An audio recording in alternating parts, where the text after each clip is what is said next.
Okay, Spotty's back.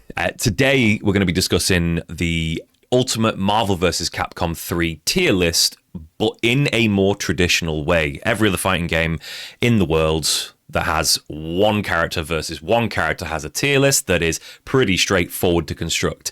Marvel's a bit different though. 50 characters and 3 characters to combine to make one team. Combined with assists, it starts to get a mess to tier. Which is the best character? Which is the best support? Which is the best anchor? It becomes hectic. So today, myself and the disembodied voice of Glass, welcome sir. Hello, hello. Are going to all the ones and twos. All the ones and twos. We're going to combine our efforts and try to make sense of, if you were to go with the most effective teams, the most well-known teams, the most tournament-proven teams by the biggest and best players in the world, where would the teams in this game stack up? It's going to be an open discussion. It's going to be a little bit to and fro. Glass might convince me of certain things. I might convince him. Likewise, if anyone in the chat has some opinions, chuck them in there. We will discuss. Maybe something will come to light. And if there's a team we've missed, please stick it down in the comments. And if you're live here tonight on the stream, stick it in the comments on the chat there for us. Okay, Glass. I asked you a question earlier, and we both agreed on it. And the question was, do you believe there is a single best team in the game? Yes, it is definitely Morgan Doom Virgil. It is the absolute most complete team as far as it embodies the essence of what Marvel is. In terms of its team structure, game plan, gameplay is hands down I hesitate to use the word because it's somewhat of a meme now as well, but there is a gulf between Morgan Doom Virgil and the next best team. Yes, I completely agree. And I think part of that is team construction. In this sense here, point, support, anchor, it is very balanced. If you take out the best point in the game, Morrigan, who is, in my mind, the single best character in the game, that's not what the discussion we're here for here, you then have Doom, who can come in and possibly rob you of your incoming mix-up with like a foot dive or a escape upwards and a super and then a delay, but then he can super and bring again and then DHC Virgil in safely to get started with X Factor 2, and even if you kill Virgil and they have no X Factor left, Doom can still make a solo comeback without X Factor. It's a very delicate balance that happens between these three things, but it seems to always have, on average, a bit of an edge over other characters and other teams put together. Would you say there's anything else that makes this team better than other combinations? Makes it our gold standard? Yes, I think another one, this isn't strictly with this team, it's mainly just to do with any team that has Doom mid, is Doom having a million is a really key thing, because it's difficult to hit a million if you've just spent resources to kill the point character, to then hit a million on the next character without spending excess resources. Great point. So even if you hit Morgan at 99 and kill her, if you hit Doom, you have to decide between snapping in Virgil, which is almost always the correct play, but it then comes back to your putting yourself in a situation where you have to get 4 hits, because you have to hit Morgan, then Doom, snap in Virgil, hit Doom. Yes. Or spend your resources on Doom, because there have been so many times you see people hit Doom, or Doom escapes, and they hit Doom, and they spend X Factor on Doom, and then Virgil comes in. It's a team that can force you to mismanage your resources because of the point and the anchor, with Doom being in the middle as well. Yeah. I think it's one of the reasons why Doom Virgil is, as a shell, is so powerful anyway. It absolutely is. And if you decide to really focus on the Virgil early and try and prevent, say, an X Factor 2 or 3 and snap Virgil first, if you manage to succeed, you're low on resources, and Morrigan now has 4 bars. If she's been hit, snapped, Virgil's been hit, killed, they should have 3 or 4 bars, right? Plus X Factor if you've spent yours in the process.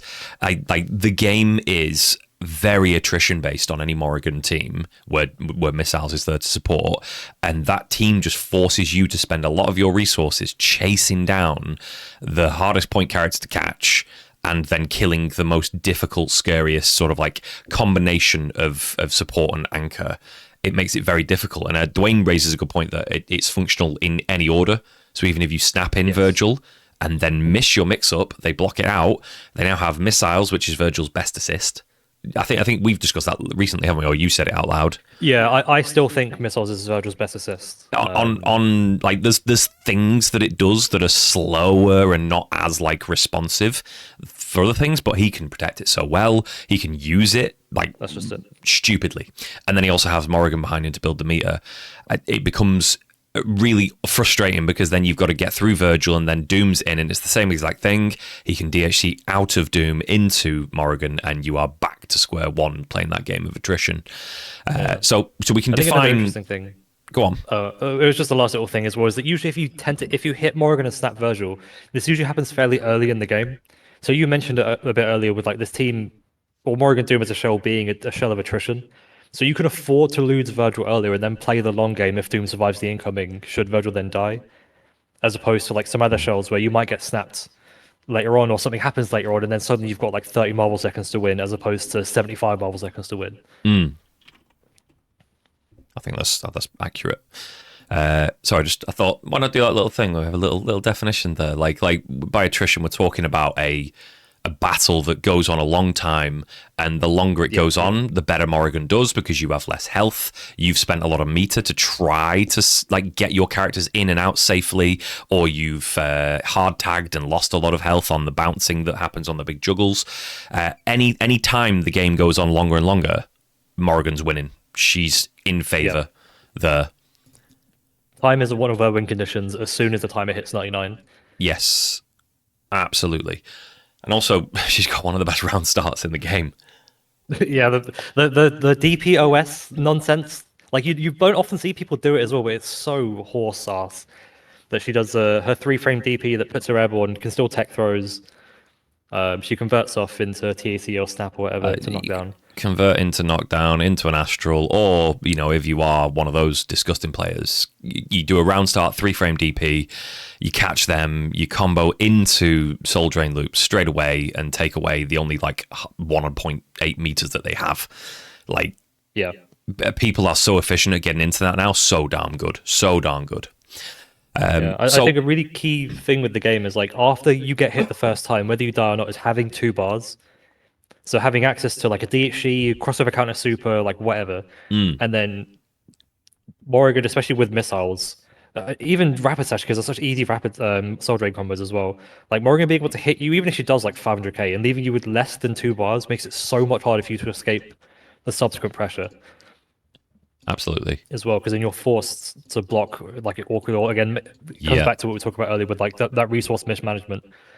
Where it forces you to make like odd decisions. That's where you see people raw tagging. Sometimes you just have to let your point character die to maintain your meter, so you're not DHCing out, or to maintain the life of your team. Because if you hard tag in a bad combo from Morrigan, you're either going to lose your meter again if they get a full combo off it, or they're going to juggle you for 6, 7, 800k. Just disgusting, basically. Makes you do horrible things. The chat's getting antsy and asking, do we have a solidified second best team? And this is a question I've really pondered for a long time. I do not know if I can honestly say that Zero Doom Virgil or Zero Dante Virgil is a better team. Yes, that was actually what I was about to say next. I think they are tied in a 3-way tie for the second best team in the game. And yeah, Zero May Cry and Zero Doom Virgil are 2 of those teams. I also think we might be getting ahead of ourselves here as well in terms of the conversation as well. I also think that the Chun-Li version of Morrigan is in contention for the second best team in the game. Interesting. We might have a disagreement about the Chun versus Mag point. This is a can of worms. You're saying you would say for Chun, Morrigan, Phoenix. Right there, ahead of Mag, Morrigan, Phoenix as like the 3rd best team, or tied, sort of like in this area. Yes, and it's for kind of the opposite reason. Well, not necessarily the opposite, because of the way Zero can be played, they can still be played very lame as well. But the whole thing with Chun, Morrigan, Phoenix, like when you think about Magneto or Morrigan Phoenix, is Magneto's got excellent movement, like objectively speaking, some of the best movement in the game. And he's good at opening people up.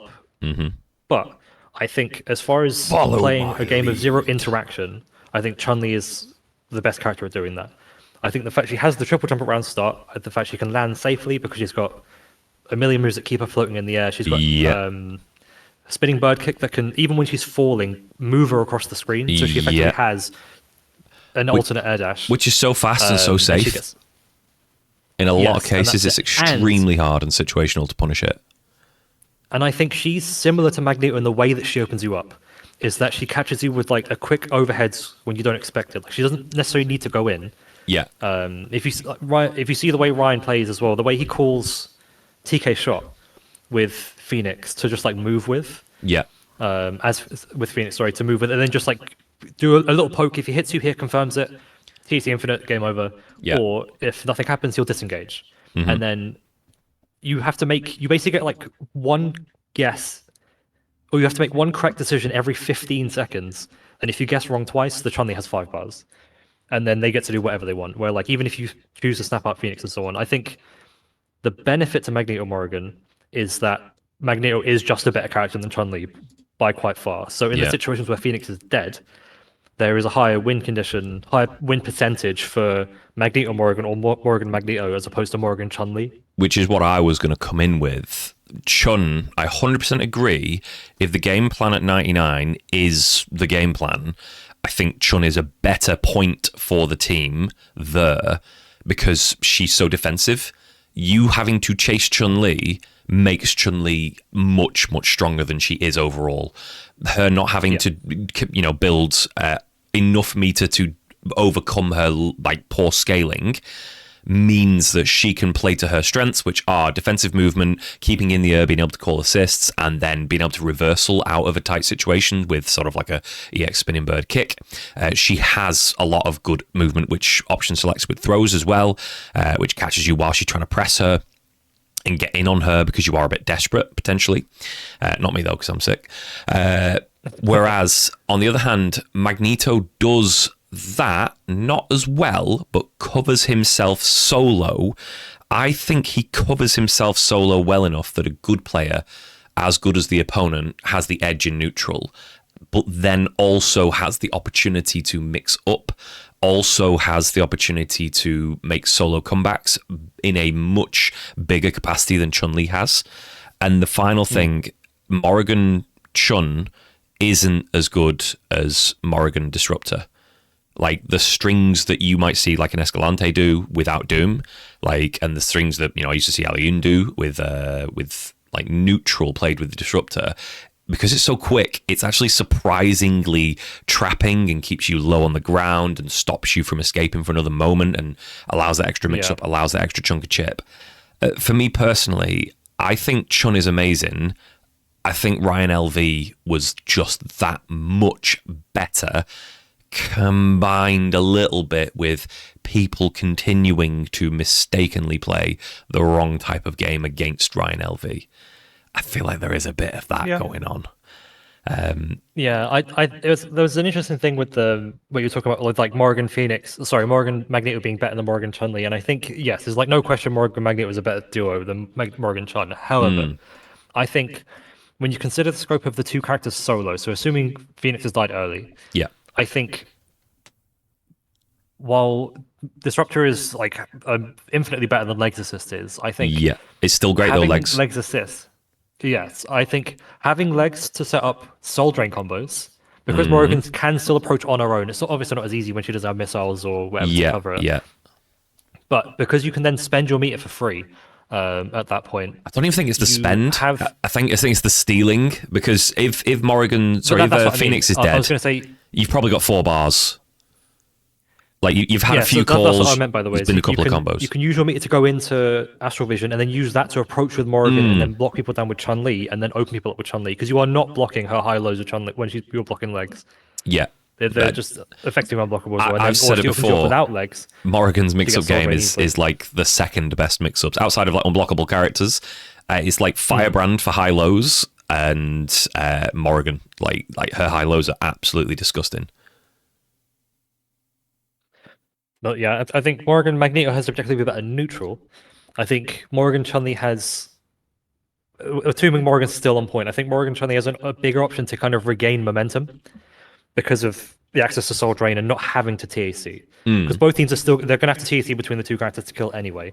Yeah. Unless, of course, you're in a situation where you've got, like, say, Morrigan took a lot of damage and Phoenix died early. I think you usually don't have 4 bars. You'll probably end up having about 2.5. Because Phoenix gets snapped, Morrigan or Magnet will get snapped early and Phoenix builds less than a bar when she dies. Yeah. It just depends on how much neutral was played first. And on average, there's going to be like 5 calls of that assist before you get a hit on someone of that level. Yeah, okay, fair enough. Unless it's like Magnet at least has the Frankie option to G, spend would probably get 3 an instant throw against like someone like that, but because he plays aggressively, and people who play aggressively will sometimes get that, and then other times will just get completely bodied. But like other players of that caliber will be playing slightly more patient and waiting for the right moment.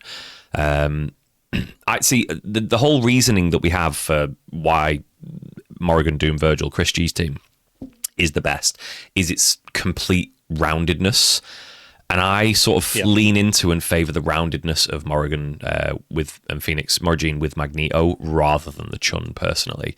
I think that's fair. I think because Morrigan Phoenix is a different type of game when you play against a Morrigan Phoenix player, I think having something that enables that win condition the most, because the logic here is like we're kind of determining which is the better team based on the fallback plan.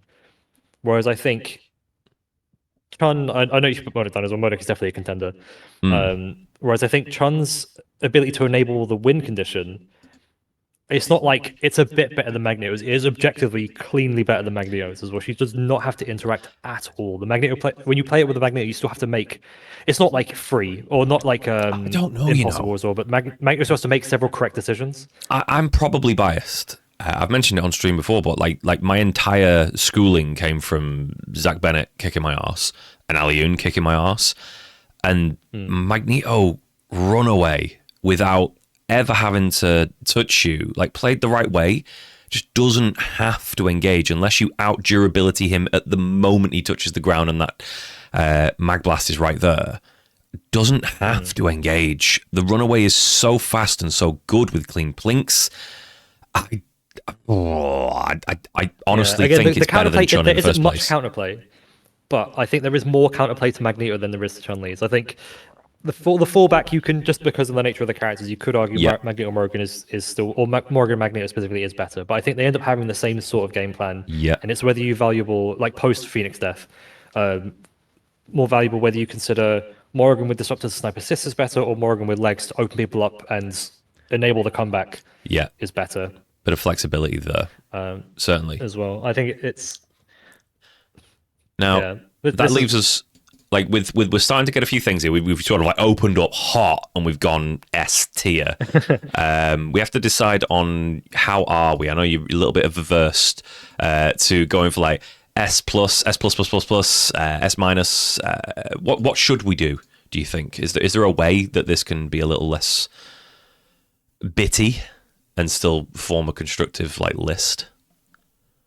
Yes, I think we should probably put the teams of game plan adjacent in the same realm, but maybe list up more of them and then split the teams afterwards. Yeah. Because I probably would put, just to briefly mention the MODOK version of the team as well. So I think, again, MODOK is still considerably an S tier team, but MODOK has far more, again, the zero engagement is great, but he also has much worse matchups than Chun and Magneto does as far as that scope goes as well.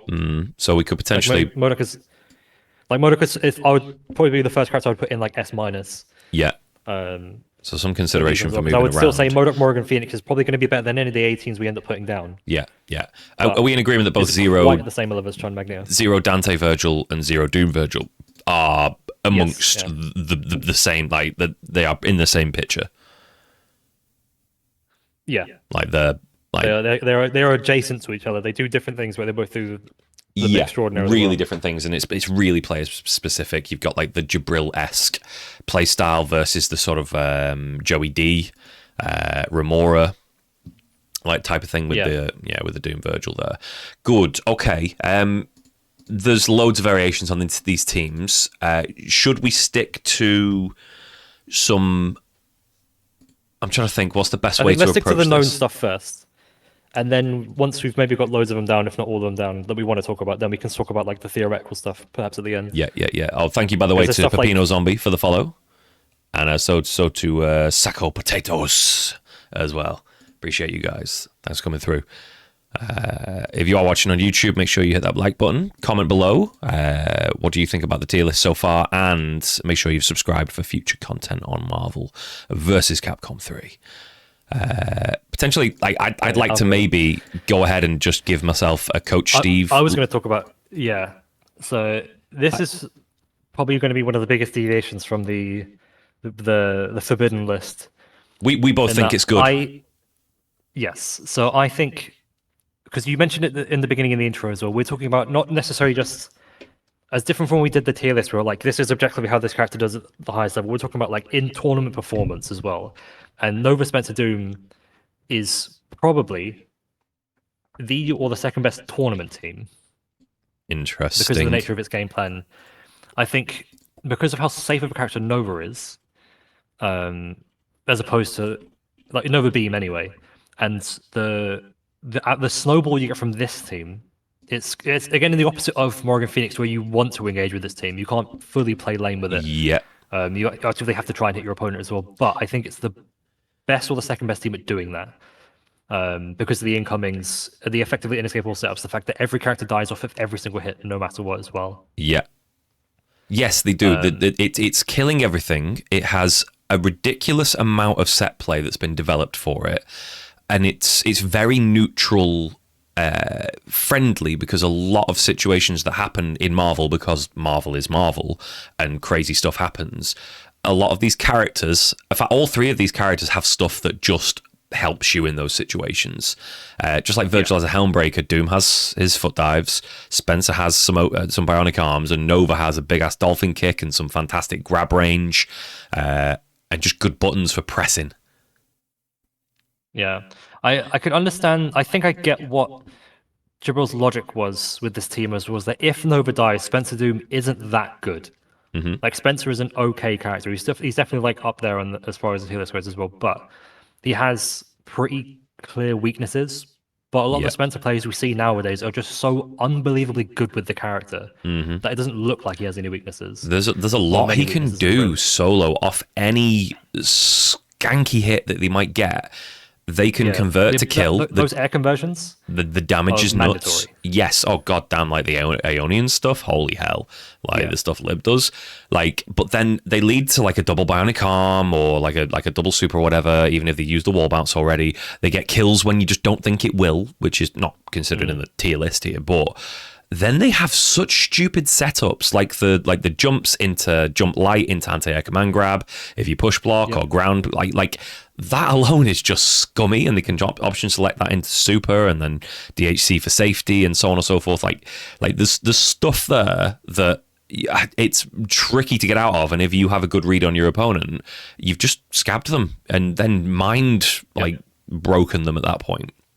And I think we will see this is some one of those teams where you. Oh, go ahead. Sorry, you finished. I was just going to say that we will see some like splitting of these as we get going here. We're not just going to leave this. Oh, this is all S tier, but like this is a team which, if Nova gets a throw, you could lose all of your characters, all exactly the same as if you get hit with Jam Session and Zero start zooping. Like you get hit and you die 3 times in a row, and that's the game. Like that's it. That's just it as well. Like that's what I was going to say. Is like it's one of those ones where there are sometimes you will just lose getting hit by Nova, and you just have to accept it. You have to guess which one of the Nova subs or Nova Spencer incoming you're going to have to deal with, and then what variation of that incoming you're going to have to deal with. Yeah.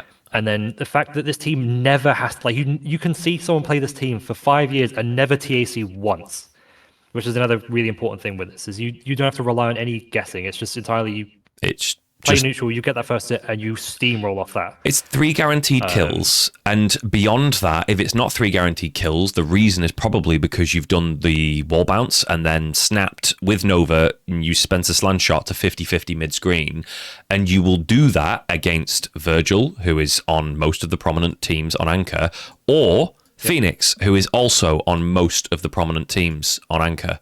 And like Yeah, the that's best teams in the another thing. game are not safe from the set play that this team has because they can't escape that. They have to guess. And humans do not win blackjack. They do not win roulette. They do not win all these poker games. The house wins eventually.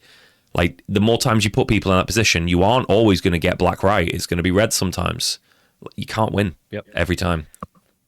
Takes And skill out I of the did say equation. it was, in a sense, yeah. Is you only have to be skillful once, essentially, and you Yes. just have to know what to do from then. Yeah. But the other two key things is it maximizes the threat of Nova's human rocket super, because unlike like Nova Virgil teams, where if you spend human rocket when you have one bar, you can't kill from that hit. You're not building two bars as Nova Virgil Doom or whatever. Yeah, yeah. But with this team, you can afford to spend 99 second human rocket, win the game off that as well.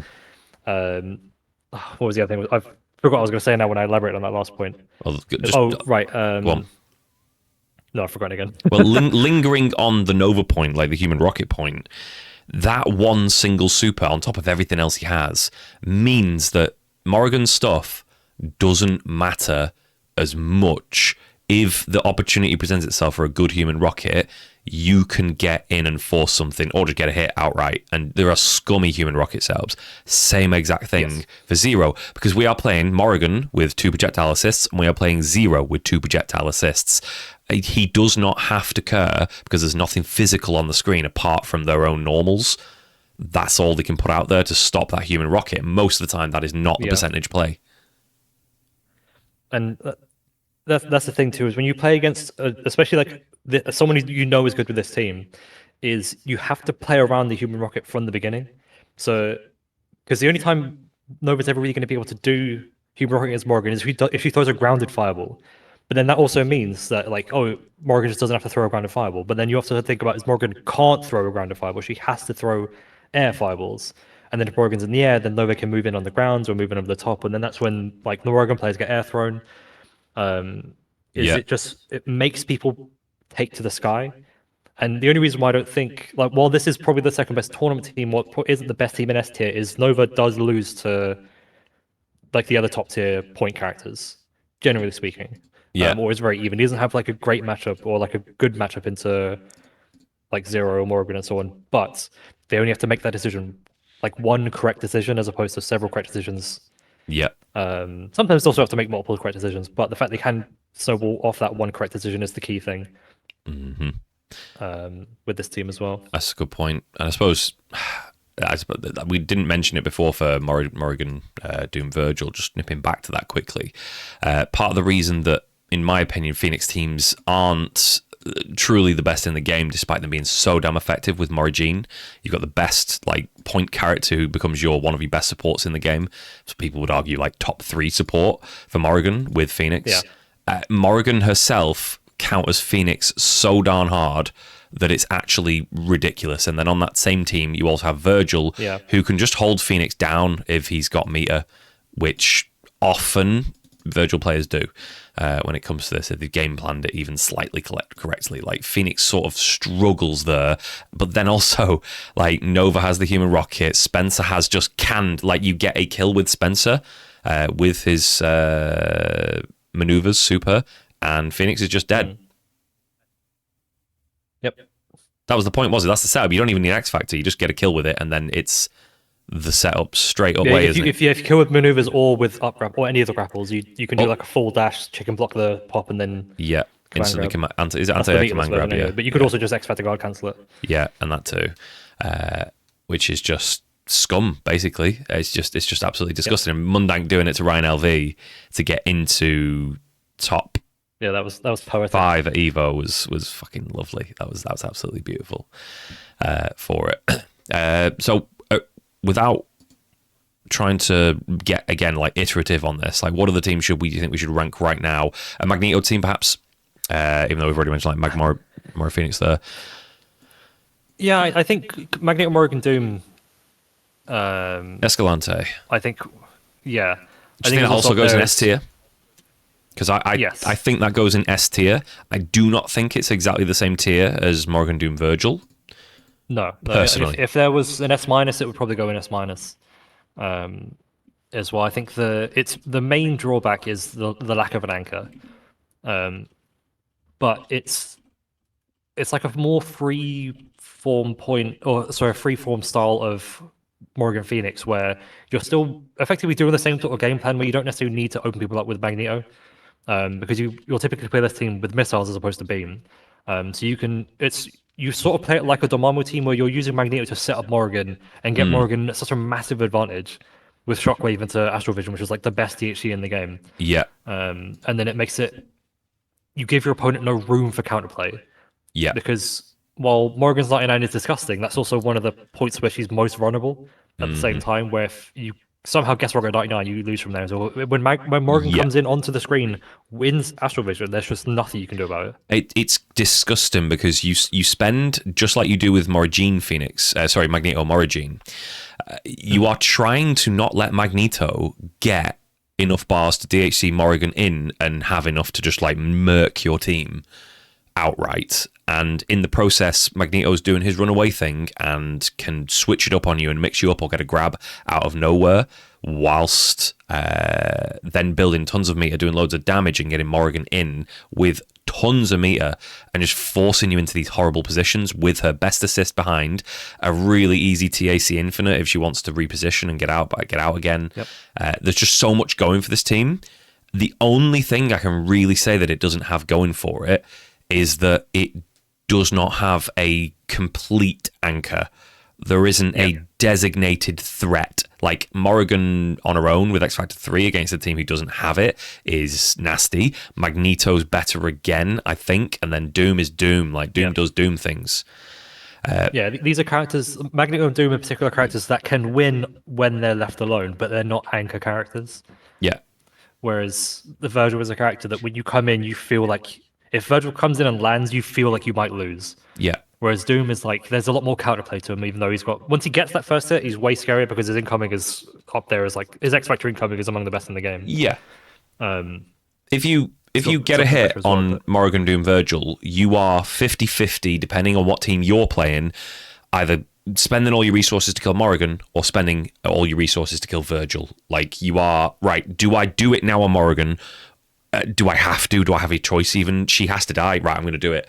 Or do I need to snap and get Virgil in and use my resources there? What is the right play? Whereas on Escalante's team, like, Morrigan is the one to do that to. It's just that still, Mag Doom is completely self-sufficient afterwards. I just don't think it's the same threat level as a Virgil being left at the back. Like, that can ruin your whole day, ruin your whole weekend, your tournament. You are getting sent home after dying for no good reason to Virgil. But Mag Doom still has to win compared to Virgil, who can just do Marvel things. He is Marvel, basically, personified, I think. Yeah. He should make stuff happen. Well. I think another actually useful thing about this is that because there isn't a character to snap, that means it's all, like 99% of the time, Magneto or Morgan's coming in second, and they both have very good incoming defensively. So even if you do get the hit on the first character, you still have the issue of dealing with the subsequent character. And then again, you mentioned it as well, they're both so self-sufficient shells that if they do escape, then you're just forced to play neutral again against them. And if you've got a team that struggles with neutral or is already bleeding from neutral, like with attrition we were talking about earlier as well, it's so hard to... It can feel like even though they're down a character, that you still have to try and win, as opposed to playing to your advantage. Yeah, I can 100% see that. I'm just starting to divide these up a little bit into sort of like a plus and a minus here. I might just here, instead of bullets, do like a little numbered one for the first set. Like, I might not order the rest of them within the tier, but like these do stand out.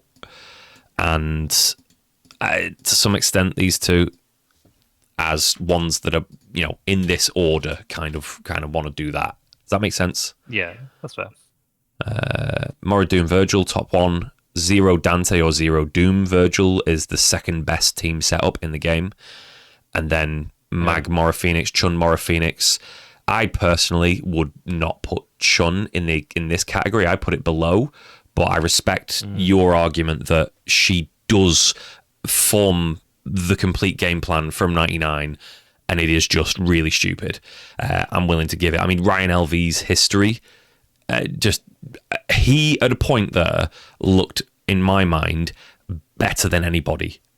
Like he was. Yeah, there was definitely like people wavered on Chris G being the best player in the game, and they were like, "This guy's come along. He's beaten everyone, literally everyone." Some people just like people that had like not lost in tournament for months or even years, suddenly were losing 3-0 to Ryan LV.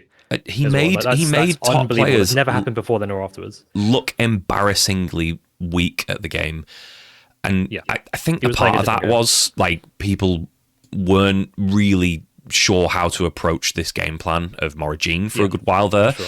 It's just that Ryan was robotic, incredibly technically proficient, and completely unfazable, it seemed. It didn't matter who the opponent was. Just for a long while there, nobody could adapt to his ability to just stay cool and calm, stick to his game plan, and outplay people, outsmart them. He was reading people. Yeah. He was seeing things that other people had never seen before. Yeah. And I think like the only time where I saw him start to like show some cracks. Oh wait, actually, no, am I thinking of the right match? Jewel Kevin versus Chris G. It wasn't Jewel Kevin versus Ryan, was it? Where Jewel Kevin beat Chris. The 2017 to 19 period was way. Maybe Chris was just out of practice and stopping playing and wasn't interested anymore. But I kind of get the feeling that Chris isn't the type of player to let someone new come on the scene and not respond to that and at least try to overtake that and beat that, especially on the grand scale at Evo like it was. Maybe it's some other smaller majors. He probably went into that tournament thinking this is going to be like easy, like just do the same thing I did last year. And then obviously he did the year after, and then suddenly he's playing against this new kid on the block who people barely knew existed, who was just rocking through everyone like nothing. Yeah, I think that's right. I think that's a nice little setup there, which leaves us like a sort of like Modok Moragine in S, Coach Steve LT in S, Magmora Doom in S, and then Among Shadows just popped in the chat and said Nova Spencer Strange, Team Nemo, is not as good as Coach Steve, so I just wanted to plant this in here. It could be an A team, could be a C team. I agree with Shadow Sentiment. I think so too. Kind of briefly talk about this. This is like a more front heavy one where it's sort of the same argument as like Magneto vs Chun-Li, where when you talk about the win condition, it's sort of the best because Strange kills more guaranteed. Like you will never not kill. Where there are some really specific circumstances where Nova might not be able to kill. But I think those teams are going to be like Thor, Hulk, Hagar, or something jank like that, though, aren't they? Oh yeah, it's like, and then they're the ones getting snapped and then neck factored anyway. So who cares, right? Yeah, exactly. To an extent, who's the biggest, fattest, healthiest body who's relevant? It would be Hulk or Hagar. Yeah, it would be. That's the point, actually. But I mean, are they good? We need to get to KBR. Well, so this is what we're going to get to at some point as well. They're not necessarily good, but they're relevant. So relevant, not good, they're but characters relevant. that exist in the metagame. Because otherwise, the next healthiest character would probably be Doom. Like Doom. Because all the other 1.1s and what's 1050? I guess Spencer. Spencer's 1050, isn't he? Spencer. Yeah. Spencer's 1050. Spencer or Doom are the actual healthiest, like meta relevant characters. Which kind of makes these two like a bit of a dick to fight behind Nova. Like Nova's nice and light. Like what is he? 850? 830? He's 900. Yeah, Nova's 900. Nova's healthier than I thought. Wow, I'm used to just hitting him with Rising Fang and then he dies. Like, not everyone starts their combo with 130,000 damage in one hit. So yeah. You've not missed too much, Jaeger, so you're in for some good stuff here. There's loads to slot in. There are going to be variations that sort of get put in here. In terms of the drop-off between Nova Spencer Doom and Nova Spencer Strange, personally, I don't think the drop-off is so significant overall.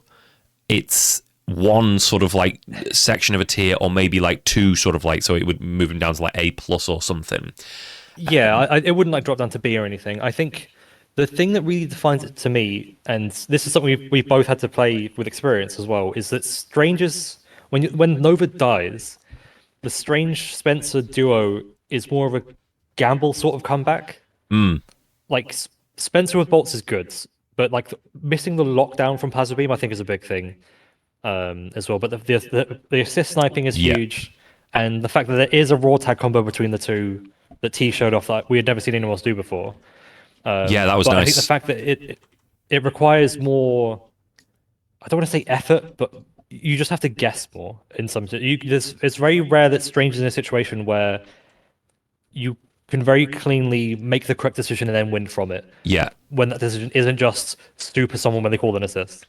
I I think I'm going to bump them down one more tier, because the big difference maker here is that on Nova Spencer Doom, if you spend X, Doom is still Doom, but Strange is only a threat with X Factor 3. I actually think Strange is a bigger threat with X Factor 3 than Doom, because Doom just gets like more damage, more speed, but Strange becomes an absolute 50-50 monster that can take out... I think Strange's Snowball is better in X Factor 3. Yeah. Which, if you Like, spend with Strange Nova or gets Spencer... is insane. Yeah. Like after the X Factor's gone, if you are hitting Spencer and it's just Strange left on the next incoming, he's taking that incoming pretty hard, and he's going to suffer everything after that, because he can mash forward heavy, and he can do some mystic. What's his sword thing called? Where you like Mystic Sword. Mystic Sword. Yeah. There we go. He matches his Mystic Sword, but. And the assist also, Bolts is good. It's really anti other assists. However, in fact, it's actually quite good for Happy Birthdays in that respect too, if any sort of like grounded hits happen. But it's still letting people not be in block stun if they are above it or below it. There's a sweet spot. It's also just much more vulnerable as well. Like, Strange stays on screen for ages. There's a huge gap between the two bolts that if you're playing a character that can snipe, you can interrupt the second bolt, and it makes the Spencer player then have to play around you, playing around the gap between the bolts, and then they're not doing their Spencer stuff. Yeah. So it becomes a lot more scrambly, which makes me like I think a team that forces scrambles more regularly, I don't think can be an S tier team. I think the difference between like S and anything else that will be an A and below is that they have very like clear cut win conditions and can get there cleanly. Yeah. I don't think Nova Spencer Strange can do it to the same level Doom does. Which actually brings me, I wasn't going to go here yet, but it brings me to Team Mundank, because that does do... It's like the bridge between Strange Doom and... Strange and Doom, sorry. You've got an assist which it really plays to Nova and Spencer's speed. It allows a lot of damage thanks to being one single hit. It hits characters who are crouching, apart from like the teeny tiny ones who want to go under it for some reason, like a Wolverine crouching light. And then Magneto is a completely capable solo anchor with really good escape options, really good conversions off every hit, and solo damage which stretches into the millions, especially once factoring in level 3. Like there's a big case here for like Nova Spencer Magneto being a better team than Nova Spencer Strange overall. Would you have a counter argument for that? Yes. It's more to do with the point where you said Disruptor suits Nova's speed, and I think it's actually the other way around. I think when someone plays this team, they have to play Nova around Disruptor's speed. Because if you try and play Nova like you're using a conventional beam assist, you're never converting Disruptor, they're always going to be out of position. You need to... It's the difference you see between Mundak and a lot of other Nova players as well. I mean, most Novas, like high-level Novas, will stay very grounded anyway, but you almost are exclusively grounded with Nova, because you can't just air dash in with Disruptor assist the same way. Yeah. It doesn't have the block stun, doesn't have the lockdown. That's a really good point. Again, the speeds, the active frames aren't there. It's kind of disgusting in the same, like whilst there are limitations to it, like that, yes, you are more using it once in, to a sense. I think from neutral, in a mid-screen, mid-distance range, it makes his crouch medium such a threat, because if you block it, the Disruptor's there. If you don't block it, you get hit by the Disruptor and it's a full conversion automatically. Like, the crouch medium becomes that much more of a present threat from any mid-screen range, which I think that's just... playing against it, from my experience, I've been really, really scared in any sort of mid-range encounters, and I want to be out of it. I do not want to deal with it, much more than if like a plasma beam's there. which is kind of sounds daft, but the plasma beam gives me more time to see it coming. Oh, Mundang's here. Like Mundang, you're here. Like, what are your thoughts here? We were discussing here. Does Nova Spencer Strange and Nova Spencer Doom like sandwich your team? Like, if I was to do this, would you have a big agreement with us here? Would it be a big disagreement? Would you put this more down here towards Nemo? Do you say it is worse? I was hoping to say before Mundang typed, so it didn't sound like it was. I still don't think the Magneto version is better than the Strange version. I think there are fewer situations where Magneto still gets the DHE to Spencer, who still usually kill anyway. Yeah. But I think as far as if we're talking about playing to your win condition, I think overall, I think Nova has a better time neutral with bolts. Munda basically said what I was about to say now as well. I think you're again, Strange is the most killingest team. Is Team Nemo. Yeah. Well, anything into Strange is auto kill. You're building like 10 bars, and you always get a good DHG into Spencer as well for the incoming. But I think there are situations where I've seen Mundang play a Magneto not able to kill. Like if you throw someone when you've used one of your assists. That's because Magneto's like not being used optimally by Mundang. Mundang's got shit combos. Even then, I think even if you're doing the most optimal stuff, there's still situations where I wouldn't kill. He sat there trying to squeeze out 2 extra K in training mode. But I think as an assist, it's the worst of the 3 for Nova because it doesn't. I don't think it naturally meshes well with Nova. I think it's like I was saying before. I think you have to play Nova around Disruptor. So while Nova is obscenely scary in that mid range with Crouch Medium and Disruptor, it's kind of only there. Whereas with Beam, he's threatening from every range because you can do what you can do with Disruptor with Beam, and then the scaling doesn't matter because you're taking Doom off the person who hit anyway. Yeah. And then with bolts, it's similar where you're getting the 2 hits with high damage, still getting the kill. Is one. I think Magneto Anchor is definitely probably the best of the 3 as far as when you're left with those last 3 characters solo. Yeah. But when you're left with Spencer in the other character, like Magneto Spencer and Spencer Magneto is a very like.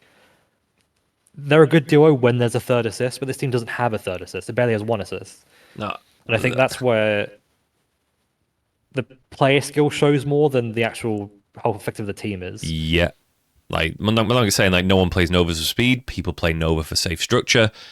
Mundang, you're full of shit. You play it for plinking like a fucking madman across the screen and then doing the quickest little, like, bullshit high-low into throw, into a dolphin kick. I'm not having this that you're not playing that. I've seen your plinks. Those plinks are absolutely bonkers. I'm not having it. Yeah, because you're good at it. Yeah. Everybody else is like struggling. I think one of the only people that could ever play Nova Magneto. Although one of the Spaniards was playing it in TNS UK just the other day. Maybe, but I doubt they'll play to the same style. Definitely not, no. I don't say same level, but even the same style Mundang does. Like, Mundang is a worldie. He's a worldie. Aces has a great take on Nova. Aces does play Nova Magneto as well. Yeah. So I mean, yeah, it's the least killingest of the 3. I think it still kills bloody loads of stuff. You're making me want to go to training mode now. Least durability of the assists there for Nova. Yes, I think it has the best. Like maybe Plasma with the Abare as well, but like best speed, best Abare. Just being able to like press a button and have Disruptor like do some serious stuff there, and I think it's as rounded as Doom, but I'm willing to move this down. I would say it's in A+, but below Strange. We stick that That's there. my opinion on it. I'm happy to stick that there. I think you've convinced me. I was a diehard fan there for a moment, and you know I'll take that one. I'll take formatting. Come on. I can't believe November's an S minus. The best month is clearly December. It's got Christmas. It's got August. Boxing Day, New Year's. I just don't think you're competing with December on months. May is pretty good. As a teacher, you don't think August? Don't get me wrong that May is good. And July, yeah, as a teacher, July, summer holidays. Like I'm off the whole of July. Fantastic, but like. Can we pause this and do a month tier list? We could. Should we do one right now? Inkle has requested, can we do some more Magneto teams? He wants them in A+. I might deny him that pleasure. If we just go ahead, like easy pick here, Magdoom Phoenix. Clearly in one of these 3 here. Magdoom Phoenix, I don't personally think it can compete on raw team power with the S+ candidates, personally. I completely agree. Yeah, it's absolutely not an S plus team. I think it's I actually agree with Inca. I think it might be in contention for S minus. Yeah, Um, I I'm in think the that fact that it's realm. a team that sort of that has to TAC is its drawback, where it's got such a exceedingly powerful game plan, three extraordinarily good characters. But I think the fact that it's reliant on a TAC is the issue. Is the other Phoenix teams require zero engagement, and it's just a case of Yeah. they they have different levels of no engagement.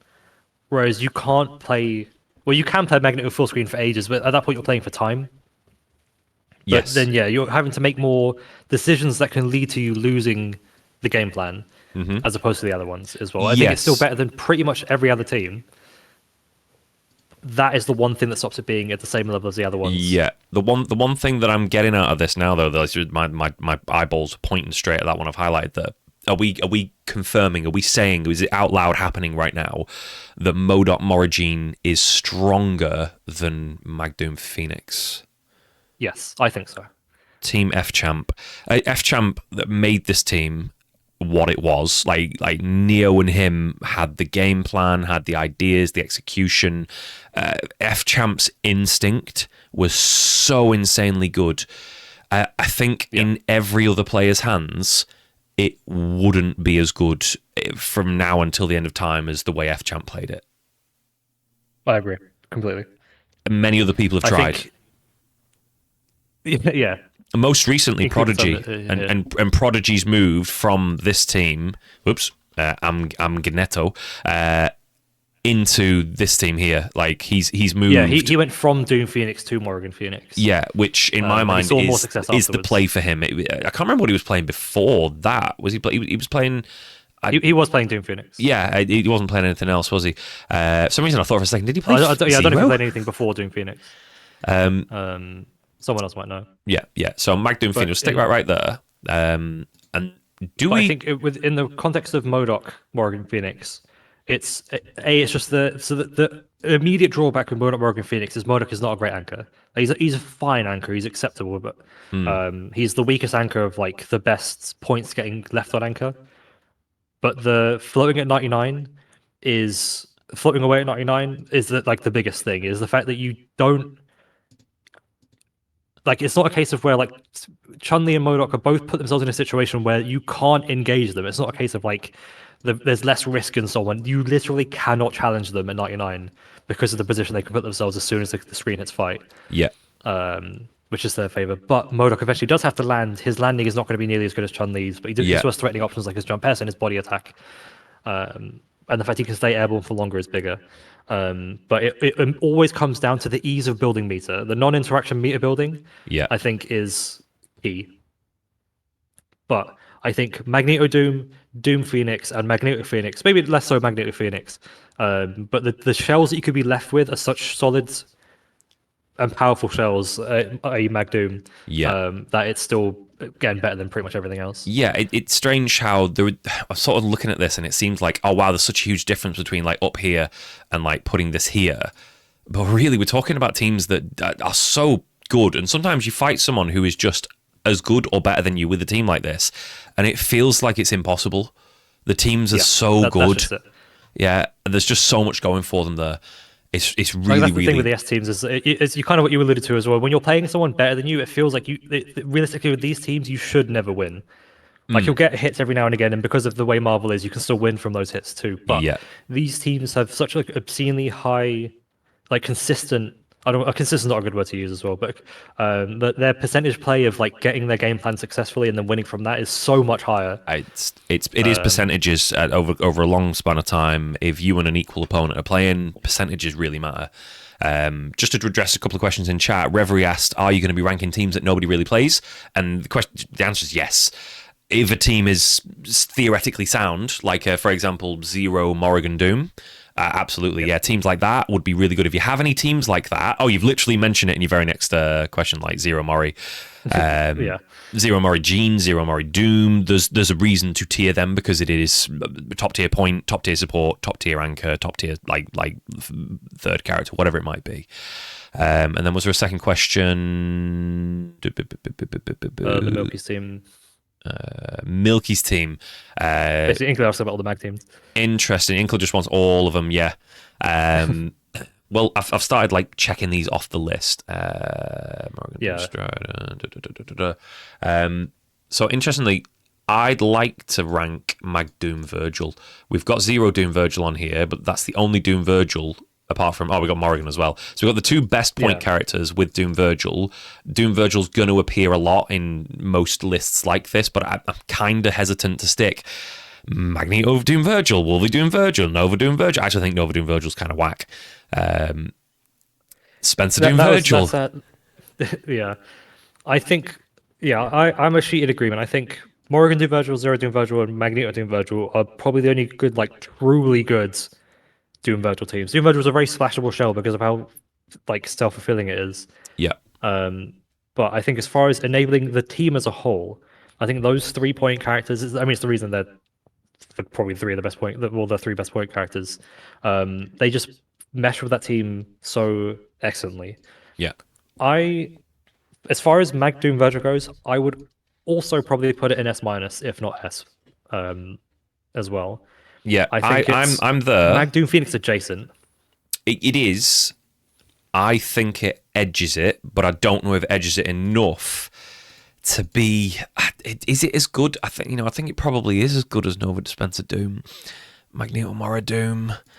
It's not quite as it's again like Magneto is superb, but it is slightly honest when compared to like a Zero or a Morrigan version of the same team.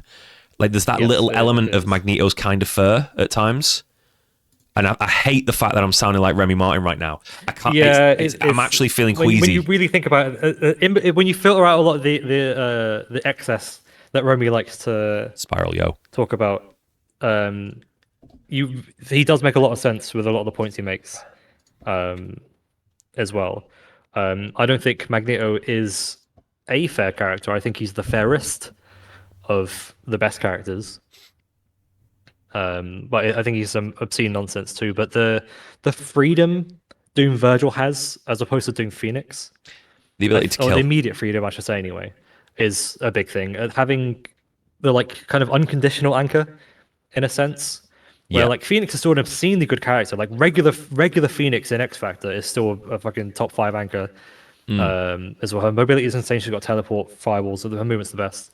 But I think when Phoenix is left alone, and if you're kind of in a situation where you're forced to make a comeback and you don't want to go, like say you die really quickly and Phoenix got like 3 bars, there are situations where I'm thinking about this while I'm saying it now, and I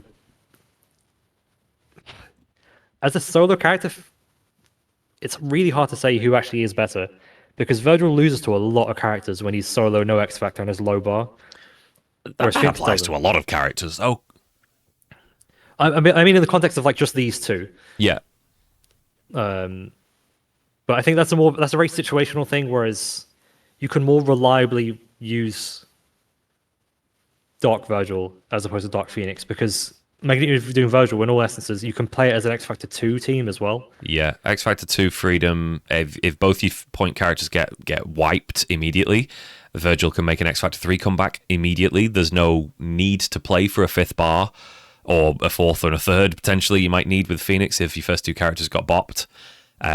Snapping, he can immediately become relevant with a Helmbreaker or a Super into X Factor. A bad push block, and then he gets to the ground and gets a Devil Trigger up, and then has an ability to corner carry into a TAC Infinite. Like, the option's always there.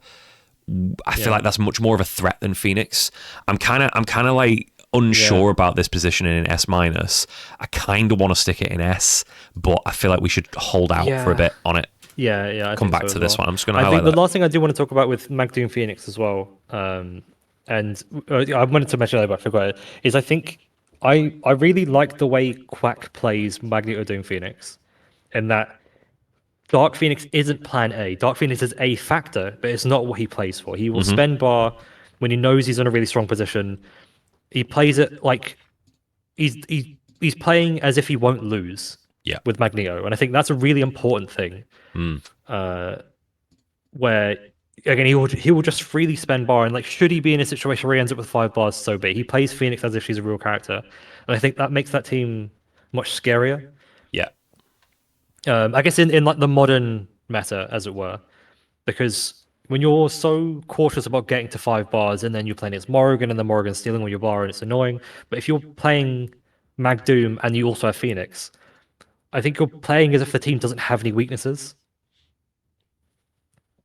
And I don't know if that really counts for anything. It's just more. That's just more me. Like it does count, because I know we've been talking. We're talking about big tournament teams that have seen success in tournaments. We're talking about tournaments, like small things like that matter. The mindset with which you would take a team into a tournament does matter. We can't really tier differently based on how one player plays with a team versus the other, unless one is shown to be distinctly better. But you might argue that the attitude that Quack takes into Magdoom Phoenix improves that team, and that's the attitude you can always take into Magdoom Virgil, and that little bit extra flexibility where you can spend all your bar, you can then have a TAC infinite if needed, but it's not needed because you can always spend X Factor, and there's the variety there. You can play it, Virgil at the front, Mag at the back if you get snapped for a while. Like, there's options. Whereas with the Phoenix team, you are scrambling then to get back. Like, it's interesting. Park that there for a second. I will come back to some Magneto teams. Shall we chuck this into the mix? Hulk, Sentinel, Hagar, Team KBR. Do we have enough teams here to do this right now? Or do you want to chuck a couple of easy, I'm going to call them shitters, into the mix down here a bit? Like, maybe. Dante, Iron Man, X-23, stick that in. that can go in the DV tier. But I think Deadpool Dante... I guess Deadpool Dante Hawkeye as well is a good. Well, like I think Joel Deadpool Dante Strider is objectively a better team. The wedge version? But I think it's Oh, I don't have wedge on here, do I? Yeah, or the Psychilic version if you're an old school player. But the wedge version currently. Where's Strider? There he is. Go on, shout out to Wedge. What a legend! He's a legend. I'm sorry. Because I'm of the opinion that Hawkeye Anchor isn't actually that good. I think he has too many like clear cut weaknesses. Yeah. When he's left solo, and his comeback potential is like, it's sort of like Dormammu's, where if the other person spent X Factor, it's easy. If they haven't, then it's hard. But I think as far as like a complete team, rather than talking about specific characters, Deadpool Dante Strider is a good like 3-way synergy. Yeah. I mean, so does Deadpool Dante and Hawkeye as well. We can probably rank both of these at the same time relative to one another then. Yeah, because I think Deadpool's problem is he fights top tier characters okay. I think that's a good thing. Yeah, but I think I'm trying to think whether that would put them in A tier, because you have to then compare anything in A tier to Nova Spencer, because how far apart really is A+ to A-? And so that's like, do you consider, this is where having more teams will help as well, but I kind of want to have it in B tier or low A. Or lowest A, I should say, is all just because it's a team that has to play like. Whereas a team like Morgan wants to play more neutral, Deadpool has to play more neutral. Yes. If that makes any sense. Because it is a team of attrition where Deadpool doesn't do his damage isn't great. He's very reliant on the Dante DHC for damage, for kills, I should say. Like, it's a team that kind of ends up spending X Factor early, and then I think. If we're talking about like in tournament, Dante Strider's a hard duo to win without X Factor, unless you're like really good with the team. Whereas from Nova Spencer, even the Nova Spencer Magneto teams are such a solid. Yes, there's still the essence is there. Yeah, I think like Deadpool has been shown to be able to compete with a lot of the top tier stuff. And really pester them in ways that other characters just simply cannot. And I think a part of its main issue is that it needs that attrition to happen, where the pestering happens and there are stray hits and things like that. Because Deadpool off a scaled hit is forcing an infinite, right? Or a snapback, yeah. Or a snap, and then an X Factor use. Yeah, because you'll almost always use Jam Session for the incoming, so it's a scaled starter again. So you're forced to spend X Factor. But then I think that makes it really good against anchor teams where where you only want to spend the X Factor once anyway. Like once you get rid of like a Virgil or a Strider or whatever, or a Phoenix. Sometimes you still need to spend X Factor for Phoenix as well, which is sad. But like, it has such a good. It's a good team at playing to its advantages. Like when it's in Yeah. a strong situation or an advantageous situation, it's so difficult to make a comeback against it. And I think that's one of its main strengths as well. Is it use key resources early and then you win off that. Yeah, it I think requires for the that momentum. alone, yeah, I think it's also okay at forcing that favorably. I think by extension, it probably is. I don't know if I put an A plus, but I think it would probably go in A at best. That's what I was trying to do. Yeah, we're seeing a lot of different Modok talk in the chat as well. I'm bad at the PC. I'm bad at it. Who are we even talking about? Dante Strider. Yeah. And would you go a tier below for the Hawkeye version of it? I think so. I think Hawkeye is when Dual Kevin and when B-Man plays Hawkeye as well. I think they make Hawkeye look better than he is. Mm-hmm. But I think as far as the place on the team and against other characters, I don't think Hawkeye is super good. Like Dante Hawkeye is like fine, but Dante Strider is good at like making stuff happen, and I think that's really important as far as what makes a good team better than another, or like one team better than another one, especially in tournament. Yeah. I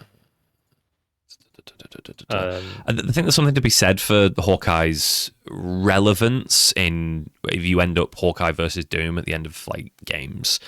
It doesn't always happen though, and meta changes that dramatically one way or the other. Like not Deadpool, Doom can fight Hawkeye if he has the meta for it. Yeah, this is. I guess we'll take a brief moment to address it as well. It's like a very common thing that people assume that Doom Hawkeye is 9-1, or like 8-2 Hawkeye as well. Yeah. But Hawkeye has to make so many correct decisions against Doom. Whereas if he makes one wrong, if he like runs out of meter because he spends it badly, or he shoots the wrong arrows and it gets hit by foot dive, he just dies. Yeah, he melts. And that doesn't happen 20% of the time. That happens like 50% of the time. It's obviously not a 5-5 matchup. It's definitely Hawkeye's favor. Mm-hmm. But I don't think it's that bad for Hawkeye. For Doom, sorry. But then I think Strider is a character that again has to make a lot of correct decisions. But Strider solo, I'm very much a Strider up player here as a Strider player. But I think Strider has so many good matchups and there's so many strong characters that I think when you're left with no X factor, I would rather have Strider versus most characters than Hawkeye against most characters. Mm-hmm. Yeah, I'm with you on that. Yeah.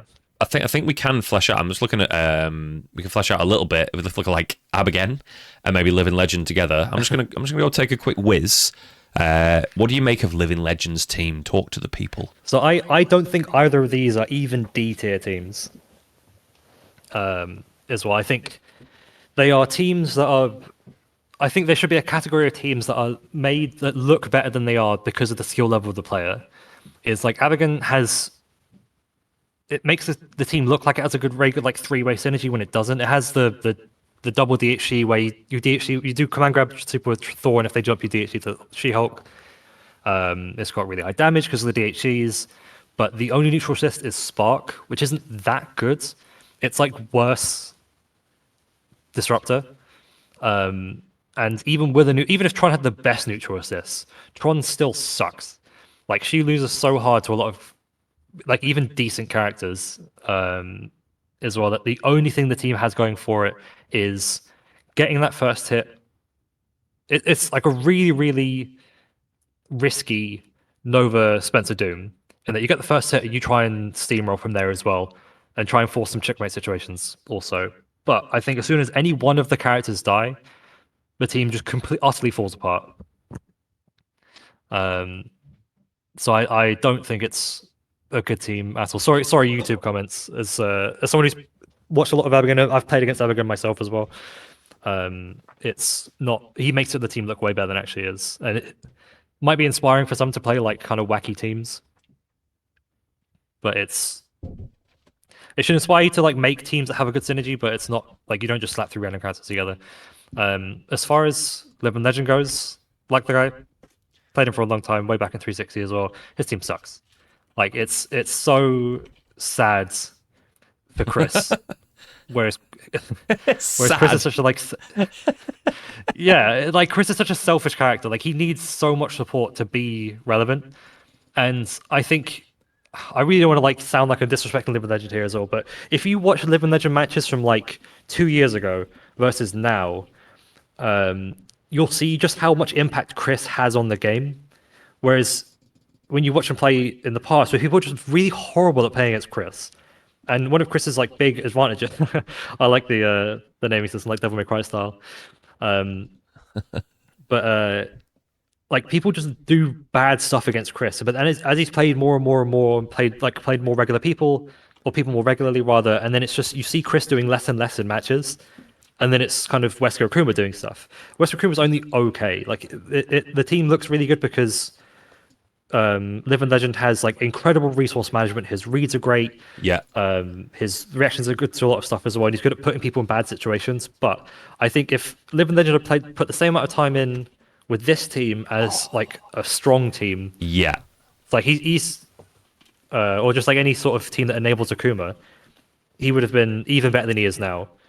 For sure. Well, Legend it's another good example of really like handicapped himself. At least the bare minimum.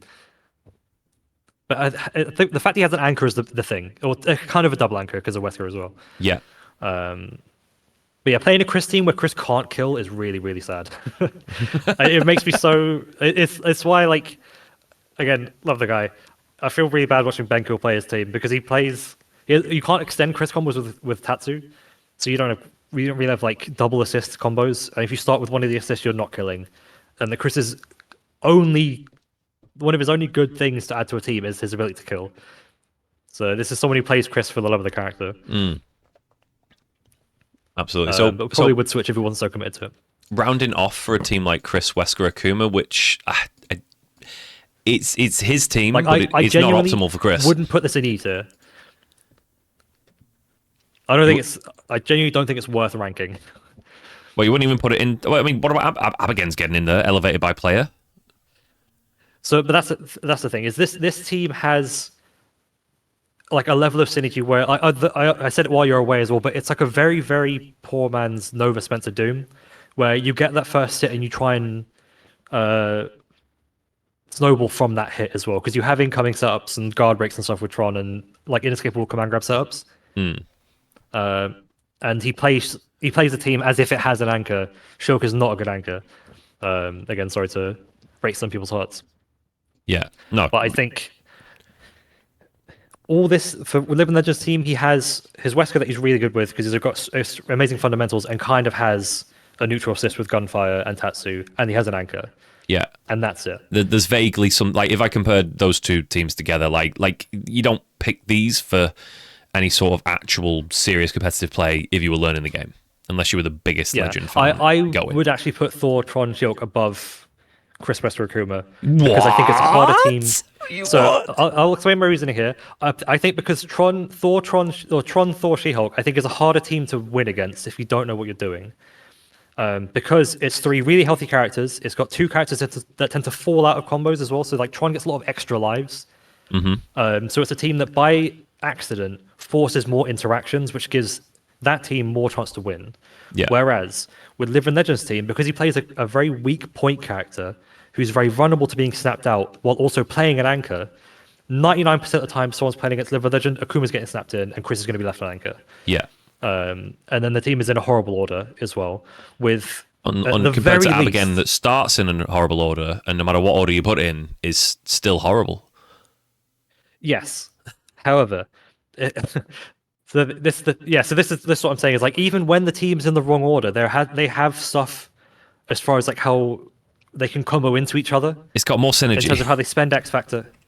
Yeah, and again, that's all the team has going for it. But that's kind of synergy's worth more than the single assist that comes with Chris here. Yes, I think if Abigan didn't have Mighty Spark assists, then it would be like a J tier team. But because he has the shadow, like the drop shadow of a neutral assist I'm gonna on do his it. team, and the fact that it will just randomly survive sometimes is what I think I would make Abigan's team better than Abigan's team higher than the Living Legends team. I think Living Legends team is almost entirely carried by Living Legend. Whereas I think someone could play Abigan's team and learn the set play and then win off the set play. I'm just fucking around with that little tier there. I might just leave that there. We'll hang on to that. So you'd plot this team. I'm not ordering these once they're bullet pointed, but do you really reckon that Chris Wesker Akuma then is the same tier roughly? That we're basically saying it's irrelevant as a team format. Yes. Yeah. I think anything below C tier will be considered irrelevant. Shout outs to Living Legends for holding it down with that team for so long. Love the guy. It is preposterous that you're doing it with that team, and imagine where Legend would have been if he didn't hold himself down with this team, and if he had some hours to spend on his Marvel game as opposed to being like if all Chris players learn Zero instead, there'll be Utopia. He's number one FGC dad. He's got like I swear Tong was talking about him having a fifth child now. Yeah, I think he's on kid number 16 or something now. If that's the case, absolute full respect to the man. He is an insane father. I play his son in Palette Swap. that's how like extended the family is now. Excellent. You like babysitting? Lovely. Actually, let's shift a gear here then. I was looking at Viper. Introduce some Viper. Please don't type the message. I know Luke squeezed his son. Viper, Dante, Strider, the team Crazy Joe, team Fiji Greed. It is Crazy Joe's team, but it's Fiji Greed's in my mind now. I think Fiji Greed is the premier player of this team. Yeah. Crazy Joe plays now and again when Ray convinced him to, but Fiji Greed has like elevated that team. This is a kind of like fundamentals versus technical level, whereas Fiji Greed has learned almost everything there is to know about this team. It's actually ridiculous. That exists. Yeah. And he's so good at executing it as well, which is a big thing. Like there's knowledge and then there's execution. He's got both. Yeah. I think it's this on paper. Viper plays better than say Magneto does with Dante. I think his Viper's ability to seismo beyond the range, behind the range, and just in front of the range of Jam Session makes this. Oh, also having the I-beam as well, like just makes her not really suffer the lack of a full horizontal beam on this team. I think compared to Magneto, I think the lack of beam is rough because when you play against, it's sort of like the inverse of Nova playing against, or like Morrigan playing against Nova Spencer, where when you play against someone who has a beam, you have to play around the beam constantly. Yeah. Like Dante, objectively speaking, loses to beam assists, and Viper is a character that can't hit a beam assist immediately. You have to be conscious about making sure you're on the ground when you call Dante, or you're in a position where you can make the opponent block, or or be in a position where you can seismo the assist. Because if someone's in like medium seismo range and they back off to call their assist and then move back in, you then have to, like, they separate themselves from their assist. You then have to choose between hitting the point character or the assist. Yeah. Which I think is where this team struggles with as well. But it's such a momentum. It's a good team at kind of stealing momentum in neutral and hitting people just accidentally. Not accidentally, but like making people like realize they get hit too late because they get hit by a random seismo and then Strider's being called and so on. And Viper inherently has not problems with, but she's weakest when someone's in the air against her because she then can't seismo. She has to leave the ground and loses access to all but one of her specials. Yeah. Her movement with the heavies, the grabs she gets because of the way her dash works are actually really skank. Yeah. She in general is really good, and I think her being so strong as a point, getting potential 2 unblockable setups with these 2 characters for the incoming. Like certain characters that just cannot compete with her in general. Second characters and third characters coming in sometimes just cannot do anything about her unblockable. Her having I think unblockable she's into another good like invul, anchor eliminator. yeah, is actually In that regard stupid. as well. But her having an anchor behind it, I probably won't rate.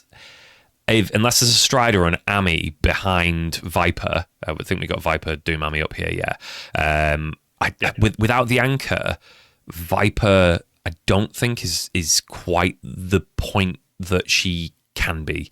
Like you wouldn't find, say, a double support team for her that is in the same tier as with an anchor.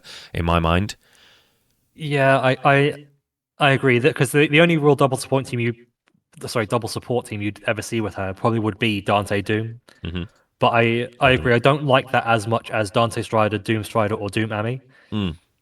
I think she acts very good as like a frontline character where she is the first thing you have to beat, and then you have to deal with the duo behind her as well. Yeah.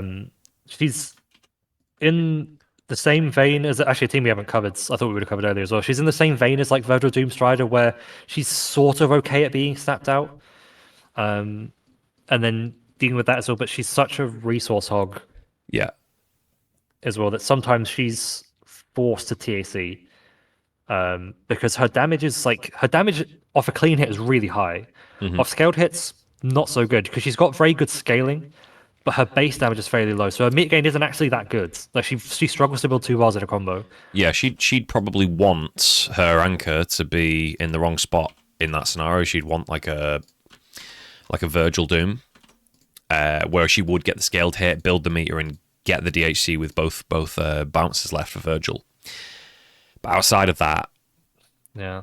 damage But engines. I don't think Viper Virgil's that good of a duo. I think she needs 2 neutral assists 2 neutral assists, but it works good to for really her. be scary. And then the anchor being as in the well. correct I position really think- helps. I do want to say Doom Strider is probably better than Dante Strider. I think it is. By virtue of having a beam assist. And I then Doom Strider personally assisting. think Doom Strider is a. Do I want to say that it's better than Marlin Pie's team? That's better than the Doom Ami version and the full schedule. That team's damn good. It's been a minute since I've seen that team. Yeah, I would say Doom Ami is better than Doom Strider. Right. So for this duo. we start with the top then. Viper Doom Ami, where would you place it in amongst the? It's going to be A to. Could you stretch to an S minus, as low as A maybe? I wouldn't put it in S tier at all. I think it's probably in A, like A flat. You'd place in the A same flat. vein, Deadwood.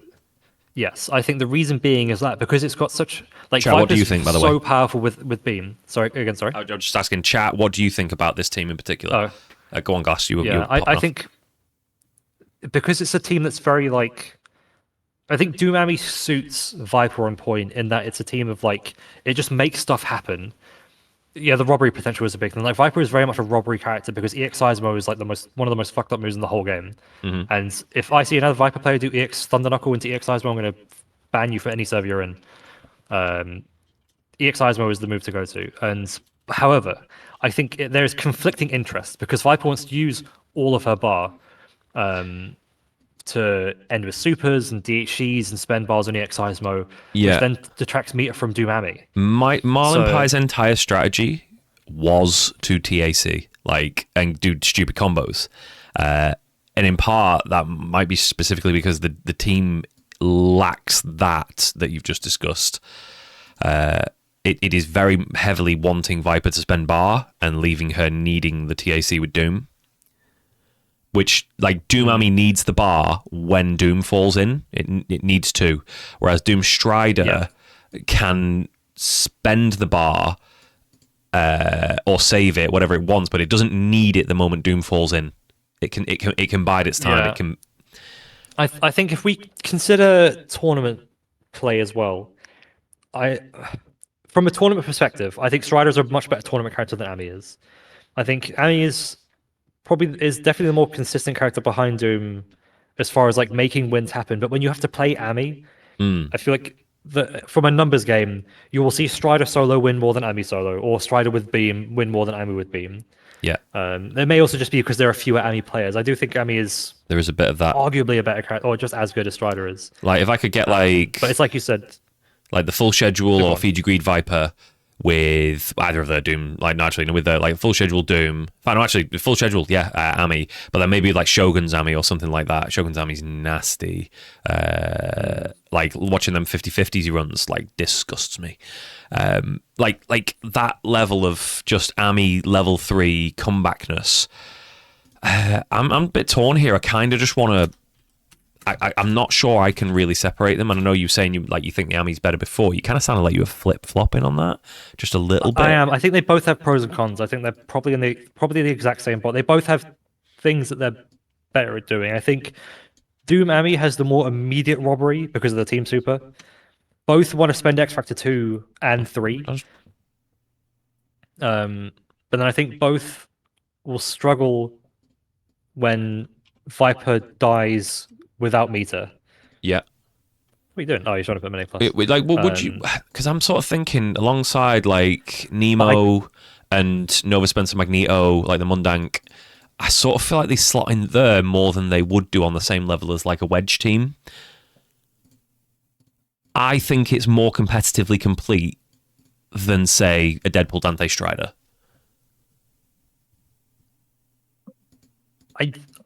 I might put like Viper. This is real stuff. Like if I was to do that and put like Viper Dante Strider alongside Deadpool Dante Strider for very different reasons, would you say there's a parity there? There's a Yeah, I think Viper Dante Strider is a more immediate weakness we were talking about before with like the vulnerability to beam assist. I think Deadpool's like a safer character. Even that's not necessarily true, but yeah, Viper's so friggin' safe when yeah, rapidly pumping them seismos out. I just meant in terms of like the decision by decision interactions where Deadpool can like disengage a lot more as well, but then Viper can also because you can just play from full screen and Seismo and I-beam. I think they probably are at the same point, even though they do fairly different things as well. Just sort of little We've reached a real impasse here. I'm sort of torn on these ones. Yeah, I think let's put more teams down and then we can come back to these ones if necessary. This might need to be like a fucking 5-part series. This, by the looks of it. What was I talking about? Let's get finished by 1 a.m. I'm not entirely against it as well. I don't think we should do KBR yet. There's a team we haven't put on the list yet that I think we should have addressed earlier, which is Team Clockwork. Virgil Doom Strider I think should have been on the list quite a while ago as well. Viper, you got me saying it now. Virgil Doom Strider, Team Clockwork. Yeah. Right. So this team, I think this is an S tier team. Is really stupid point with the best support in the game with a really stupid anchor, and if you want to snap the anchor, you create another anchor. Yeah, I think this is one of the only true double anchor teams in the game, which is what makes it scary. I think it requires a very specific play style, but because it has such kind of accidental versatility, the thing is, I don't think it loses the top tiers that much. I think it has the freedom of playing, like with a lot of teams you'll see with Doom, you'll almost always see Doom with Beam. But I think the fact it has the capability to win versus any team in the game. Yeah. Because it's got such an obscene snowball, it uses X Factor 1, 2, and 3 exceedingly well. I think the fact, like, you don't have to have extremely good resource management to be good with it as well. So that makes it a much better tournament team also. Yes.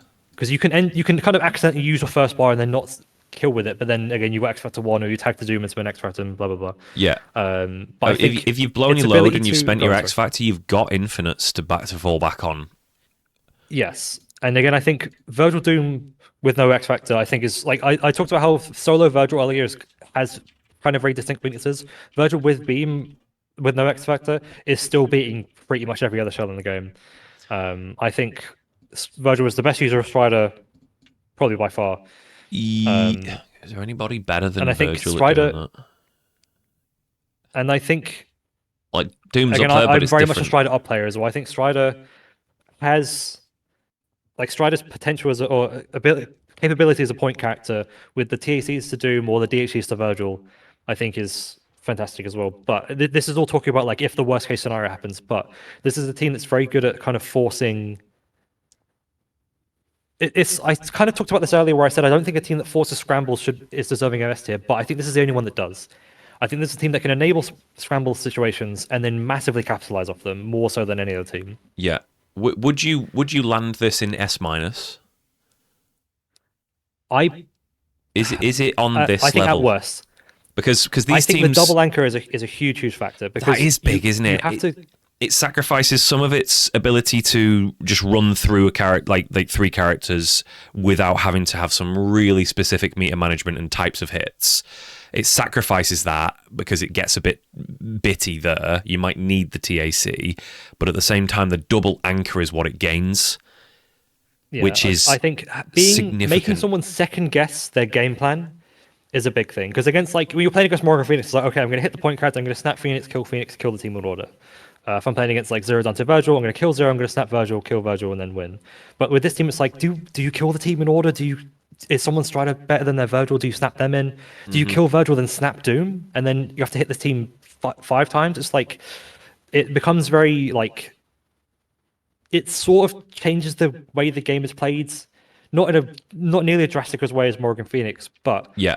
Tabs just said it in the chat as well. I think it exists in a very different plane than any other team, but it has its weaknesses of like the limitations of Point Virgil and the fact that you can use your resources really badly. If you spend X Factor early and waste it, it's harder to win, but it's not impossible. Yeah, But that I is a think vulnerability for it, and you see DXP spend his bar early and then have to hit an X Factor on a Helmbreaker hit with 1 assist left to extend and no bar to begin with, and then has to basically spend that bar again and X Factor, and then is left with Virgil Doom Strider, no meter, no X Factor on common because like the swords let him fight anybody and gain advantage immediately, and you see him go to it straight away in a lot of matchups, and you saw Clock do that, like getting hits on Chris G, getting hits on like Zero players. But it's the resources and it's that ability to kill without the need to kill with TACs in a lot of scenarios for that team, which is where I would sort of like start to think it maybe needs to be down here. But would you argue I don't think so. the benefit I think wants the it up raw here? tag combos with this team are like when you learn the proper extensions with this team, because they're not hard, you are killing off anything. You can like poke select someone and use one of your assists in 99 and then only have one assist to extend with and then still kill million health characters. Yeah.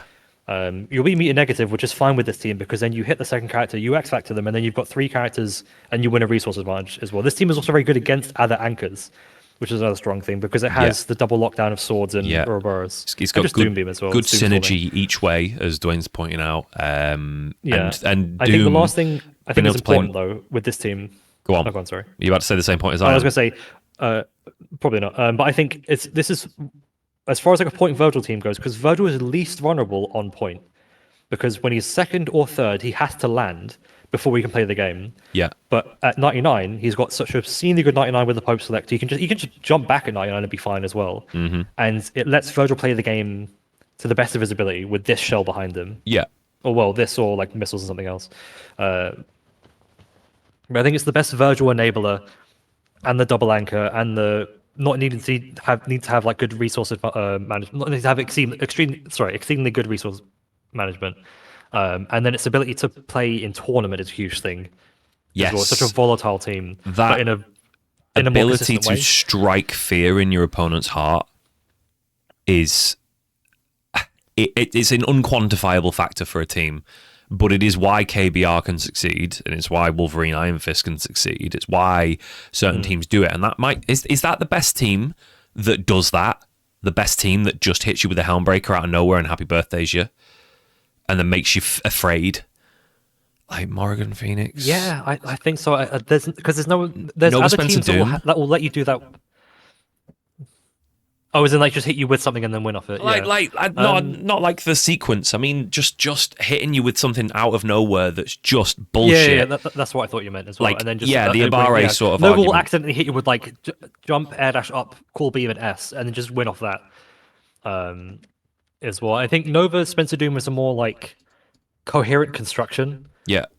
of a team, whereas Virtual Doom Strider is very much like chaotic neutral as far as like Yeah. an alignment chart goes. This here Whereas was Nova Spencer made Doom's like true neutral. in a science lab. Nova Spencer Doom was scientist created, and Virgil Doom Strider was born on the streets. Like, Yeah. this is a dumpster baby right here. This is a full-on dumpster baby. Clockwork just found it, and it's a scumbag. Yeah, like, this is a team it's of people on that bought the crack. game to press buttons. Yeah. Right, I'm happy with that one then. Follow my lead. Yeah. Thank you for the follow, Xanato B. Appreciate you. Thanks for coming through. Right. Is there anything, maybe a variation of a team or something unique that we should put in that we've missed out so far? Firebrand, Apology Man. Yeah, Fireman I think is the next one to worth mentioning as well. Apology Man. Are we going to say that Firebrand Doom Skrull is the best version of this team? Is Iron Man better? If we're talking from like what's being done, and then yes, I think kind of objectively speaking, Firebrand Doom type Dante probably is the best version because it has like true 300% setups as well, but they're very situational and they require like specific instances to happen. But I think off any given hit, especially from seeing Miles kind of you take the team further than Apology Man did as far as like the actual he has sequence evolved goes. it. Yeah, the team, in case Yeah, anybody like, in chat is really watching mastered now. this out. So, Apology Man created this team and took it to grand finals. Did he ever win majors with this? I think he beat F Champ in one of them, right? I don't know if it was grand finals or if it was in like one of the lead up to it. He's had But I think success he in won one of, majors, like, SoCal regionals. and the team is an unblockable team, and it uses Skrull's assist to force those unblockables on characters who just can't escape from that. But in recent, like 12 months, the last sort of like year, Miles, One Up Miles, UK player, has made a series of setups so that out of the general flow chart, he can make sure he builds enough meter with resets that basically force you to get hit. And then once he's managed to get through that first portion, he is set to do a 300% on you. Well, technically, it's not 300% because you don't get off the first hit, but the reset is pretty much unescapable for a lot of the cast. And he doesn't have to use the Skrull assist. He doesn't have to do anything other than meaty unblockable you with Firebrand's swoop, frame perfect, and he's got setups to make that happen really consistently. It isn't potentially needed to even have Skrull on the team. Like he just can't quite make the Virgil fit. So if you could do like Firebrand Doom Virgil, if he could do it, This would be the best, or in contention for like S plus. But I think absolutely insane because of how, as far as the Firebrand Doom anchor teams that are played, this is the one that's seen the most progress in terms of like development of the setup as well, and the consistency, and like dealing with all the variations as well, like dealing with people calling a system forward tagging, back tagging, raw tagging, whatever. Yeah. And the fact that I think what's most impressive to me, seeing Miles play this versus any other Firebrand player, is he will almost never TAC. He's able to maximize every setup without relying on a TAC to get 4 or 5 bars to kill a character, and then just doing the setup twice, which means there's less interaction involved, or less just not even interaction, just action from the other player at all. Yeah. If Miles gets the correct hit, quote unquote, and when he hits a Firebrand initially, if it's not Sentinel, Phoenix, Dante, or Magneto, the setup will kill your whole team. Like there's genuinely nothing you can do about it. If you play characters with no air movement, it is anti-fun team. over. Yeah. And he will just snap loop you as well. I think the only team this really struggles is a heavy quotations here is KBR, because it can't do the full sequence because it can't kill quickly enough, or it doesn't build enough bar to kill Hulk or kill Hagar. Or something. Awkward amount of health to get through, and characters that but then all you can just have snap loop invul. Hagar and Hulk, and then there's Yeah. nothing they can do about it. Yeah. I think the main weakness, of course, is Skrull sucks. Skrull is just a bad character. I love the character, but he is not a good anchor. He is a robbery anchor in the same vein Strangers. Yeah. But it's so much harder to win with Skrull versus good players than like read-based. Ami, even with Iron Man maybe, or Dante. Like Iron Man are similar. Iron Man bad character, but a good I assist think for this. the Iron Man. I haven't seen this personally, but I've only ever heard from the other Firebrand players that the Iron Man one is too inconsistent.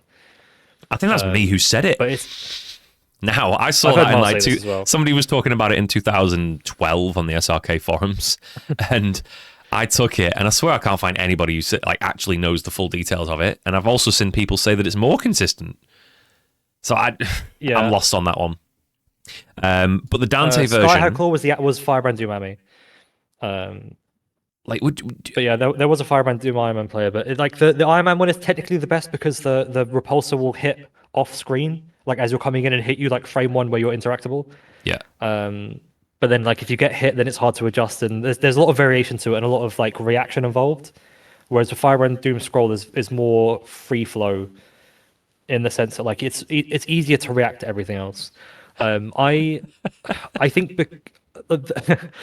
right, we got this strange. So Alex is actually playing this team as well. There we go. But as far as placing this team, I think going by the logic of just seeing one by one the Spaniards say they hate this team. it's Going all by the logic of how Nova Spencer works, I do think this is an S tier team.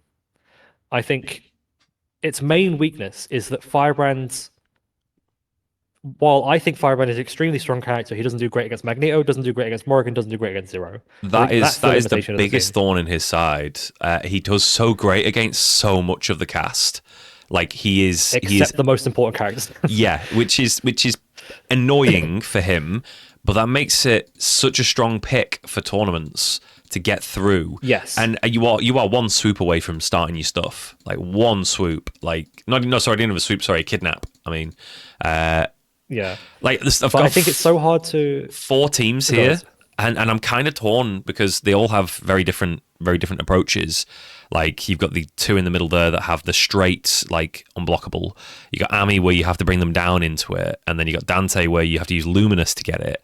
Is there a proper full Doom Dante 300% like there is for these two here?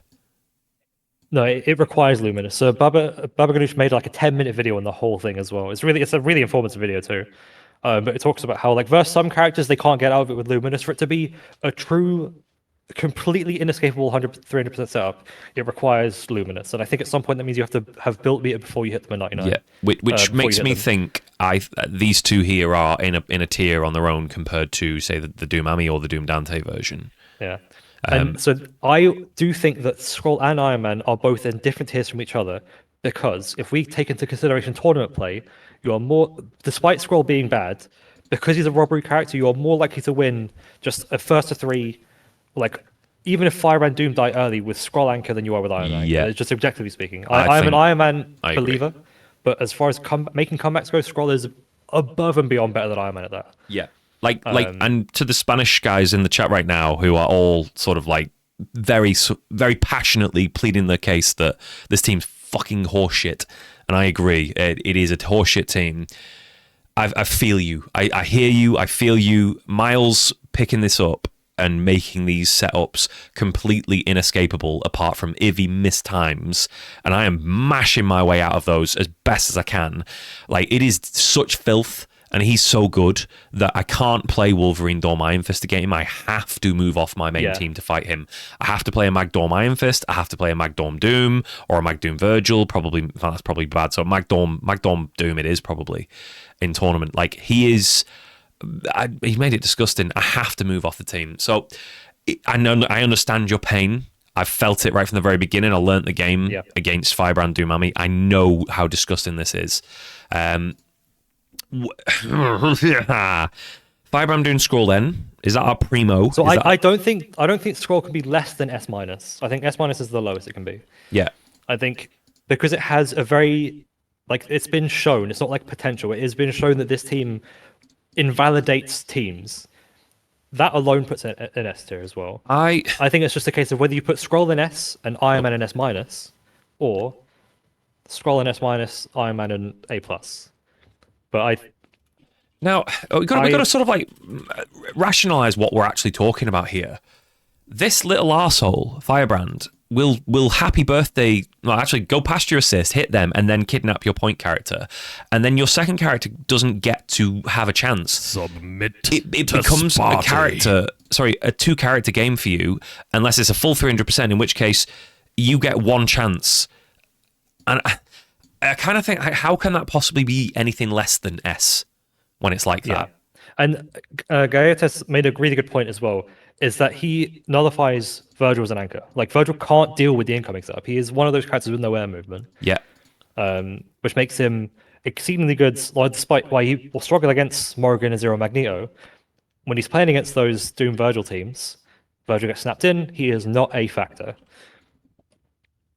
and it becomes much easier to play against Magneto Doom when they don't have um, an assist like that anchor to fall back on.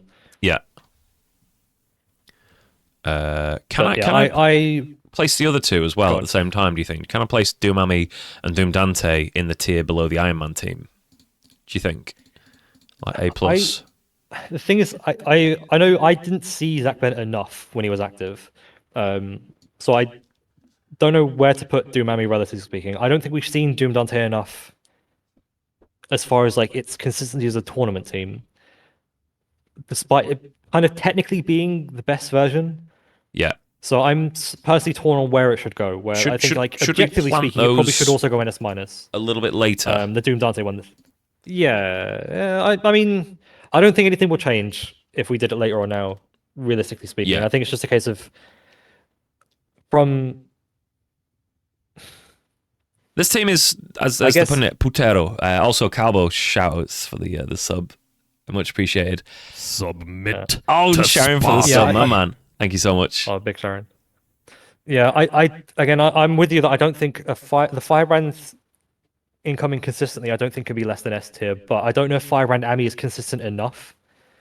Well, with that to team, be- like you would have Meaty Swoop. We never got the opportunity to see this, but Firebrand Ami was a mix-up team. It was option selects, Yeah, that throws was what I got. Is where down you meet into swoop Cold into them so Star. they land high low, high low, high low. But it was also there was unblockable setups with that, and then there's also just the high-low game with Ami being the longest lockdown on the ground. Well, is it? Possibly, but it's very long lockdown. The high-low game was like nigh on unblockable, but what kept happening in tournament was Zach kept getting just odd situations. People who were good could force themselves into those odd situations and avoid the Doom Ami, like given more room to breathe. Yeah. Like the assists and the play and maybe getting some meaty swoops out of this. Oh, it could have been really good. I probably would put it on the same tier as a Dante, sorry, as a Doom Dante overall. Or maybe not, because then the legit luminous unblockable. So this, well, the other thing I was going to say though is I think Firebrand Doom Ami is the best complete team, because you don't, well, like the unblockable thing is utterly fucked up. But I think Firebrand is still a character besides that, and he does so well against so many of the other characters besides like some of the characters in top 5. You And I know think well playing- how like, Firebrand does against a lot of characters, yeah. Yeah, and I think even if you never did an unblockable at all, Firebrand Doom Ami would be the best of those 4 teams there. Yeah. And I think that alone is probably good enough to put it in S minus, as well as the fact that it has the unblockable setups as well. But then I don't think Doom Dante can be worse than it, so I think those are probably all in S minus as well. Kind of by extension, it feels if kind that of makes wrong. sense. It feels kind of like I'm doing something wrong here. I agree. It feels weird having 4 Firebrand teams in S tier. I'm kind of But not I comfy think- with it. Let me stick So I them think here for we've now. put I'm the gonna four- I'm gonna purple Yeah, them. now we'll put them on the list. Those we can revisit. I'm going to purple them. By the way, the purple, for those who are just joining, is to be considered again a little bit later as we get closer. So if I just plant those, all right, we've hit them up. Have you got a pick for what you might want to look at next? So I think it might finally be time to address the Hulk in the the room. giant green elephant in the room. So KBR. Hulk, Sentinel, Hagar. This is possibly the bane of most tier lists of any variety in this game. Yeah. There are objectively characters that are the best, have all the tools, and do all the things. KBR's team does not. It doesn't have the speed, the projectiles, the mobility, but it beats players regularly in big tournaments. Yes. It So- wins. It mixes. It hits and kills. And at the end of the day, it's- what it's matters the more set than that? play, the snowball in this team is among the biggest of all the teams in the game. It very much is like lightning in a bottle as far as the team goes. Where individually, I think Sentinel's pretty good, but Hulk and Hagar are not good characters. But They're awful. there's just something about how the 3 characters mesh together. It's also a very kind of uncomfortable team to fight because we talked about this a lot earlier as well. It's like Hulk and Hagar are so healthy that for a lot of characters they can't really kill Hulk cleanly. And Hulk's the sort of character where size-wise he does drop out of certain things as well. Yeah. So like, but then you want to snap in Sentinel, and then I think for some people they feel uncomfortable snapping in someone's second character as opposed to their anchor. And Sentinel does have to go Yeah. first. He is the thing that holds the team together. But then you're snapping in a character that has hard drive. So Yeah. unless you've got very practiced anti-hard drive setups, there's not really a point. But then you kind of have to because you're not, unless you want to kill Hulk. Or then spend X Factor on Hulk as well. I think this is where some of the best teams do well because you'll see someone like Ray Ray. Ray Ray will confidently X Factor Hulk and then just beat Sentinel and Hagar with Magneto. This is. But then a team like Morrigan can't do that. You don't X Factor with Morrigan to kill Hulk. So you spend X Factor to give them 5 bars and kill Hulk.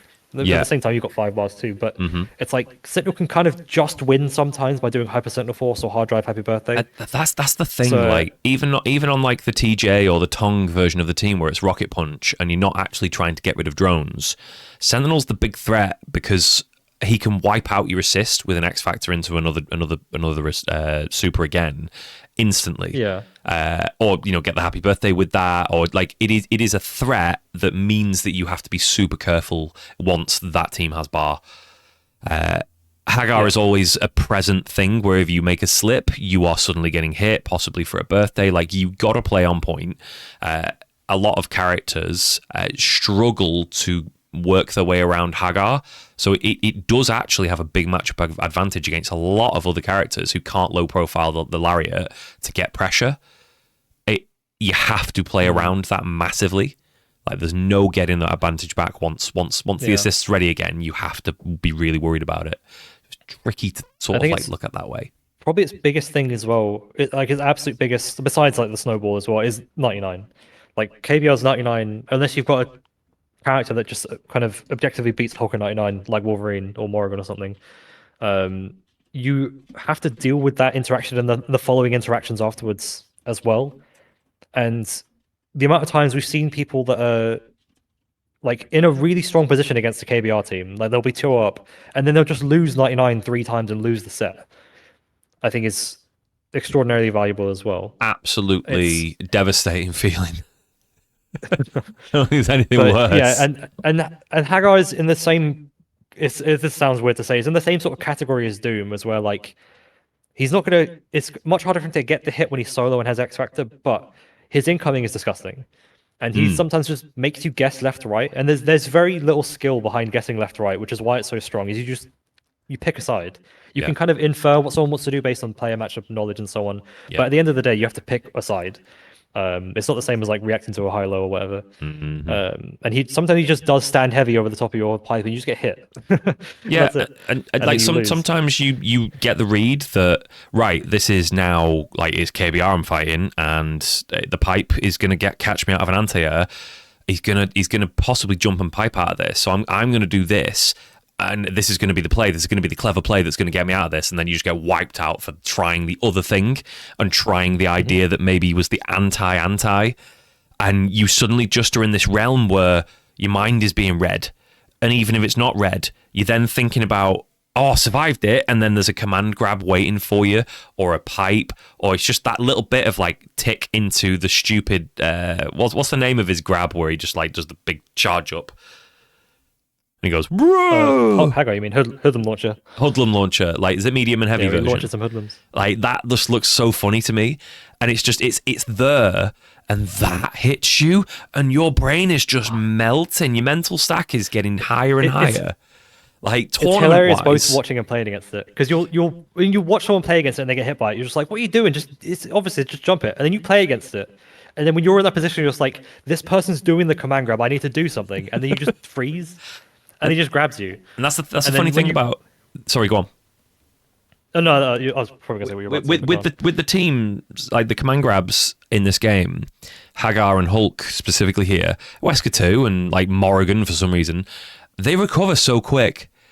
And if you are seeing a whiffed command grab from Hagar or Hulk. Oh, Hagar's command grab is plus on whiff. I Yeah, swear to God. if you did not read it in advance and already be doing like a tri-dash to beat the command grab, or against Hulk doing the same thing, you are eating a stand heavy or a gamma charge or a pipe or a lariat straight after it. It is devastating to be in that situation and survive for a second just to get bopped the very next. It's so cruel.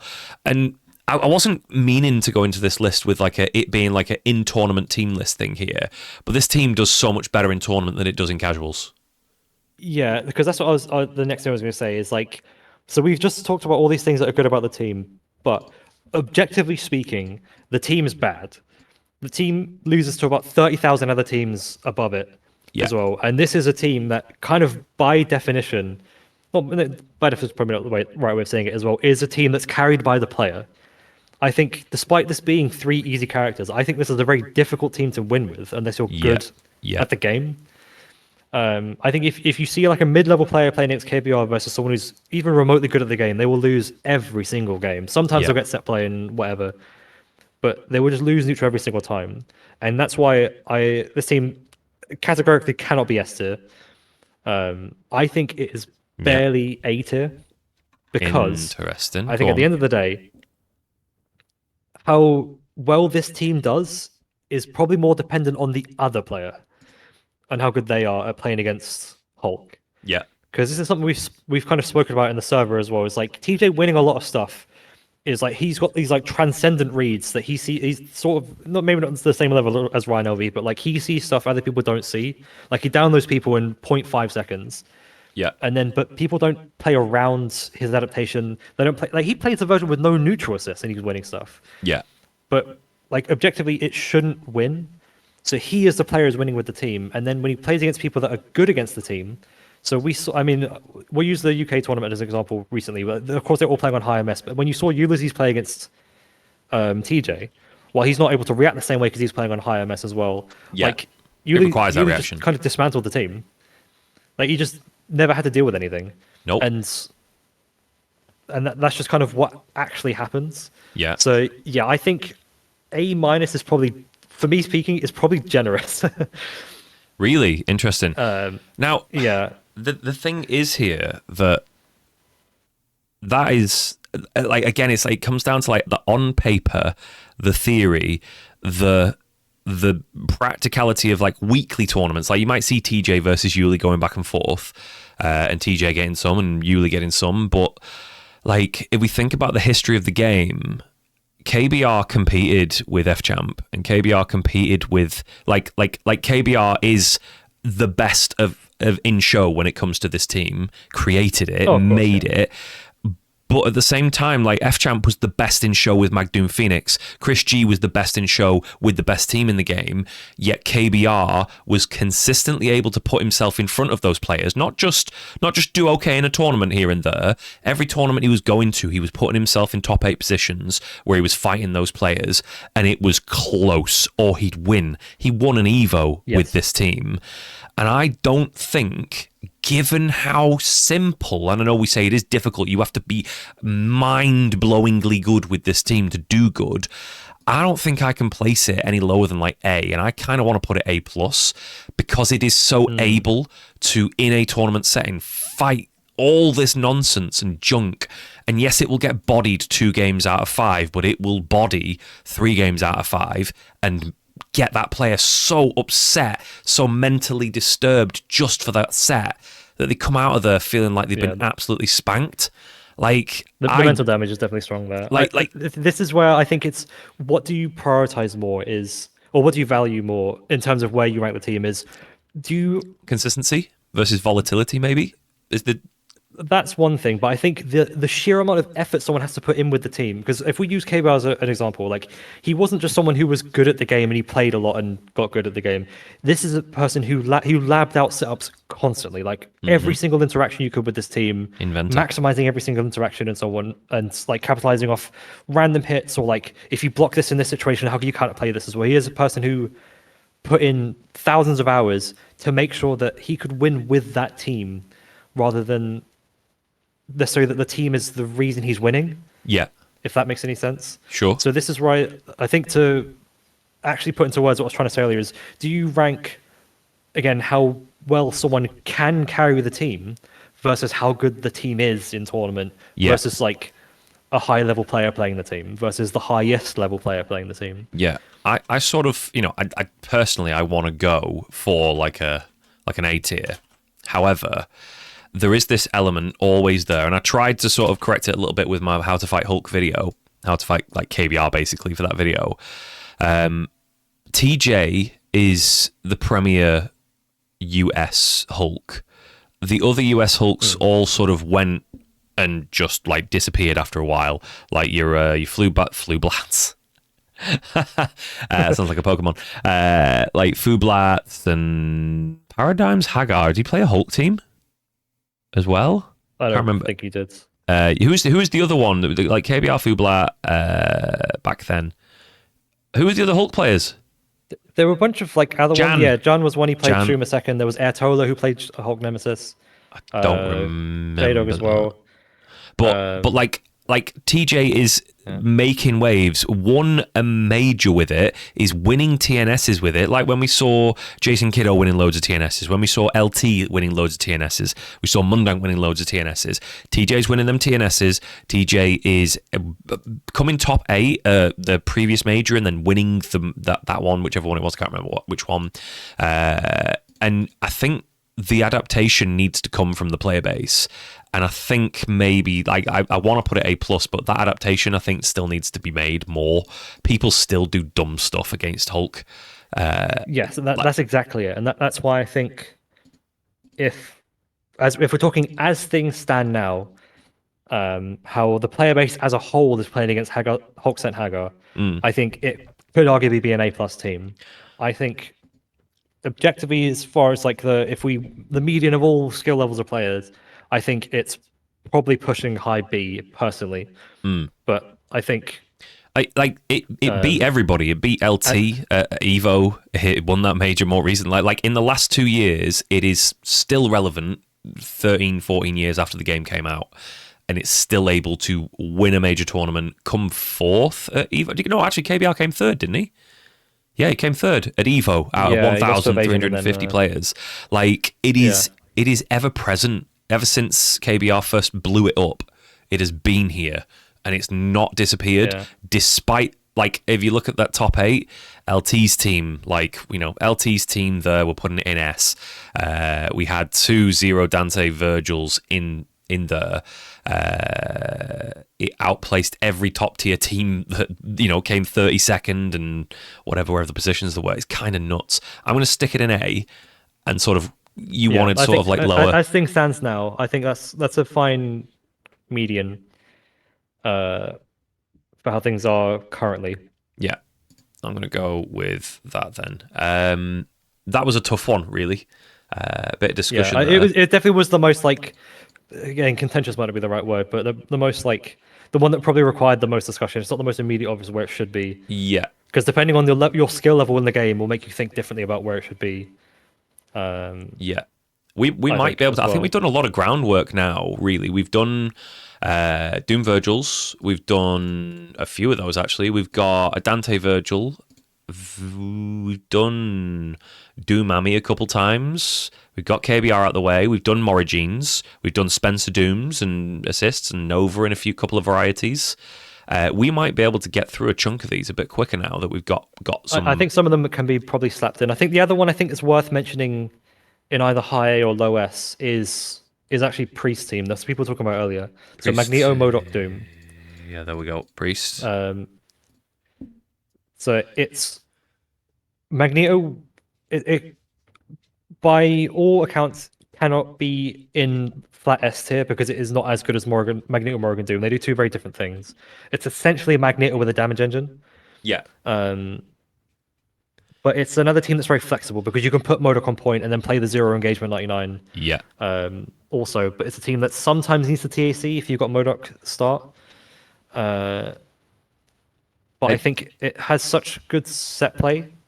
Yes. From the fact that it can kill from anything, you get it's the mag. You can play mag missiles and also still have a beam, which is a really important factor. Or as well, 'cause Dorito. then you get to play Modok missiles. Oh yeah, if you want to be if you're Or Scottish. you want to be the real hipster. Hit that balloon bomb assist. Yeah, balloon bomb rocks is the way to go. Yeah, which is great for like guard breaks and stuff. It just lingers there for so long. But it's a really strong team that kills, that has TAC options, and the set play, like you say, like Modok Dorito makes set play kind of ridiculously broke. And it also allows, not the Dorito here, but having Modok there allows for jamming bomb setups, which means you have access to the anchor and then a very high chance of getting that last character who's jammed back in and getting a hit on him, which is seriously important.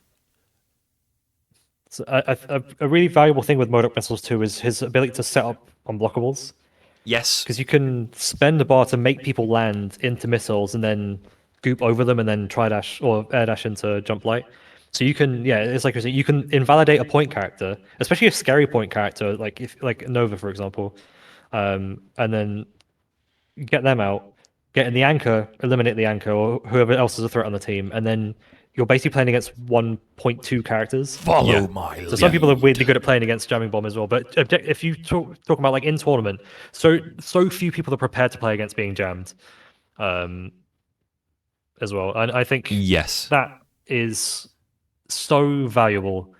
Is the ability to kind of shut down a character or two characters in some cases as well. On a pure theory basis, people would recognize they've been jammed and they'd have practiced their ability to defend somewhat whilst jammed. But in reality, they don't hold up forward and to down back and people just don't even spot it. They are like, oh, I'm getting snapped. Oh no, but they don't even notice they've been jammed.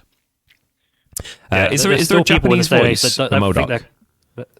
Say again, sorry. Is there a Japanese voice for Modok? No, the Marvel characters don't have Japanese voices. Oh, the Marvel characters don't do that. Yeah, that's good because if that would be so broke playing him in Japanese against people. You can't even hear him do jamming. You can't even tell what he's saying. He's not got jamming bomb. Literally so fucking broke.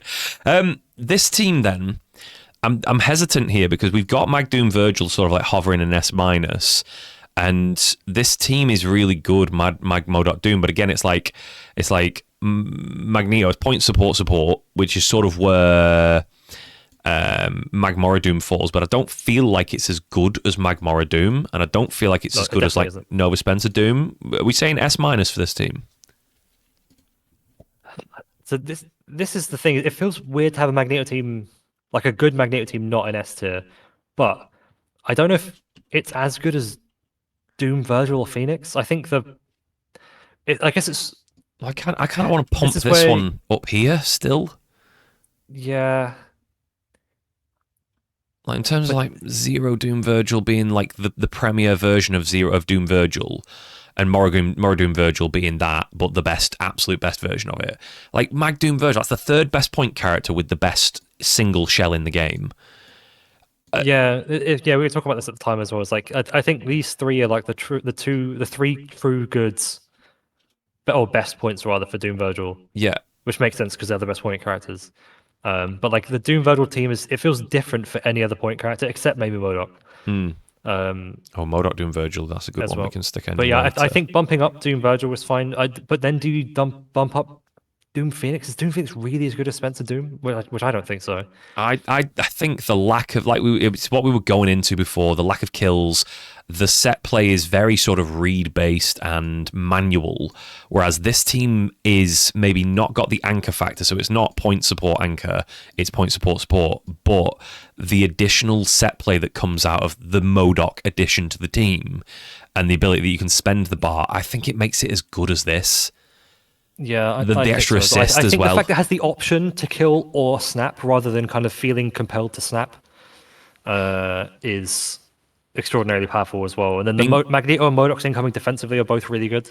Yeah. Inkler said also like the shockwave to battering ram DHC for neutral is you pick up off it, don't you? And you get a kill.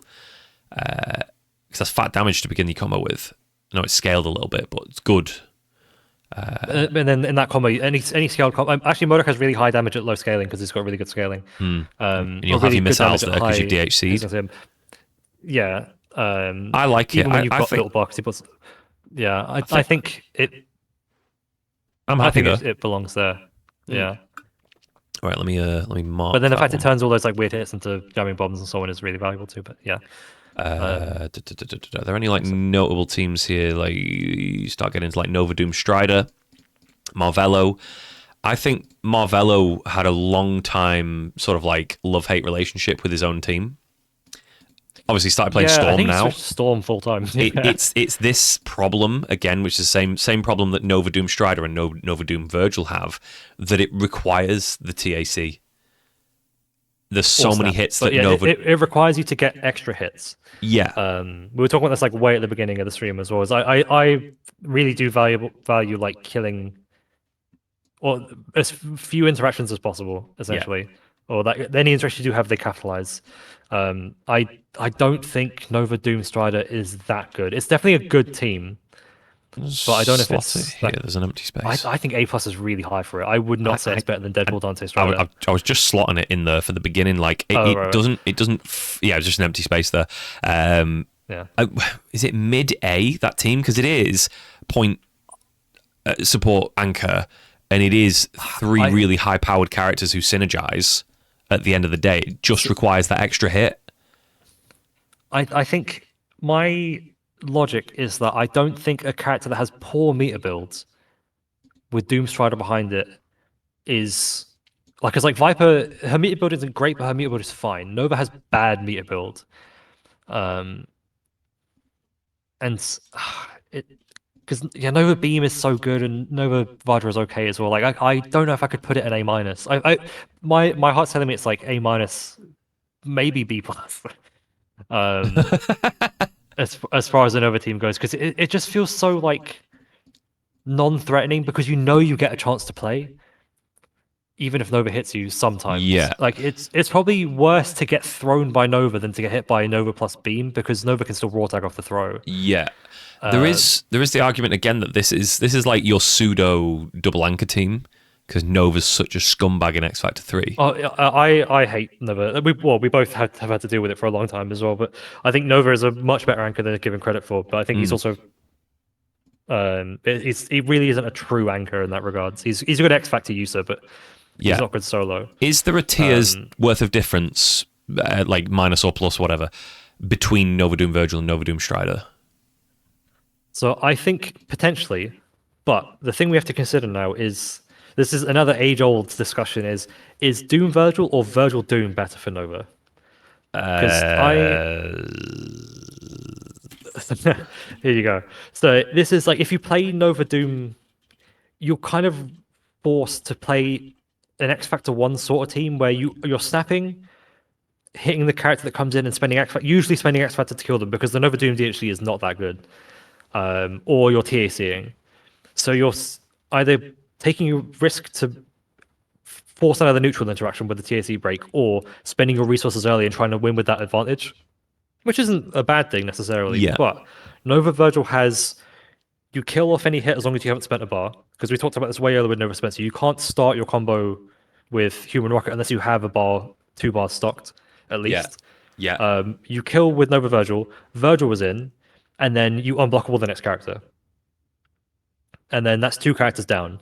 And then you can potentially unblockable again, or get Nova back in and then do Nova incoming and sort of do the same thing over, and then spend X Factor on the second character.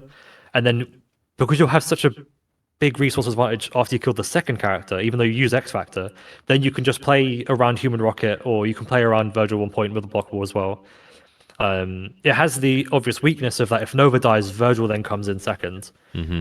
But this then comes down to how much are we weighing up the team as a whole versus the team if it's winning? Yeah. So I personally am on the Nova Virgil Doom. I respect both teams, but I think killing is more important. I personally would say Virgil second is better. Yeah, I'm Because you can tempted still to rotate actually Virgil just get rid of the Doom Virgil version of it and not need to tier it. I could tier it further That's kind down. of what I was getting at as well. So I Like- think Nova Virgil Doom is a tier better than Doom Strider. Because Doom Strider doesn't have that flexibility. Like if you hit with one assist or the other, you just don't get that damage. You have to TAC, you have to X Factor, you have to snap. Yeah. Whereas Nova Virtual Doom is you can do those things, Yeah, but you still have your primary option to kill. yeah. You And you you kill you like everyone except you for have a flow chart that could kill 3 characters with that variety of the team, like X Factor in the last character, or maybe the second character. There are idiots out there who fully front load their teams and have like Iron Fist on the back of the teams, like absolute morons. So this isn't like mid A, like that. I think that's fair. There's 1, 2, 3, Yeah. 4 tiers above it. Like I think that's pretty fair for a team that has a pretty top tier point. That's like what is Nova the 4th or 5th best point character? I can't talk anymore. fourth. Like Oh, do you rank him better than Virgil? Yeah, it's probably better than Virgil. he could be better than Virgil, but you've also got like Viper to consider, Modok to consider. Like there's a lot of good point characters in this game. But like Nova's a really top tier point character with a super damage engine. I mean, this could be Spencer, right? Like is there that huge of a difference? Actually, there's a point there. Nova Spencer, like you get the snap setups and the slant shot, and you get the big damage engine out of it. So this is I think this a pseudo damage Okay. engine I was because gonna it's the meter Yeah. build, isn't it? That's the big difference maker. Yeah, so you have to have more optimized Nova combos, which again, as far as like a tournament goes, is fine. It's only Nova. Because if we're looking at in a tournament situation where you've got a max 5 games, you want to give your opponent as little chance to play as possible. I think this team is like very cleanly worse than Nova Spencer because Nova Spencer has it off a raw tag. You're able to use Human Rocket way more freely, and you've got the slant shot incomings as well. Those 3 things are huge. Yeah. But with Nova Virgil, you can kill the first character and then kind of unlock Human Rocket because then you're spending X Factor anyway, or you'll have resources to spend on the second character. Yeah. And just TAC isn't a factor. Yeah, I think you're right. As well. Should we move on? Yeah. There was one that I wanted to... Oh, haha, Justin Wong. Wolvie Storm Akuma. It's Wolverine, who, decent point character. Storm. So I'm kind of traumatized by Storm mids these days, but I think Whirlwind isn't obscenely bad as an assist. It's really durable, has a lot of pushback, which is kind of antithesis to what Wolverine wants, but he can make advantage of it because he kind of gets corner carry and block strings, which is useful. Yeah, you can get behind it. But you're 99%, or maybe not 99, but like 90% of the time you're calling Akuma. And Akuma's a really short range assist with the movement that the best characters in this game have. It's a really short range assist. It looks like it's long when you sat in training mode and the dummy ain't moving, but if that person's moving back, Tatsu's just doing nothing for you, whereas a beam does it. Yeah. Justin Wong this is actually a dick for having made this team work for as long as he did through sheer willpower and determination, because it's a bad Wolverine team. It's so inefficient. It really is. It's like it has to TAC, you team super a lot with it, and then you get kind of weird incoming timings. It does have an infinite. It's like you said with the assists. There's so many dead zones with the assists. Yeah. That this is absolutely a team that's carried by the person playing it. It's like my team. Somehow I feel like my team's better than this. He was way better than this. No, it just sounds dumb to say. He's won Evo with it. He's won about 12 majors with it. It's just Justin Wong, though. He was better than every other player for so long. Yeah, this kind of goes into the Living Legend thing as well. Like if Justin Wong from the beginning played Team Clockwork or something and like mastered that team, then Justin Wong would have been the best player in the world, like 5 times over. C is generous. I put this in E. Because Wolverine's a struggling character anyway. Like he's really not that good. So he needs a lot of support and he needs things that capitalize off a lot of his stuff as well. And this team is not this. I think he's better than Chris Wesker Akuma. Oh, absolutely. I think it's doing better than Thor. Like it's you get a hit, you do either a TAC Infinite or you do your X-Men, you X Factor somebody. Like you can run through people as shown. It is out the box. Yeah. Got easy stuff to do. Tournament wise, it does well in tournament. We've nothing in B or C here. Comparison, however, is when you think about the era that they played, that Justin Wong played in as well. When he started playing like COVID era, when like especially Reflex, which was like where I had like all the best players at the time and some of the older players came back as well. Just someone kind of like he beat some people, but then when he played against like people playing what we now have as modern Marvel, he lost pretty badly because people just played around Wolverine properly. Yeah, And they played around like they understood the dead zones. They knew how to play like non-interaction Marvel. yeah. And Wolverine just didn't do anything. Which is what people still aren't doing against Even when KBR. yeah, Suddenly mumble that that's one. true. So I think D is generous for Wolverine Stormacum. I think it's probably the best team in E that will be Yeah. in E.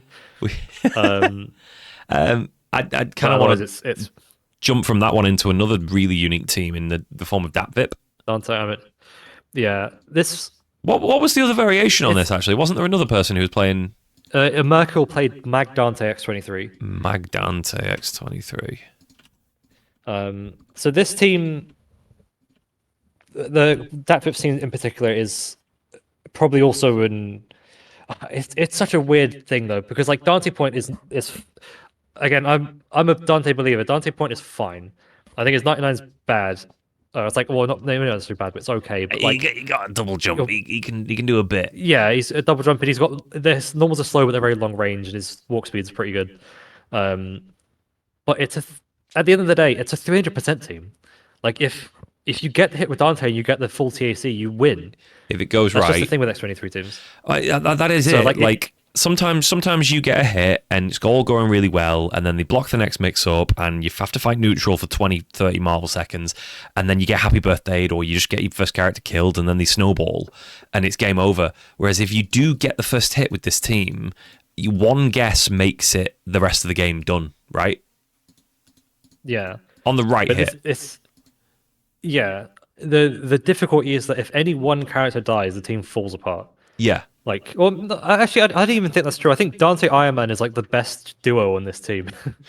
Dante with Unibeam is great, and Iron Man with Germ Session is pretty strong too. But you usually want them to have resources when you have to play those two, as opposed to starting with one bar. So if you lose, but then because you're playing Dante on point, if you get hit, you're going to lose Dante, and then you've got Iron Man landing with X23 assist, and that's nothing.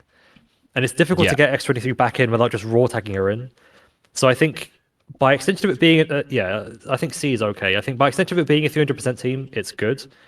I think as far as the team goes as a whole, it's because it's so backloaded that when you lose the front character, which will probably happen unless you're godlike with Dante, then it's just over. There's no like, Yeah. there's no way to get back momentum back. Yeah. Are these two teams in the same tier? No, kind no, of- Mac Dante is way better because you're playing. It's in the same Yeah. kind of vein as Mag. So actually, this is another thing that probably should be on the list too, because some we haven't considered are Frank West teams.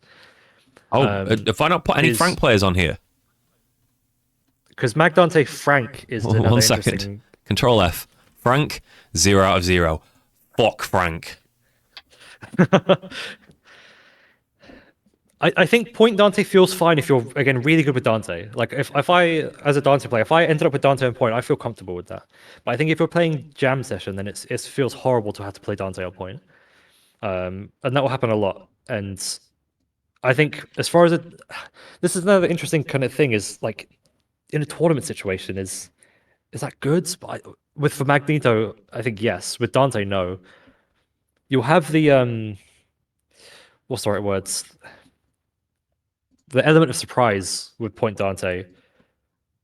But then again, I think the fact it comes down to requiring such a like exceedingly high level player skill to really maximize the team. It's why like that Vip's good, don't get me wrong as well, but it's why he didn't win anything. Is he just wasn't like good enough to hang with like the people playing the best characters, if that makes sense. Yeah. But I think so. C's probably fine for Dante. He might have won something a while ago, but I think Dante Frank is a really interesting, Mm. and X23 actually are both really interesting and probably difficult to place. Because I think teams that have win conditions are very like clear cut, and teams that can play to their win condition, like again the percentage play making the win condition higher should be ranked higher. Again, if we're considering tournament as like a relative thing, as well. And I think Dante Frank probably goes Man, Magdalene Frank's hard though because you basically have no neutral assist. Yeah, Because you you are have defensive short neutral range assist, but then you again. have to play aggressively. Yeah. So it's like it's a really weird It does position. have once you get hit the guard break setups though, which Yeah, because like I, when Frank gets going, like that in tournament is it might as well be unblockable. does that mean can I put that into A tier somewhere? I I think both might be A tier potential. What Magdante I think X23 too? it's a team that if you hit with Magneto, you win. Or if you hit with Magneto and guess the TSC right, you win. Well, But then the fallback is, and I think that's so valuable for the fact that you're playing that strong of a point character. Despite having such a kind of frail backline. mm-hmm. So I think if we put him, say, Magdante X23 into A and Magdante Frank, Zero Dante Frank would be a tier above that. yeah, Like it's the just now I'm weirdest. sort of It's the torn. I weirdest feel thing like because you take the best incoming like mixer with his best assist for mix-ups. Well, maybe missiles, and then swapping him out to get levels to then do mix-ups with a guy who's not as good as that guy. Team. Yeah, it's like you. This is the thing with Frank teams Legend. as well. Is I've always had the sentiment where there's never a situation where you think I need Frank West on this team. You play Frank because you like Frank West, and then like Follow EMP my Obama's gotten to the point where lead. he's developed such a good team for Frank West that he might as well just play a different team. Yeah, And what he absolutely. does as well, he's got like loads of variations for his teams. He plays Zero May Cry, he's got Magdante Frank, he's got Zero Dante Frank, and all that. Yeah. So it feels like a very redundant team, but it is objectively really powerful because it's Zero Dante, and Zero doesn't need a second assist. Because when you play Zero May Cry, you rarely need to use Rapid Slash in the same vein. Or you could call Rapid Slash almost in the same element you would call Frank without the significant pushback. It still gives Yeah. you throw pickups and then leaves you jam test for extensions later on. So it's just weird. Yes, it's But in an awkward it's position, definitely better but than it's Zero Dante with a third assist that's also good, and an opportunity for more characters who can still mix up if Zero dies or if Frank dies. Zero's there with Dante. Like it's got angles coming at it for it from different goes. I think like middle of A tier is pretty solid for that. I think it's better than Magdante Frank. It just feels. It feels like Zero Dante Frank kind of has to be 100%. Higher by extent. Yeah, we're all Frank West haters here. But if it feels like by virtue of Zero Dante Frank having Zero Dante, it has the double set play team, it probably ends up in A+. But I feel like that'd be like a Zero Dante Strider would end up in like A+. Oh no, that'd be pretty good. But do you think Zero Dante Zero Doom Strider? Zero Doom Strider feels like such an ugly team. All right, I'm sort of hating this right now. Let me just purple that one. Yeah. That's purple fair. This one a little bit.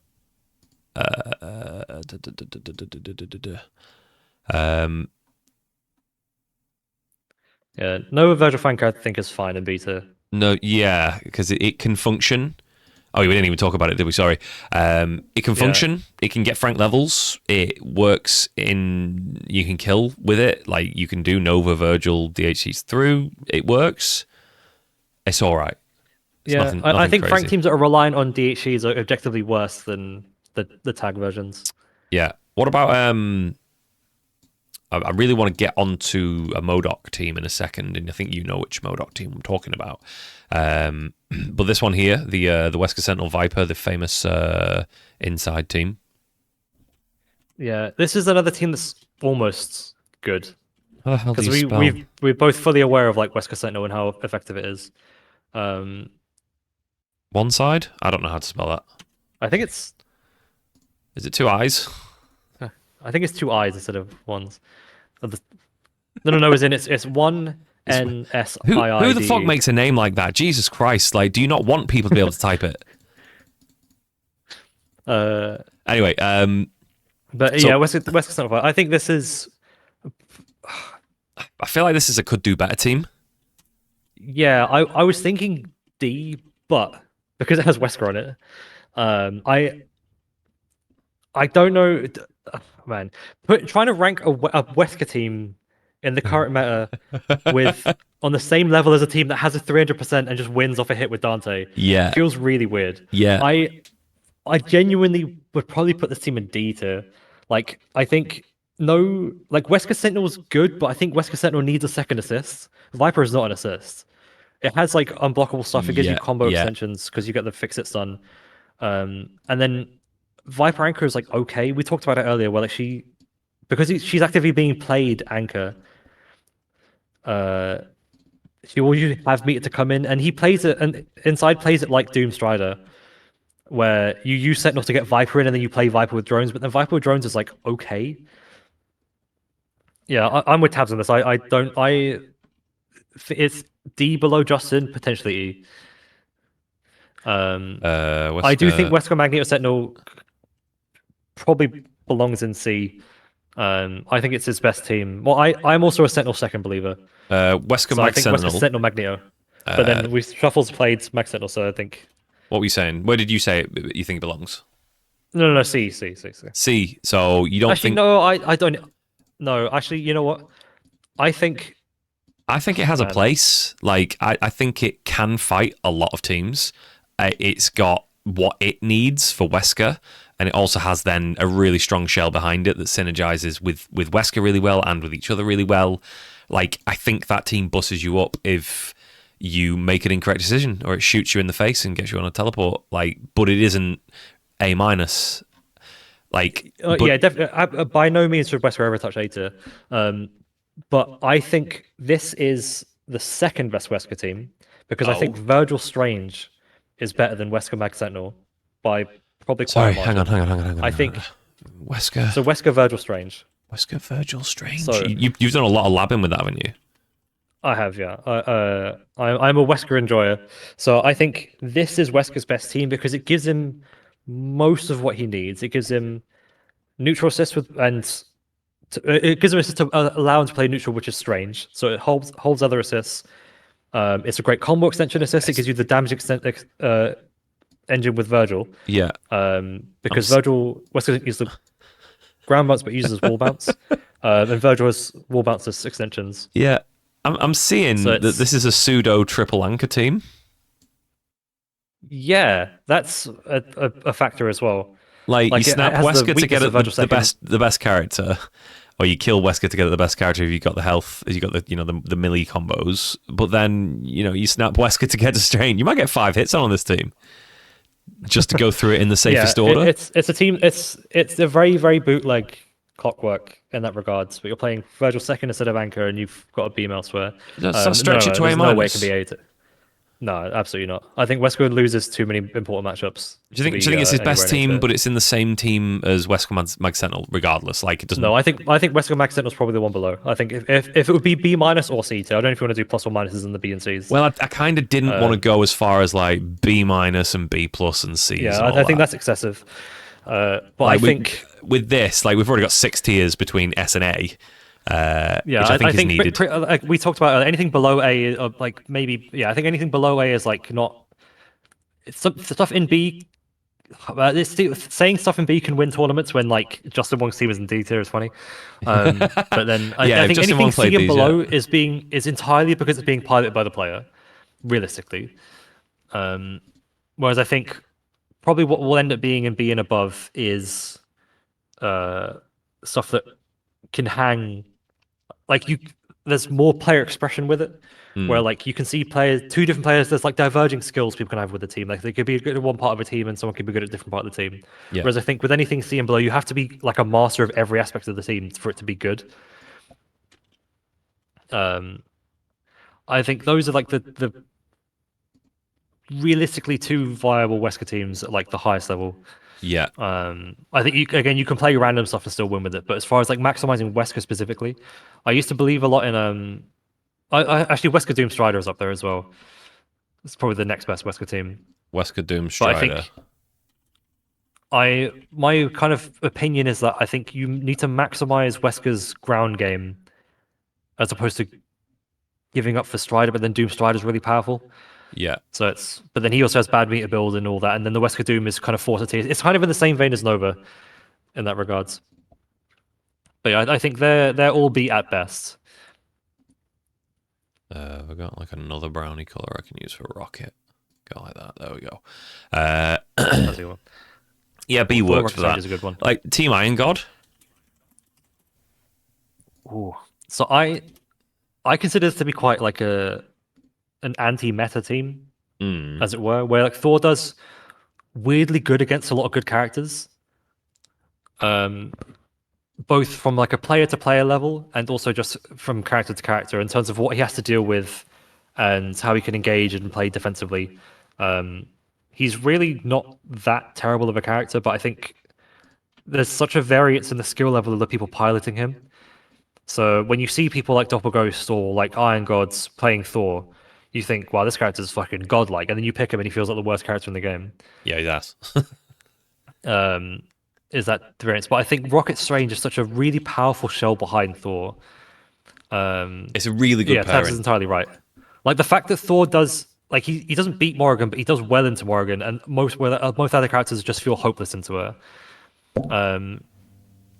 But then like he can ignore a lot of Zero's stuff. He can challenge a lot of Zero's angles. He can stall Morrigan pretty well. He can make Morrigan have to think about movement. Magneto has to play more defensive and has to play, like really be more decisive about trying to throw and so on. But yeah, and then but the issue is that Bolts isn't great against some of the top tiers. Would this be a C tier? Thor Rocket Strange. No, I think this is. Hear me out here. I think this is an A- team. An A- team. Yeah, I think this is a team that, like, especially in tournament, this is a team that can make stuff happen. So, because of Thor's like explosiveness, I think it again requires you to be pretty good with the team. But because it has good matchups and a lot of good characters, because it has really high damage, it kills off every hit. You never need to TSE, but you can. It has the robbery aspect of Rocket Strange, where Strange, like, you play Rocket Strange like Doom Virgil, where you use Rocket to get Strange in, and then you just fucking teleport while calling a log trap, and people just get hit by that. It just has ways to just hit people and kill from that, which in tournament in a first to three setting is really valuable to me. Yeah. It's a funny one because like if I'm getting a hit on Thor, like I'm snapping in Rocket. Sorry, I'm snapping in Strange. Oh, yeah, Thor is snap bait. You just get snapped every and then time. Rocket, Thor's left. If I hit Strange, who falls in usually pretty much like a rock. He does have the quick super light, and the palm sometimes gets the better of you. But it's really amazing support for Thor. But so you think like that's why I think A- at best. It's just the fact it has that explosiveness to it. Where again, I'm trying to think more of like what the team, assuming the team isn't losing. Well, before we get to like that, then that's going to be. It's got to be relevant. Sorry, relative to what is like the best Rocket Strange here, or Strange Rocket in that order. Would it be like a Zero? Would it be a Virgil? It probably is Zero because he's boundless and Bolts is really good for him as well. I guess as far as like non-top tiers playing the team.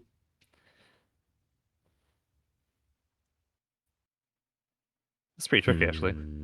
I guess MODOK Rocket Strange MODOK would be like the best version of that.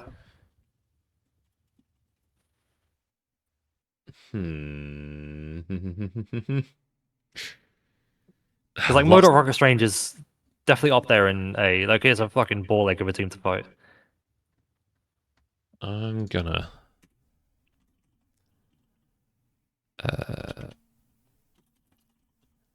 I don't agree here.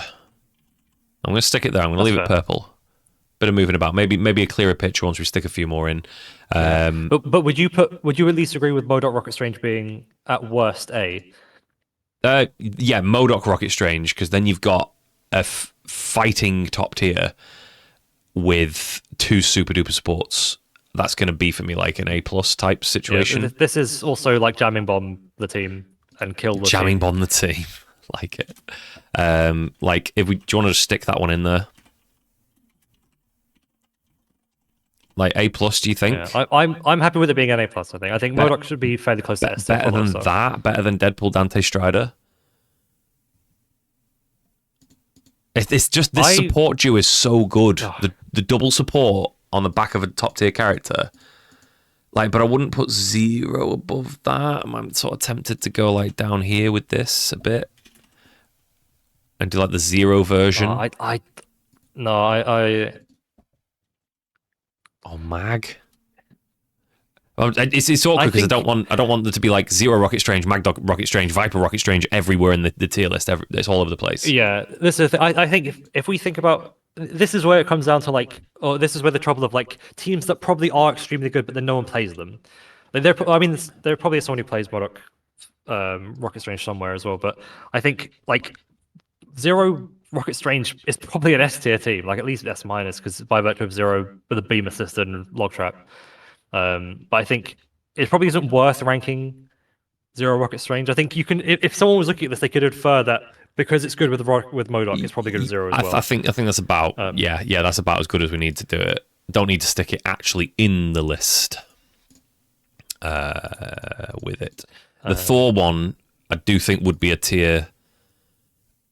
I was still, my opinion was still A minus for Thor Rocket Strange. Down there it is. Sorry, yeah. I got myself all mixed up there. Thor, I'm going to leave it purple. It's just the matchup into top tiers. I think is valuable. In my opinion, the explosiveness of the team, the killingness of the team off random hits. For just objectively speaking, and then also in a team situation is really important. Well, this was the MODOK team that I wanted to get to. MODOK Doom Dante. Is it MODOK Doom Dante? Yeah, this is. No, Mia plays Dante second. I think this should have Dante second on it. Dante, right? Okay, I wasn't sure. Again, you don't need.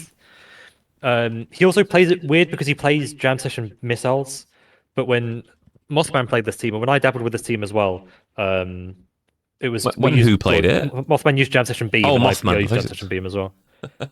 Mothman used to play this team before he switched to Dante Morgan Phoenix. Seems so long ago. It was 2020 or 2021. Jesus. But this is. This is the kind of thing as well as. So with what Noah just said in the chat as well, it's like Missiles is by far MODOK's best assist. Like nothing is close to it besides maybe Dark Harmonizer. But then with Beam is a more complete team because it's better for Dante.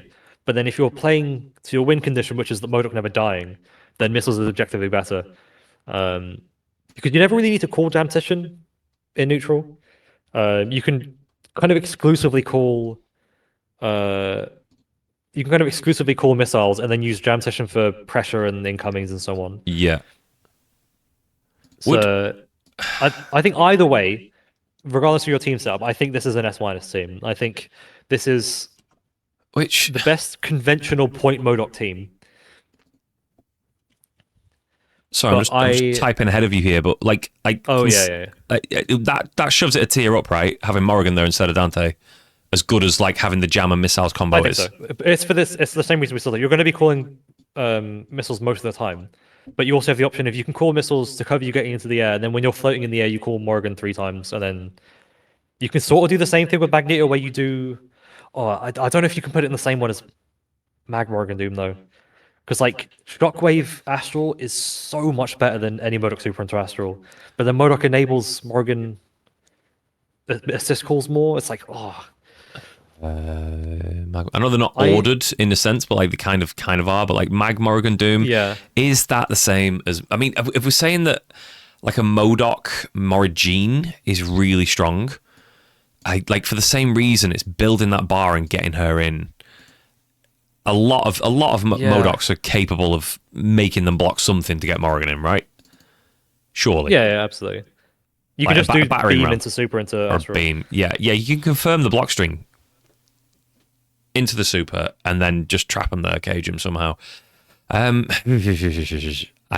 can be some reordering here and shifting, but I think that team could fall into S minus. I feel like S is getting quite busy. It's very busy. There's a lot of good teams in this game. But I feel like Modok Dante Doom is strong in the instance that it's like the best It might not team have at the just letting edge. Modok do stuff. Yeah, But then because you get the damage from Dante as well, because the big thing with Dante is you get the team super in your combo, which gets you like loads of cubes so you can set up jamming bombs afterwards or before or yeah, afterwards. Jam session for incoming pressure and so on. Whereas with Modok missiles, you have one extension, so your damage isn't that high. Sometimes you will need to TAC with Modok. But then you have the advantage of Modok Morrigan. Sorry, Morrigan Doom.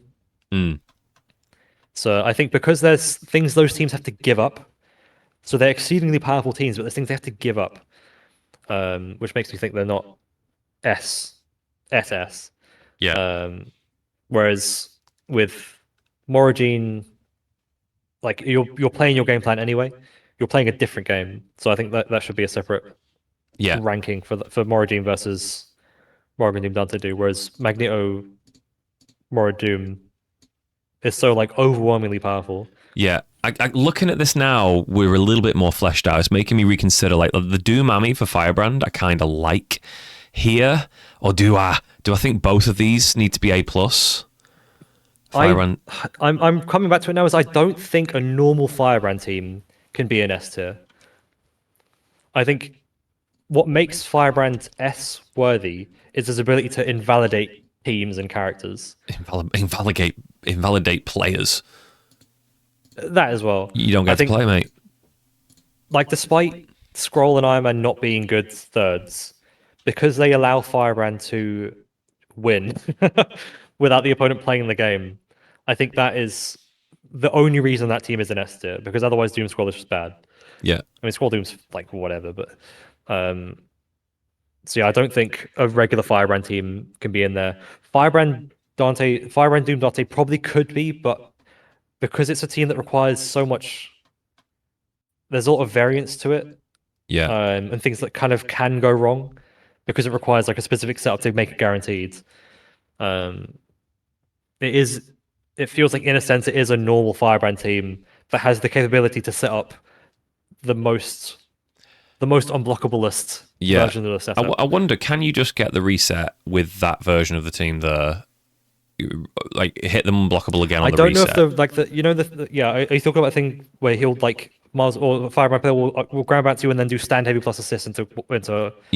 I don't know Yeah, if you can do that with like Dante. scroll might be the answer there because it catches all the techs, and if it doesn't, like Yeah, because it Firebrand has is quick enough variance on the outside front of the tech. incoming.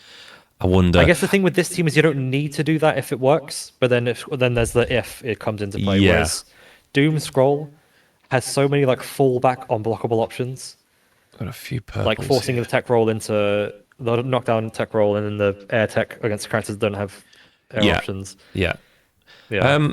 With the Viper Dooms that we had, A plus, I think maybe is settling. I think that looks about right. That feels kind of high to me.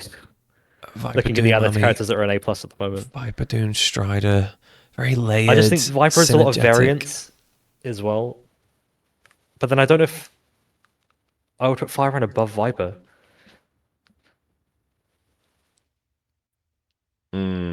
We Oh come back man, to am I that. thinking Come about back to that. Firebrand and Viper both being in middle A? Well, all of these being middle A. Maybe. Alongside Viper Dante Strider? I think so because they're good at doing different things.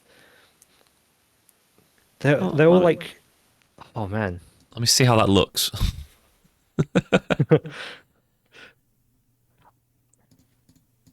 Viper Doom, Viper Doom Strider. It's solid A tier. Like the Doom Mummy and Doom Strider with a great point on the front there. Is it less than the synergy of those three, for example, and that and that? But then, do you think that Viper is the second best character in front of Doom Strider, but behind Virgil? Virgil Doom Strider. Where the hell did we put Virgil Doom Strider? In S. It was S. Yeah. Um, Because that's definitely S. like Nova Doom Strider. Nova, yeah, which was lower. Nova Doom Strider was down here somewhere, wasn't he? No, we went Nova Virgil Doom in the end. But Nova Doom Strider down there. I think Viper Doom Strider is better than Nova Doom Strider. Yeah, I agree. And same with Viper Doom Ami. Modok Doom Ami, Modok Doom Strider. Oh god, Modok as well. I think Modok Doom Strider's okay. Maybe if we would like maximizing, like doing everything on the list, it will probably end up somewhere in A tier. Yeah. I think it's not as good as Rocket Strange for Modok, but then it has Yeah. missiles, so it's like, We're doing some hard. moving about here. Shall we rank some that we've avoided near the top here, of just the ones that came out like Morrigan wise? Because there are some other Morrigan teams where she is top one team in the game. Morrigan Doom with Dante on the back or Strider on the back changes things significantly. They do, but I don't know if they change it for the better. Like, would we say like Morrigan Doom Dante? Would that be S? And then like Doom Strider, sorry, Dante Strider would be like maybe S- or A+. Yeah, they're definitely all S tier teams. I think Morgan. Oh, no, I don't actually. No, I don't think that's that. I think Morgan Dante Strider is probably an A or like an A+. Because I'm I am agreeing of with the you. agreement with some other Morgan players is that I think Morgan without missiles is a different character. I think Jam and Vajra are both really good for her. Some people are going to be like, "Oh, she can't pick up on the Strider knockdown and blah blah blah." But the situational advantage she gets from the knockdown from Vajra is huge. Like she effectively gets a like anytime she gets to go into Astral for free, that's a punish. I'm So on. How you doing? I think those are S tier teams by virtue of having. I personally think Doom Strider's better than Doom Dante.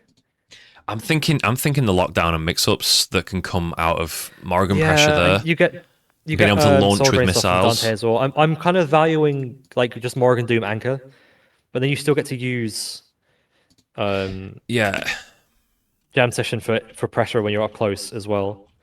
is that again the point support anchor?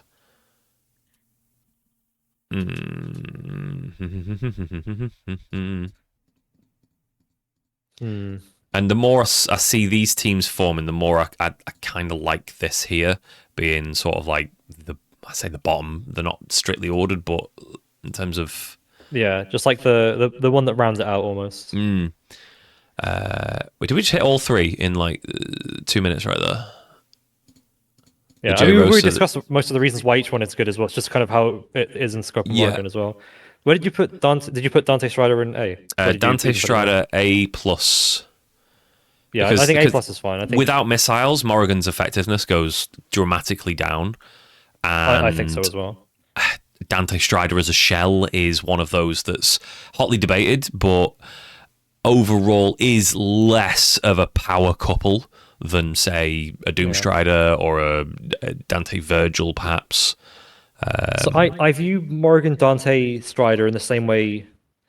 You probably actually play the other two Morrigan teams, which is like when Morrigan gets low-ish, you get Dante in just by doing like Invincible Super to Devil Trigger, and then you just stall while calling calling Dark Harmonizer, and then get Morrigan back in when she's healthy. Like Dante is more of a means to let Morrigan heal, and then play more Morrigan neutral while calling your 2 assists rather than doing stuff with your other characters. Because the other thing with Dante stalling is you could eventually stall enough to get like a bar and a half, 2 bars, and then you get like even like a silly hit, like hammer into Cold Shower instead of Volcano, and then Yeah. have 3 bars and just kill with level 3s, Yeah. and then just keep doing that. So you don't have to do like proper Dante combos, and then you've got an anchor. So, but then I think that's better with it's like a more stable fallback with Doom Dante and Doom Strider Yeah. as well. So I'm okay I with like that. those where they are. Yeah. I'm looking here, another Evo winner, Flocker, with 0 Virgil Hawkeye. Man, this team is It's kind of Okay. good, but kind of whack, right? It's yeah. like as far as what Zero expects. Like Zero's got some high expectations. He's looking for 9 out of 10, 10 out of 10, and he's Hawkeye's a 5.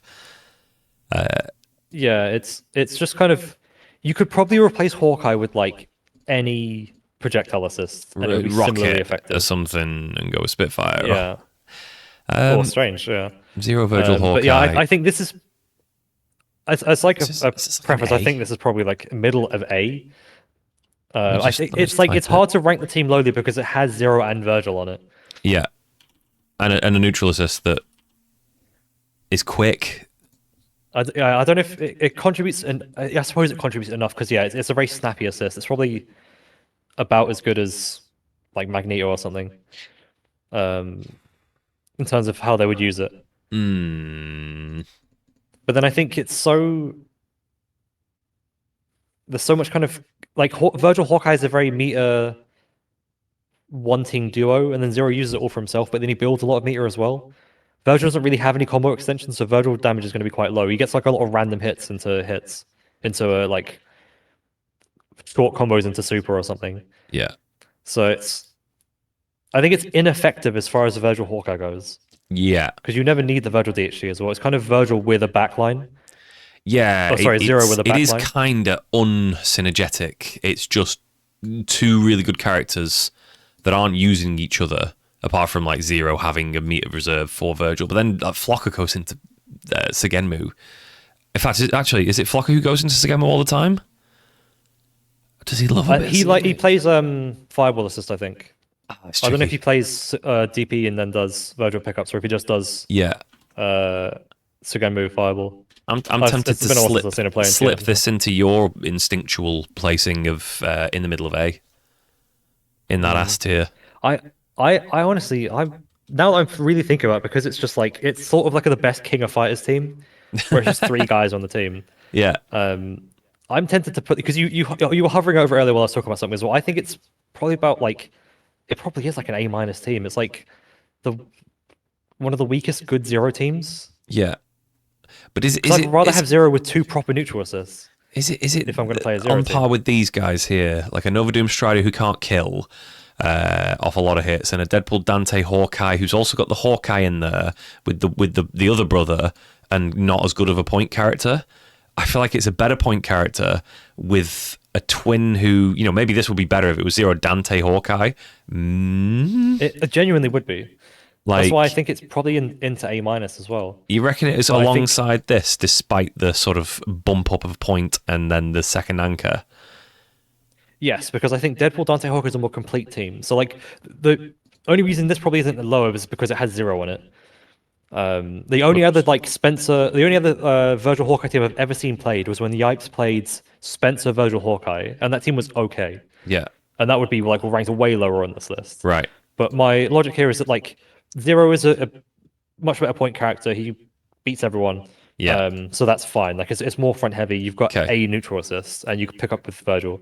Deadpool Dante Hawkeye is a more complete team because it Yeah. has like you can play Deadpool with his favorite assist Jam Session. You can still use Jam Session for your incomings and then kill from that with X Factor and so on. But then it's because Deadpool Dante Hawkeye requires a lot more meter management and resource management generally because of X Factor as well. But Zero Virgil Hawkeye, like because it doesn't have real neutral assists, it will lose to like other good teams with neutral assists because Yeah. they can't really play around it super well. I think I'm happy with that because again, Yeah. in fact, we don't need to go over it again. We've gone over it. It's effectively it's a triple like anchor it. team, and it just has three guys on it. Yeah, it's got three guys. Speaking, you mentioned a Spencer Point there team from Yipes, but my favorite ever Spencer Point team was Calpe's with Spencer Doom Virgil playing Doom with missiles, Doom missiles. which was absolutely mental. I hate actually this team. like this. I think it's personally the best point Spencer team with playing Beam because you've got OTGs into 80k with Virgil's Rapid Slash.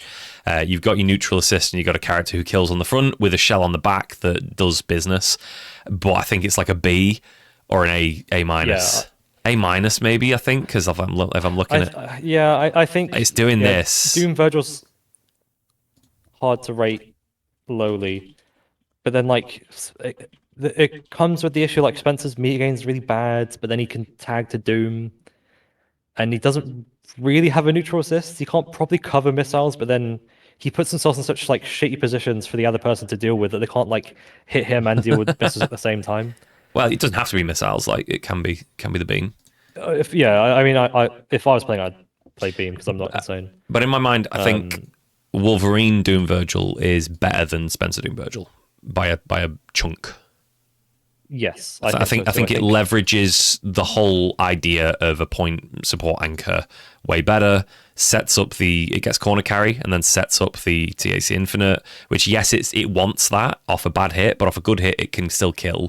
But it is the fact that then if you get one TAC Infinite, it is then a charged up Wolverine with no concern for me to spend on the last two characters. It's kind of nonsense. It's not perfect, but it is a seriously good tournament team. At the same time, you're not dropping things with it unless it's like Doom Infinite. I suppose because I was in my head, I was sincerely considering Spencer Doom Virgil in like C, and Wolverine Doom Virgil in B. In C, but then as far as B. like tournament level goes, I don't think. I probably have Wolverine Doom Virgil. Personally, I probably have Wolverine Doom Virgil in A- and Spencer in B. Let me think. Like I'm sort of comparing. I think Spencer just has like really bad point matchups into like a lot of the cards he would run into. Yeah. And then the stuff that makes Spencer scary isn't scary when he's a point character. I'm gonna move. So he's just kind of there as like a meat shield for Doom Virgil. I'm gonna move this down to B, which is kind of funny for a Doom Virgil team again. Yeah, but I think this comes back to like someone was saying that like there's only really a handful of characters that are like really good at maximizing what makes Doom Virgil good, and I think Wolverine does do that. Yeah, I think the team is so simple and so effective, and like PR Rog tried to get back into the swing of things and play Evo 23, and he did well. He just couldn't get to his old level, but he was so effective with it. The super hyper aggressive style, knowing when to slash and knowing when to push and how to use the plasma and how to make sure that people died when you wanted them to. Like his decision making was really good, and I kind of feel it's in a really similar vein to KBR, and the fact that it's a Doom Virgil, really simple, easy character. Like I think it's there alongside KBR for me. Yeah, I can see it. It follows the same sort of logic, but has neutral. It's like it requires less effort to get to the point where it becomes highly effective. Yeah. I'll just go over here. We sort of done Nova Doom Virgil as well, actually, haven't we already earlier? Yeah, we changed it to Virgil Doom, but so that takes out a huge chunk of those. We have the other F champ. Magneto Dorm Doom. This team is so friggin' synergetic. Yeah, you'll have more of an opinion on this because you play it. We've got Ray to do as well, and then Milky. This is an interesting little stretch. Ray a little bit ago as well. So I kind of feel like I want to do Ray first because Magdorm Doom I think would be better as a comparison to that. Magneto with the ability to kill most characters in the game, the relevant ones, and then bar like 4 characters. Like that's what this gives. And it gives 2 of the best neutral assists and variety as well. You don't have to do the Ray thing and do plasma with drones. You can mix that up if you want, but like the ability of this team to neutral is Magneto's so fast and flexible that he can do whatever he wants. He doesn't need to have Buster charged. And I suppose like Morrigan probably would do a better job of it, but no one's playing Morrigan Doom Sentinel. That'd be a good team for the list, but like where would you even put it? This team's damage isn't kind of ass. You just need good combos, Inkler. Stop being ass. It definitely isn't. But so what I think is interesting about this team, and it's something that this is more anecdotal than objective, but like Inkler's felt this as well, is that drones can feel somewhat redundant sometimes. Like there's plenty of situations where like you don't, you can't, not necessarily you just can't call Sentinel, but you don't need to call Sentinel because Beam is just so complete for Magneto as far as neutral goes. Yeah, that it's like you don't really. There's time like the opportunity cost you lose from calling drones and someone just moving backwards, or getting over it as well is that as well. But so like drones is fantastic for incoming. Like it's incredible for incoming. But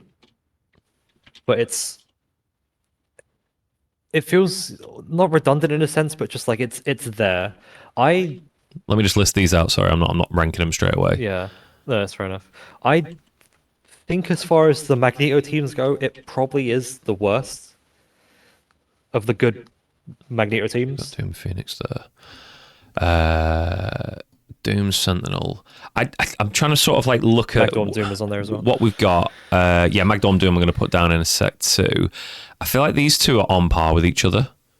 The things that you get from Dante, you probably you're losing a good chunk from the stuff you get from Sentinel. Like the welcome mix-ups are so potent here and then scaled really nicely, whereas you get a quicker lockdown from Dante. And it's all very quick with this team unless you go missiles jam, which you don't really do you? I kind of feel like these are on the same level. It's mag plus two super duper supports.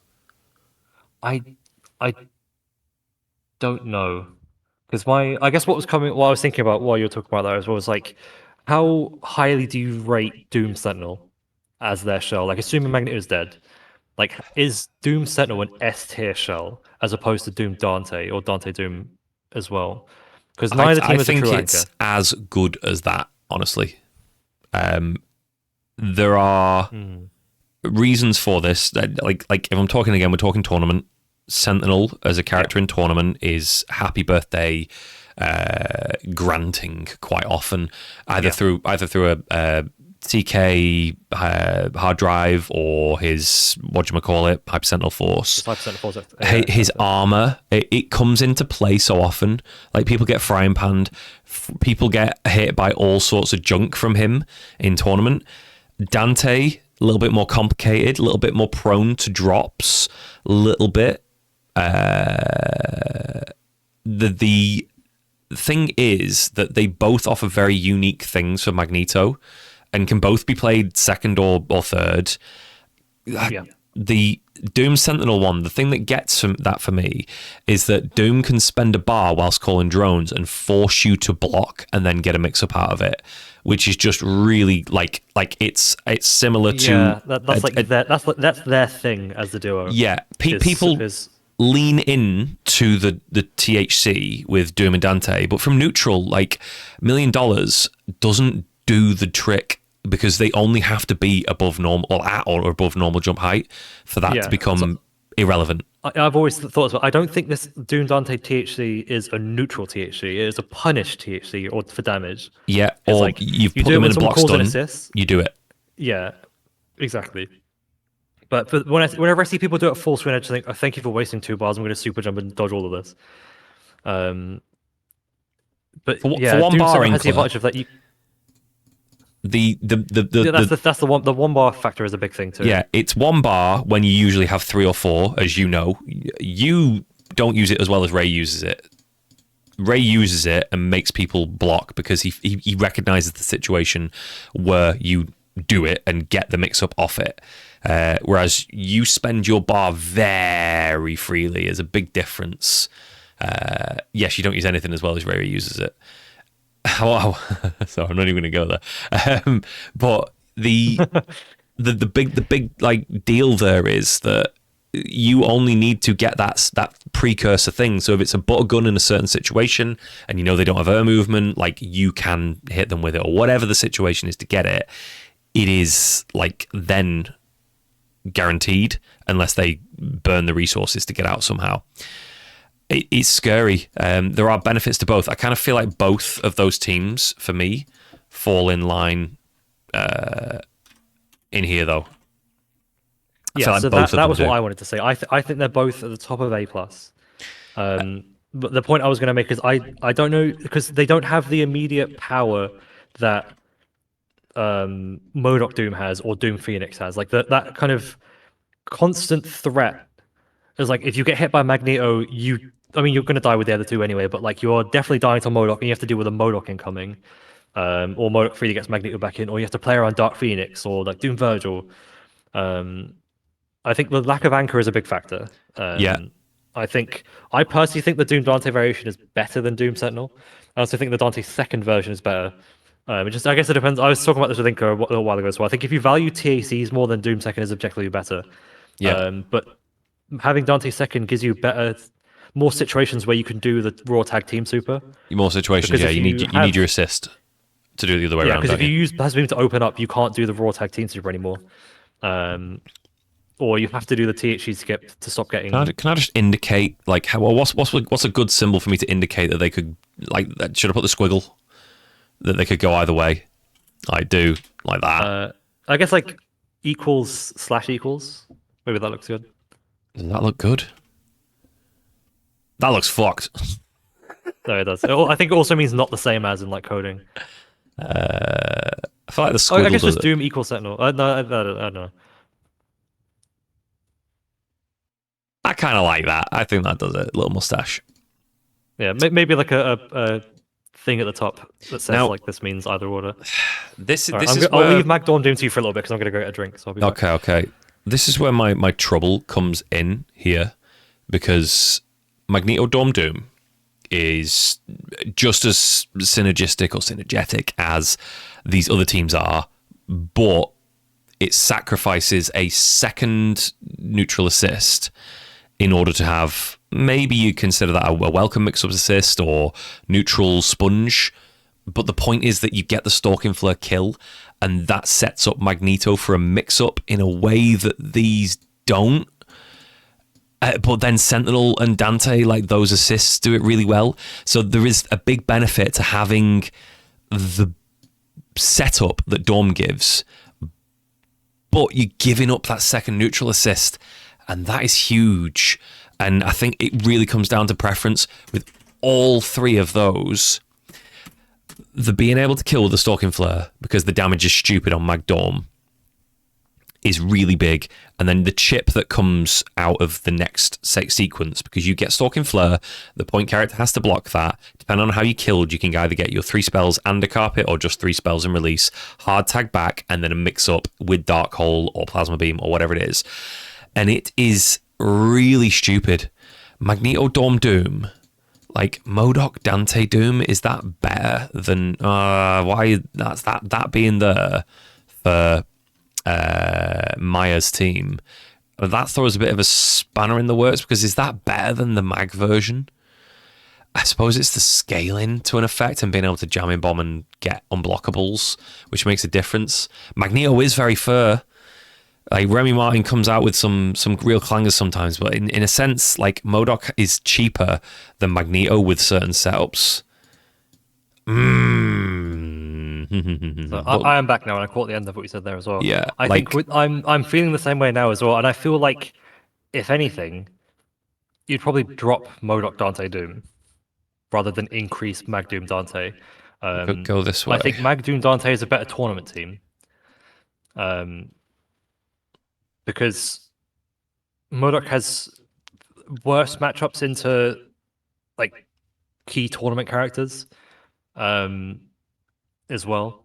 They both effectively do the same sort of thing. They can play it's a very defensive team.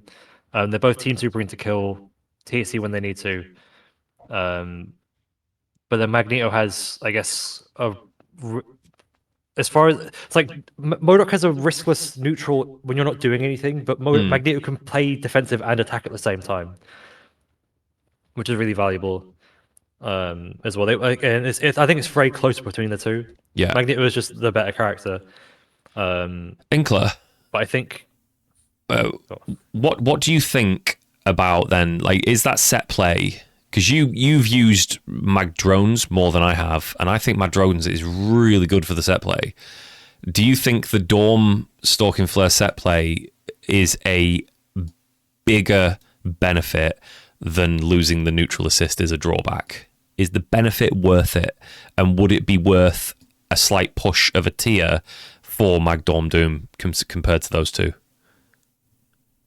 You don't think Drones is that good? You think like Mag Dorm Doom is better than Mag Doom Dante, which is better than Mag Doom Sent? Is it a tier difference for set play and incoming? I mean, set play and incomings can be the game changer, the game decider. Like Mag with Doom is perfectly okay to get Magneto into S minus there. Mag with Doom does it for him with S there. And also there, like Mag with 1 assist is on 3 teams that are in these S tiers. But is Mag Dorm one of them? Does it deserve a position alongside S tierings? That's a question. Chenny, I'll put this up on YouTube. That is a consideration as well. I think maybe because I was going to say because the team probably needs more setup to actually be effective. Yeah. Like if Mag dies early and Dorm comes in, Dorm with like 1.9 bars or whatever landing with Doom behind him isn't super scary, especially because Dorm has to eventually land. Like his incoming's okay, he's got Has an air to get that dash set up. and a teleport. But I think defensively isn't like that. The team. Yeah.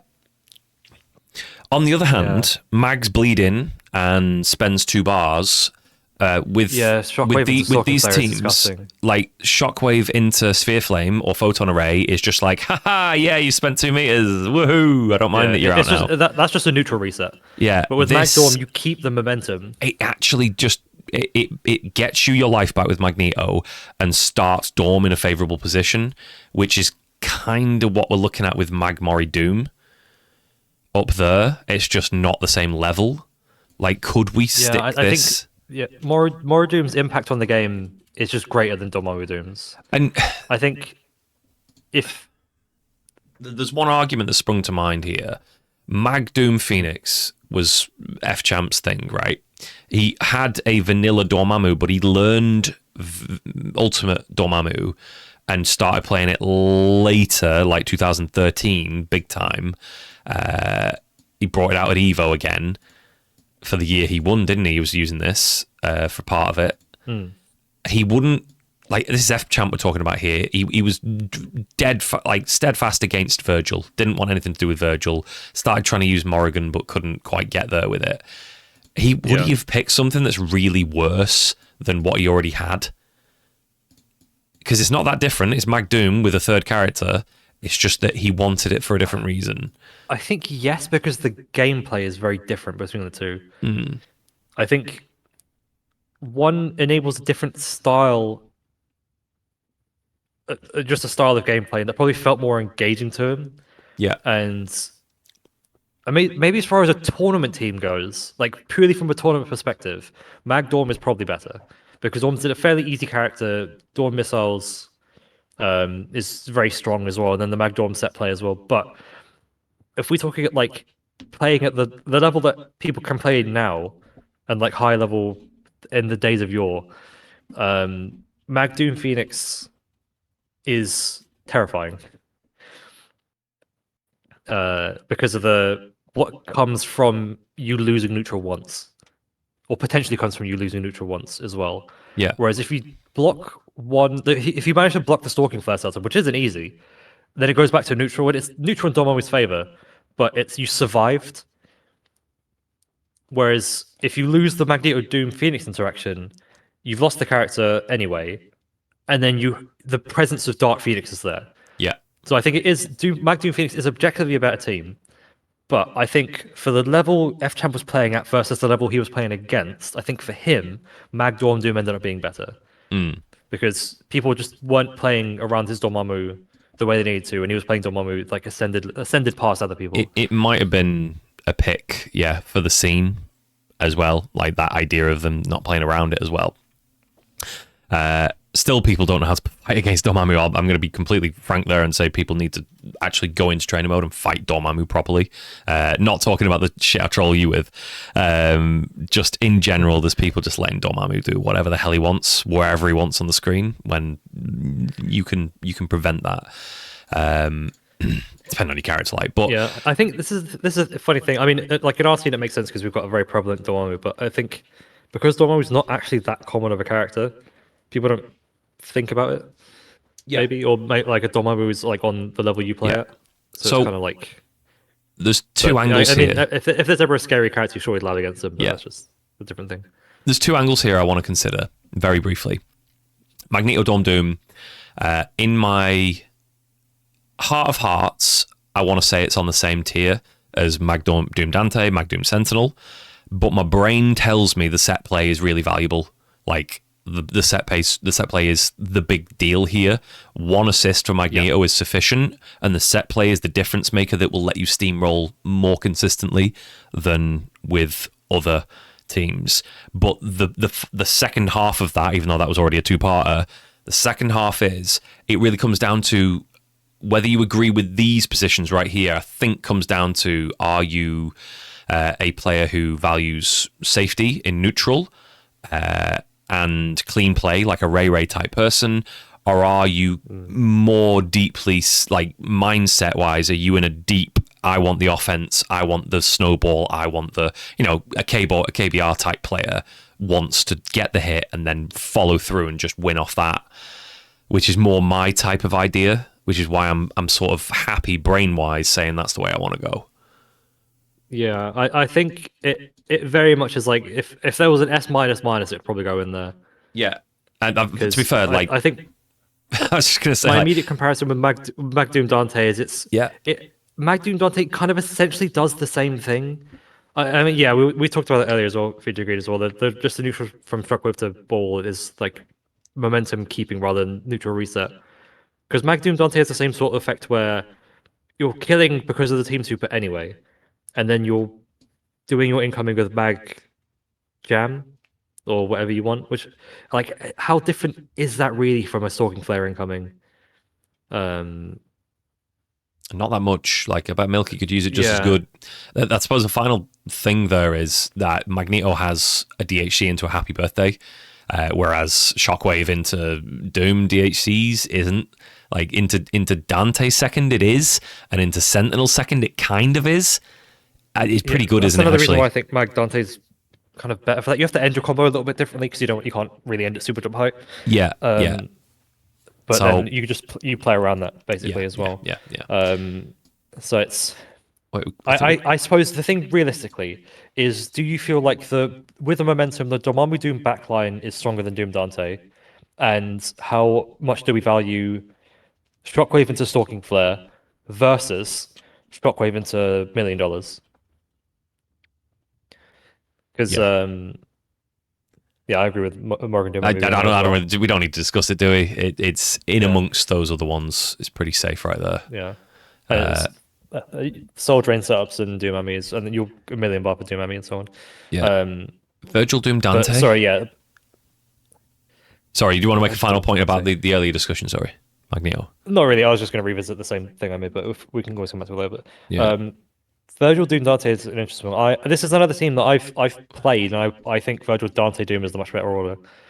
Oh, really? Yeah, because you get raw tag combos, so you raw tag to Doom and then Doom Dante THC.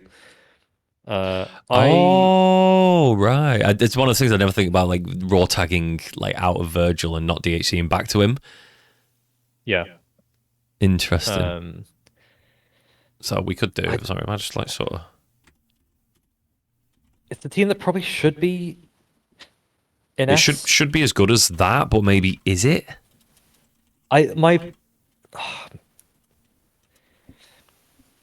Yeah. Like Virgil Doom Dante. Like it is as good, right? It's just, no, it's double support. It's a team you just not, don't see enough. No one it's- really plays this team, so it's hard to like say from like anecdotally at the very least. I want to stick it Yeah, there. not enough. I think not having a proper anchor besides Virgil is like it's very vulnerable to being snapped out. I suppose. It's an Ancoint support team. Watch Ancoint be some sort of ridiculous slur right now. You fucking Ancoint. It's like an ancient Greek word that's never been said before. It's a French slur. It's like Antoine. Yeah, that Taj just made the point I was about to make. You just kill it in order, and it struggles. Yeah. Not struggles, but it is what it is. But then it's also a really safe team for Virgil because Jam Beam is stupid, and it's killing always really strong DHC potential. Yeah. It can't be in the same tier as Doom Strider, but it's not an A tier team. Yeah.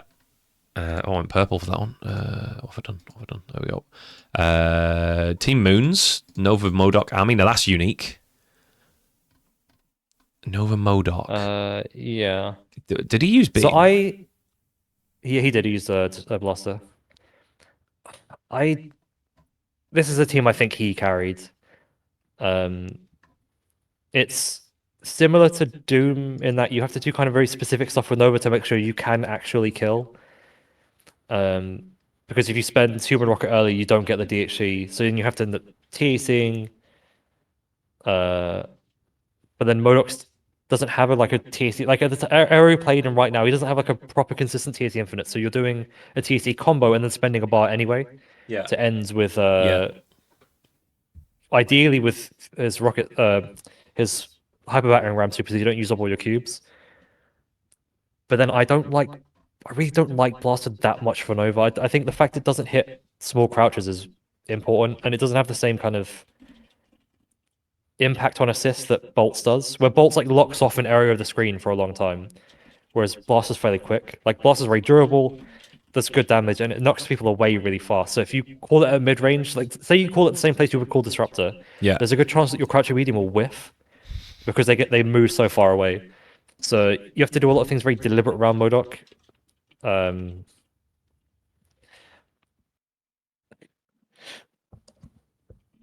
many Phoenix Wright teams can I get into this? All of them. Was that Lythoro's team right there, Vjo? Yeah, I think it was Phoenix Wright point. Is it? What, with Dante second? No, because Dante's got to be anchor. Beautiful Joe second. Phoenix Wright point, then Vjo, then Dante. Jesus Christ, Lee needs to sort that out. There we go. Who do we just rank? Nova Modok Hammer. Where do you think we put that? Modok Doomhammy. Sorry, Nova Modok Hammer. I think this is a B tier team.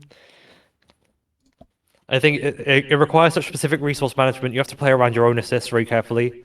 Like Ami is the only assist for Modok is okay. Like his block ability to make people up off that is disgusting. It's not ideal, is it? It's a mixed bag, but there is good stuff. Yeah. Yeah, I like it. I think that's good. I think a really interesting team to rank, however, is Dropout said it in the chat as well, is Aeonian's team. It's talking about Phoenix Wright. Oh, right, Aeonian's team. Sorry, bear with me. Phoenix Wright and so yes, it has Phoenix Wright on it, but the Spencer Phoenix Wright set play is like disgusting. It makes you think like how do you beat this? Just on gut instinct, like is this B? Because it fights stuff. It's just Spencer's. How good could a point Spencer team really be? Like ultimately speaking, I'm literally saying right now. Actually, I've just chucked it in here without realizing. I'm literally saying that Spencer Phoenix Wright Doom is as good as Spencer Doom Virgil, which seems insane to me. Seems absolutely backwards.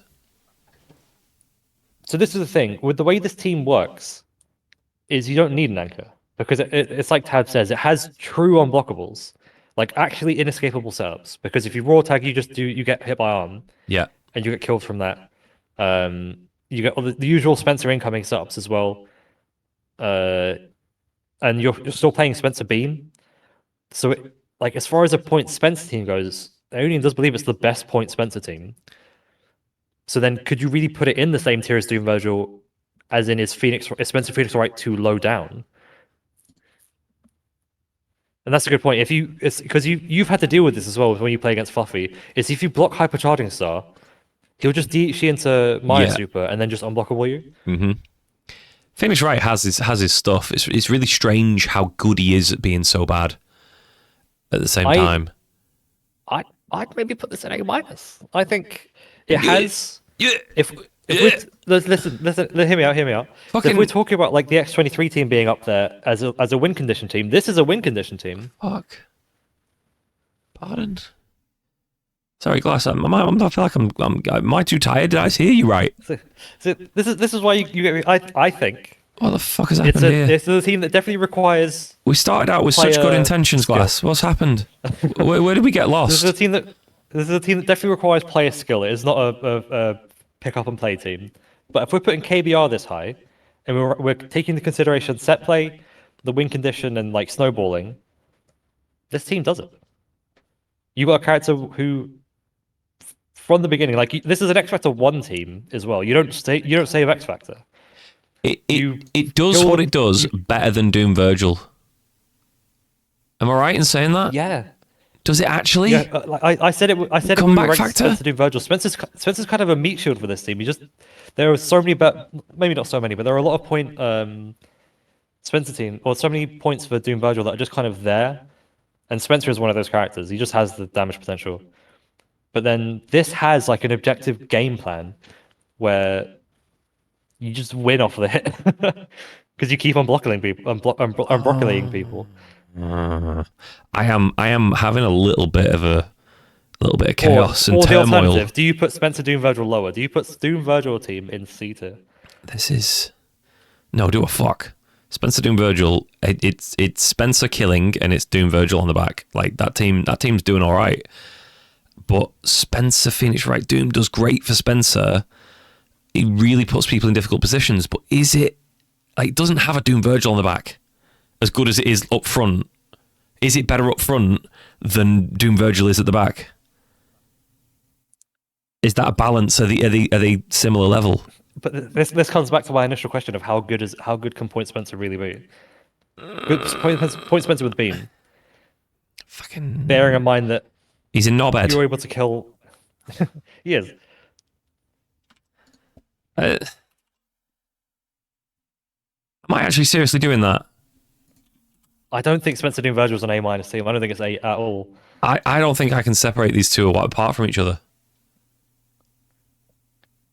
Like Fiji Greed's I got my can't back put here. Doom He's Virgil saying that that high. Spencer Doom Virgil is better. I don't know.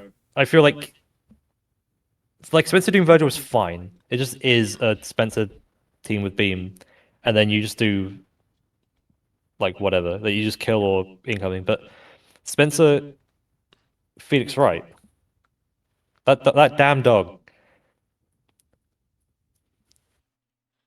Also, Fiji Greed's Because there saying are a lot of situations where Spencer can't kill. Doom Army versus Doom Strider. like he's chucked in and said the Doom Mami team is great for set play, but watching like full schedule versus Champ, Viper can't compete or bother Magneto enough reliably without Strider as a present threat, which I can fully understand. Fiji Greed, would you have any opinion on where these two would sit? Is solid mid A where they should be? Like, where's Viper Dante Strider gone? Where's that? It's an A plus, I think. Viper. Oh no, it's not. Where the hell is Where is it? it? A minus? Oh, it's there. It's at the bottom of A. Well, I said bottom, it's just unranked. Oh right. Yeah, because it was pinked out. Yeah. So, of those three, like, what we saying there? What do you think? So my point earlier when we were talking about these was I think Viper Dante Strider struggles to beams. Like you have to play around beams when you're playing Dante Strider. Like you have Strider, which is good. I thought Doom Strider was better because you had the beam and also the Strider air Yeah. control. Yeah. I thought Viper Doomami was quite conflicting because Viper spends a lot of bar, Doomami also wants a lot of bar. Just give me a Viper's being minute. engaged is I'll merely be right back. okay. Cool. Well, Fiji Grid is never be typing as well. So this is the thing, Dropout, is you play Point Spencer, so you don't get Phoenix Wright into anchor. Like with the whole thing with Spencer Phoenix Wright Doom is Phoenix Wright doesn't have to play. Like Aiden will play Phoenix Wright just because it's fun.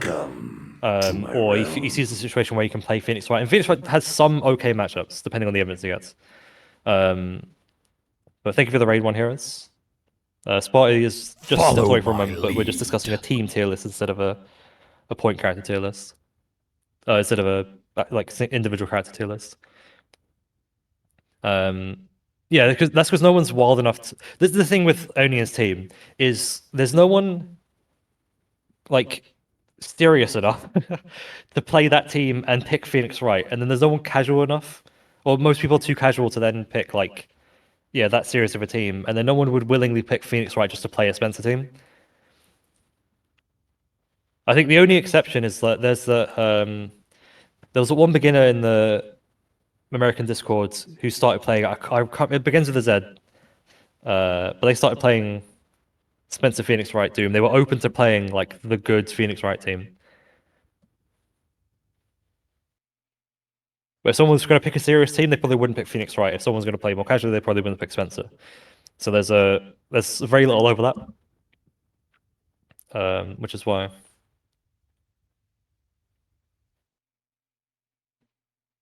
Not every possible team combination, just like a lot of the relevant ones, and then some others as well.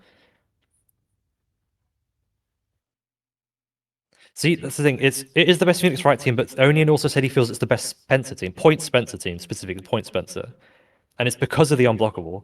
Like that setup he has where he does the war once used OTG grapple with Phoenix Wright, falling medium, and then arm. Because if it hits same frame unblockable, or as close to it as possible, and then if someone raw tags a trinket out, the setup the arm hits them out the raw tag, and then you kill them from that. And then you do Spencer Guard breaks up, you do the same thing again. Tabs talked about earlier as well. If the Spencer player has 2 bars, you can do Bionic Arm into Maya Super. Because Phoenix Wright is plus a million on block, you do dash up into forward medium 1 minute Maya hits low, and then you OTG with Spencer, and then you DHG into him or X Factor or whatever from there. So welcome back, Spotty. Yo. Oh, we had a raid? Yeah. Oh, yeah, one heroes. Thanks for coming through.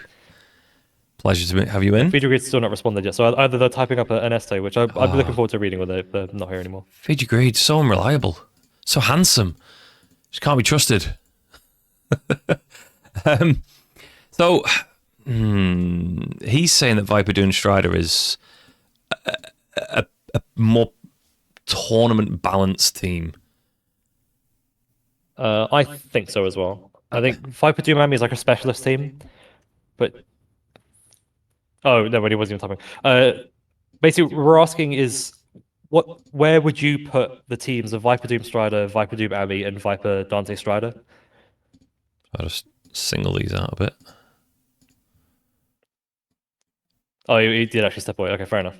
But yeah, those three. So the point I made was I feel like Viper Dante Strider struggles against teams that have beams on them, and you have to play around beams as the Viper Dante player. Doom Ami has conflicting interests because Viper's spending a lot of bar. Doom Ami uses a lot of bar. And then Viper Doom Strider is like the most stable because it has the ground and air control. Viper Doom Strider. See, Viper Doom Strider isn't more proven because Marlon Pie and Full Schedule did way better with Doom Ami. But as far as what's a better team, Doom Strider probably is the best team because of its stability and the air and ground control. There is this here as well, Viper Doom Dante, which we've yet to place in a list anywhere. Viper Doom Dante. Yeah, it's essentially said what I thought as well, which is it loses to other assists. Because that's just the thing with Dante Strider and a character that can't hit full screen. I don't like Doom Dante for Viper. I don't know why. Maybe it's just not. I feel like if like Viper needs a more like interesting duo behind her. If I leave that there, Viper Dante Strider down there. Yeah, but then I've also not seen. There is a few Doom Dante players, but I've not seen them play. Like Fiji Greed, would you agree that these two fit in like middle A? Viper Doom Strider maybe pushes into A+, and it's not strictly ordered, but like Viper Dante Strider would be, maybe a tiny slither down. You could probably argue Dante Strider being an A- because it has bad team matchups. Yeah.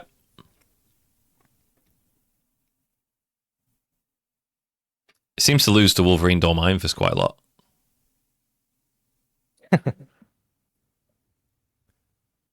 So does Magneto Doom Virgil. So maybe we need to consider where that goes on the tier list. Zero Dante Frank, whilst you agree with that, right? Sick. If Fiji Greed agrees with that, and we're sort of around about there, I think that works for us. Agree with that as in where everything's placed now, or with Dante Strider being an A- and everything else being where it is? Oh yeah, that was ambiguous. I just went with it to. I just went with that to, big myself up. Whilst Fiji Greed is processing the question, is Viper Dante Strider A-, or does he slot in the same space as these teams? Zero Dante Frank was A, because we were sort of thinking it's a better Mag Dante Frank, or at least I was, sorry. And then you were sort of like Mag Dante Frank is very good. So I think if Zero Virgil Hawkeye is an A-, there's no way Zero Dante can be an A- as well. So Zero Dante Frank would be above. Yeah, I think at worst is A. I think by extension of it being Zero Dante and like set play character, then it could even be higher. But 5% is a low end. Okay, so it's fine where it is what Future Good is saying. Okay. Ace, sick. So he concurs. Magdante Frank. It's really similar to Magdante X23. It just doesn't automatically kill. Yeah, which is fine. I think Magdante Frank is. This is like when you take into consideration like non-fire random blockables, it gets really annoying. Yeah, I'm not. Magdante Frank seems like the better tournament team because level 4 Frank is obscene to fight in a first to 5. Yeah, sorry, first to 3. But then if someone has Dante infinites, then I guess what Merkel does is he raw tags Dante, then TACs back to Magneto. Yeah.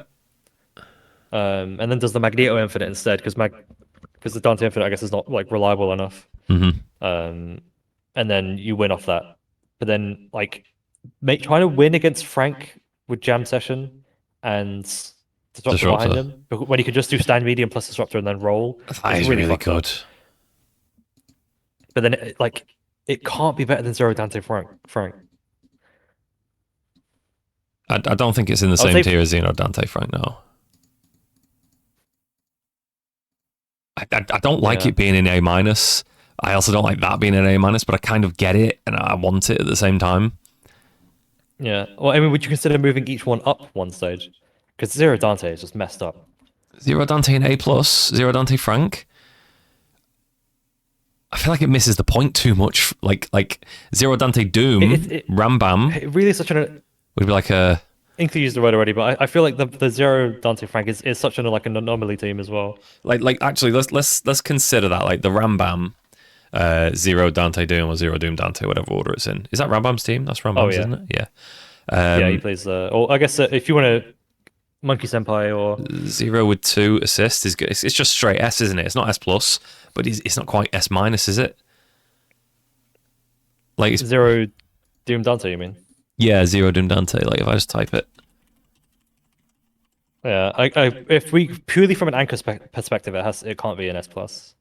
Yeah, absolutely not. I think we pretty much solidified that and reserved it for those variations. It's also a team that you almost always play with beam instead of missiles. Yeah. I know there are Zero beam enjoyers out there as well, and it is disgusting to fight against. But Zero missiles, and you still get Zero jammers, which is fun. I mean, if you're going to play Zero jam, Zero May Cry, you're basically playing just Zero jam session and have Rapid Slash. So this is essentially the same thing. The thing is, Morrigan can't do this in the same way. Like she can, but it's not as effective as Zero doing it.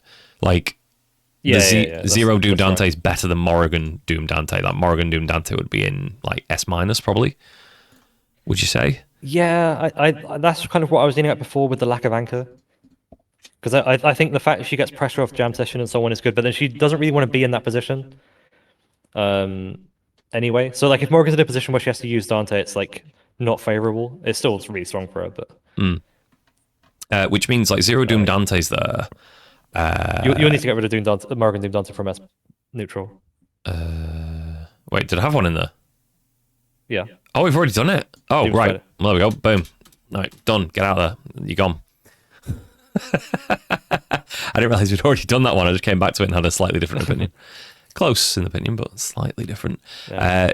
Zero Dante Frank? Maybe Zero Dante Frank then's like... It's just Zero Dante.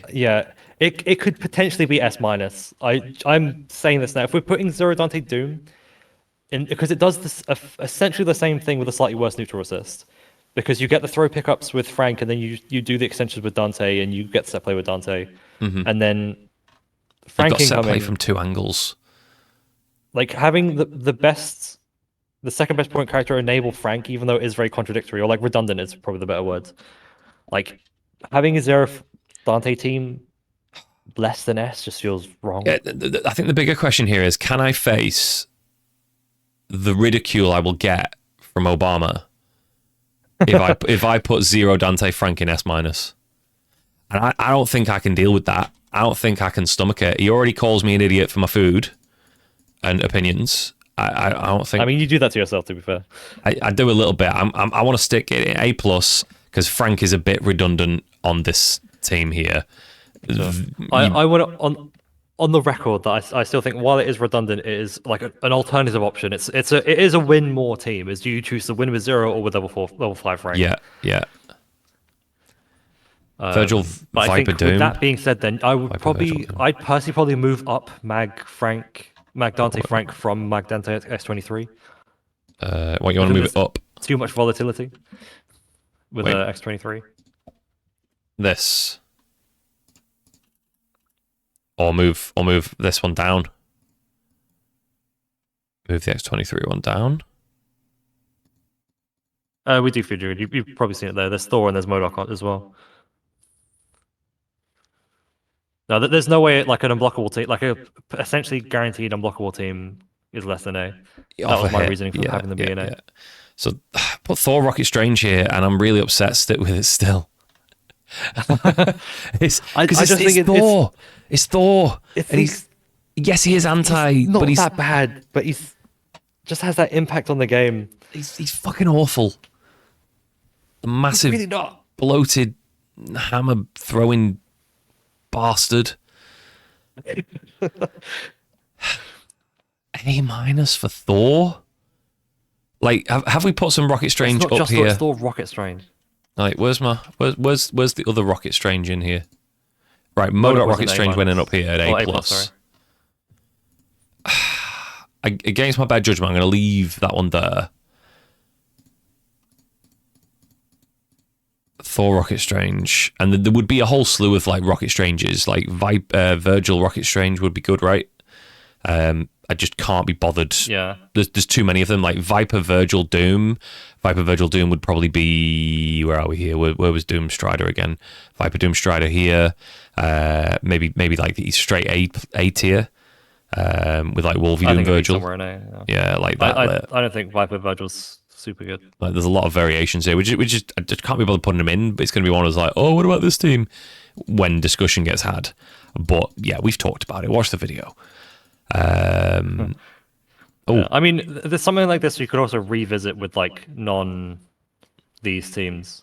Yeah, other teams. I don't know why I said none of these teams.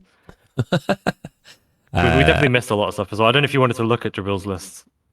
Yes, we can. Let me just slot in a couple more teams then, because we got to the end of the list. Wolvie Dorm Schumer, Team Angelic, which has won a major. Reflex? No, not Reflex. What was it? Danger Room. It won Danger Room. He did win Reflex as well. Oh, was it Reflex? Oh, did he win Danger Room? Or wasn't it Jabril that won Danger Room? Yeah, Jabril.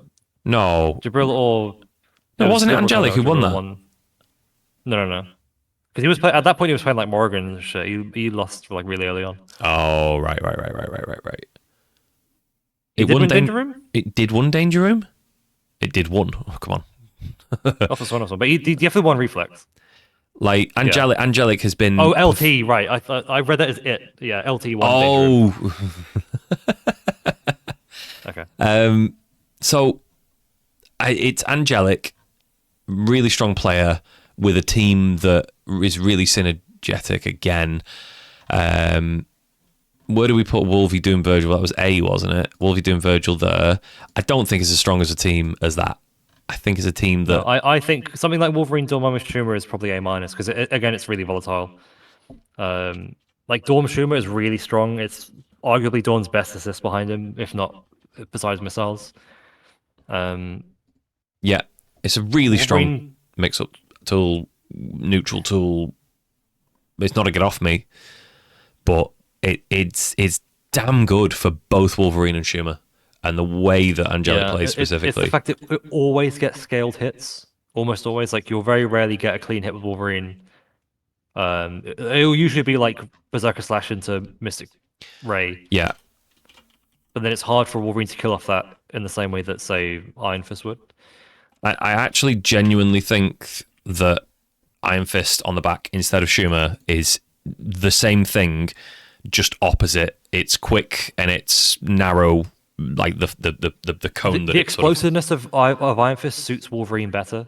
Like, you give up the air control Schumer has, but I think this comes back to what I was talking about with Wesker as well. Is you want to maximize what Wolverine's good at rather than try and cover his weaknesses, because then you basically spread out what's good for him. You make him yeah, able to do the thing he does well enough to kill 3 characters and move on to the next game really quick.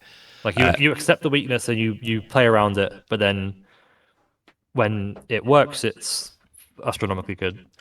What's the best Spider-Man And team? then Sorry, just throwing that out to the chat. I think I'm only in the chat anyway, but I think you said it was Dante Doom.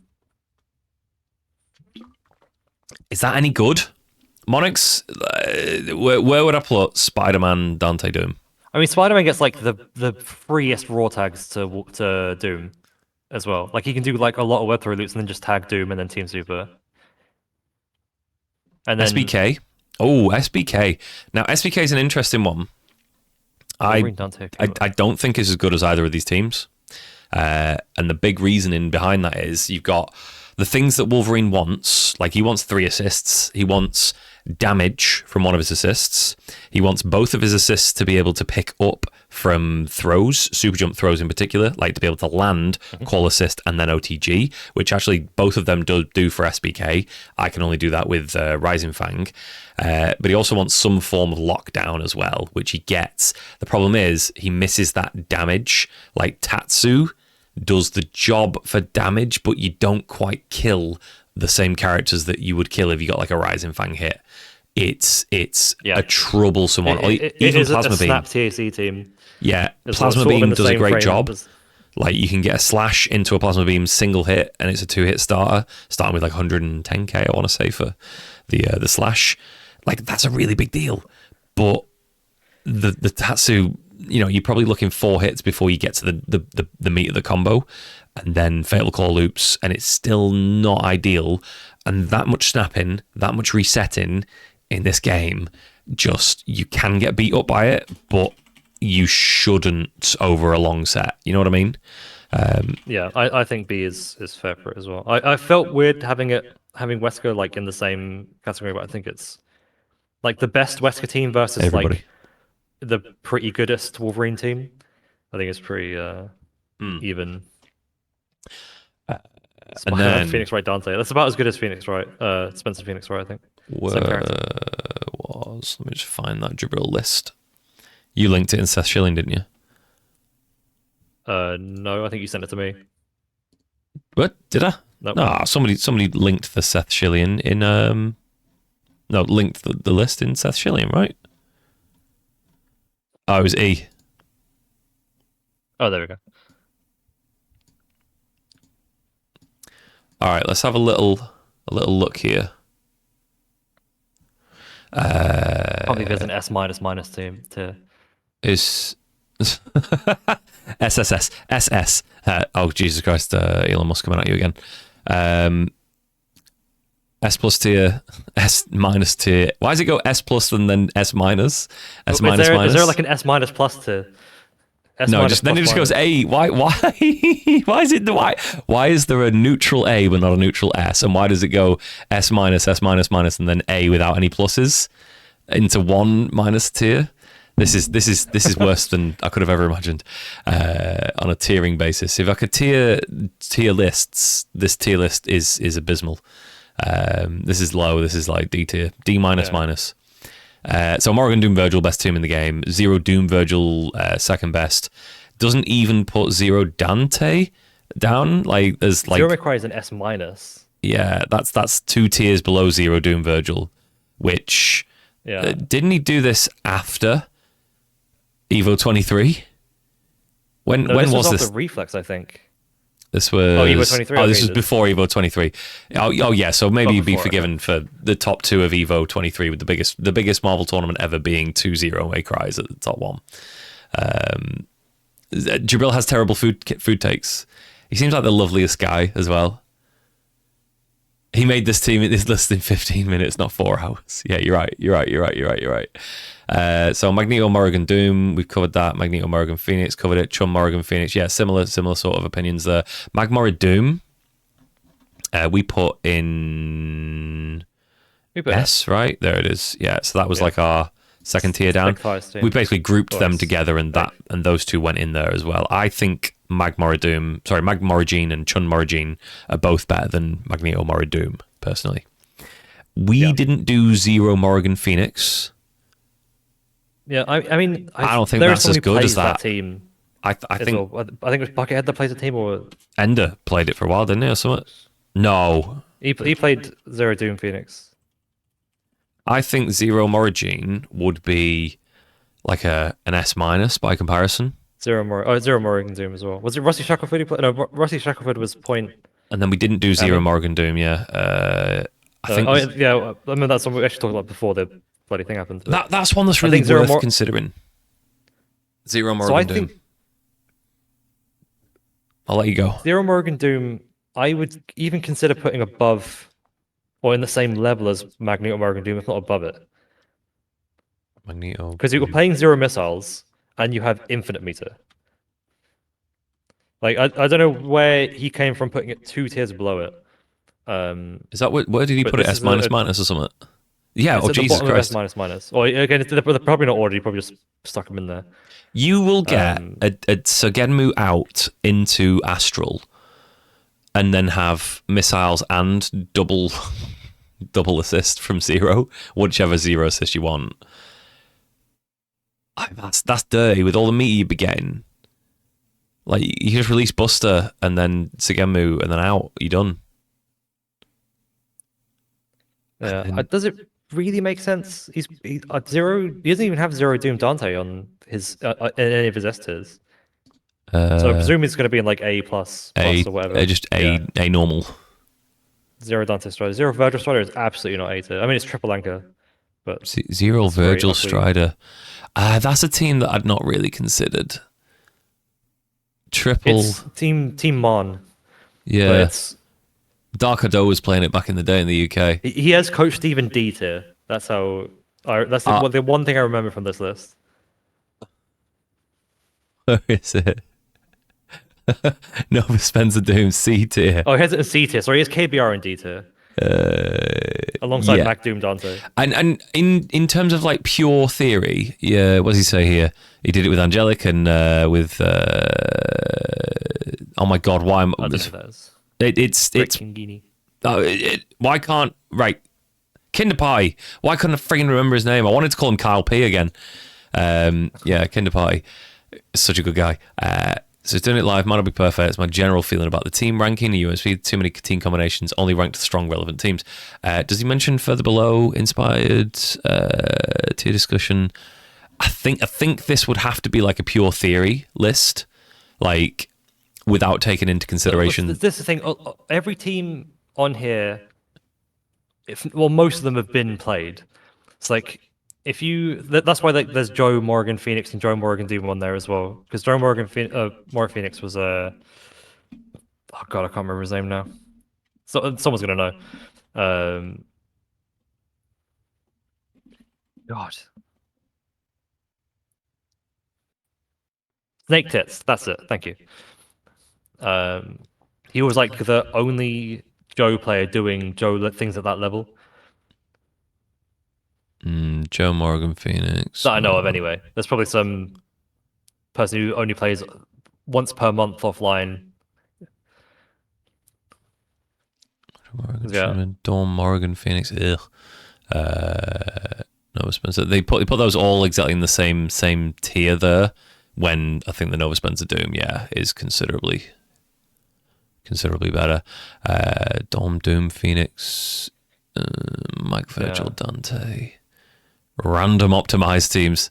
I suppose that's fair, Tabs, in terms of what you say. He's saying if it's working backwards, saying that if you had to run into Zero May Cry, Doom Virgil, or Moragine for 100% of your matches, I think that's a way of looking at it as well. But I feel like if you weighted these team tier lists, like in terms of the percentage chance of like the one we've just done now, if you weighted this so like S plus is the most likely to run into and so on and so forth, and then weighed them up against each other, I think that's like that's a reasonable way of looking at it. Yeah, exactly. No, that's never going to happen. 'Cause even the reality now is you're going to run into more like A plus to A minus teams than anything else, and maybe like S and S plus. Zero Doom Phoenix is one we haven't ranked, isn't it? Yeah, I mean it's probably. I'd say it's worse than Mag Doom Phoenix. I do as well. I don't think it's as good as Magdoom Phoenix, which is but it seems a bit fucky to put it in A plus. Like, would it just be like one of these that's down here? I think it's worse than Morgan Phoenix, but better than anything in A plus. It's quite a nice team setup.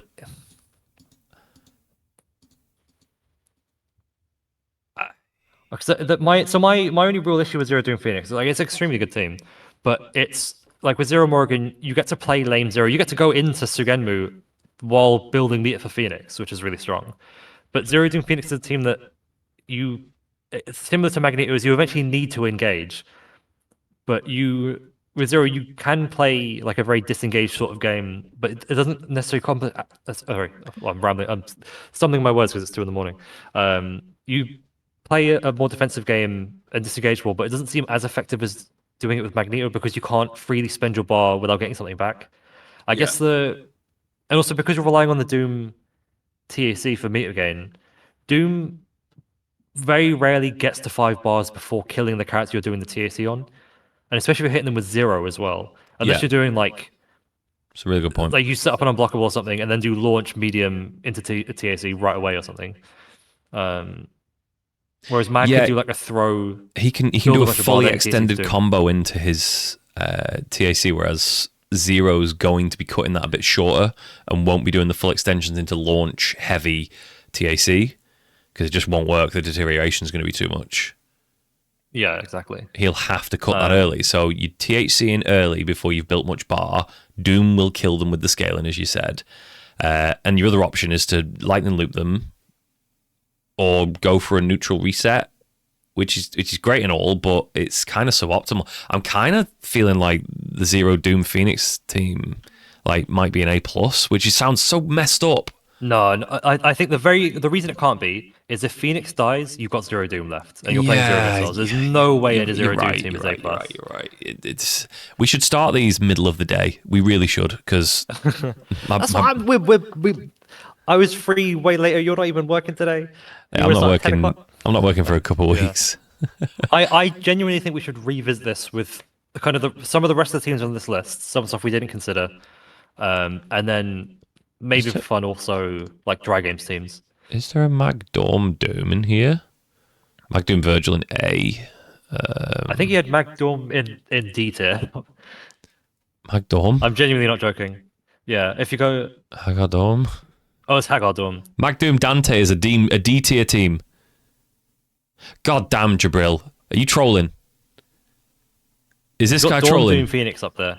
He's put Doom Phoenix above Magdoom Sentinel. Wait, where's Magdoom Sentinel? Oh, wait, it's in the same tier. Magdoom Sentinel. Ray's been playing a C tier team. Is Magdorm even on here? I can't see Magdorm. Magmodoc Doom. Yeah, he's probably. There's no way he would have put an S tier. He's not even considered it. He's missed it off. Yeah, he's not thought about it, which is strange because obviously he's thought a lot about the game for a long time, and F-Champ played this team in the era that he was playing. So, yeah, he also thought Phoenix was the best character in the game, and Zero was third. Inkle's come in. Jabril is so correct. He won Evo. Sit down, fifth. I thought you went to bed. I thought you got your Magneto out of the way and you went to bed. He's been sat in bed eating steak, cold, in his hands. He's got gravy spilling down his chin. And he heard Magneto being cold again. Why is Magdoom Dante all the way down? I don't know why Magdoom Dante's all It's the way probably down. the lack of anchor or something. Magdoom Dante. He put Spencer Doom Virgil in D tier. Spencer Doom Virgil. Yeah, that makes sense. I get behind that one, all right. Strider Strange Nova. He's actually gone for a Monk Shadows team. Well, he never did put a Monk Shadows team in here. If we were going to put Strider, I can't actually be bothered ranking that team. It's so backwards that I can't be bothered putting it in here. So. I mean, teams like that, I feel like I could offer a lot of opinion because I watch them play a lot, but maybe another time. Elevated by player. Because there's already some random stuff on there as well. Right, I might tidy this up and just take off some of these. Bit of this.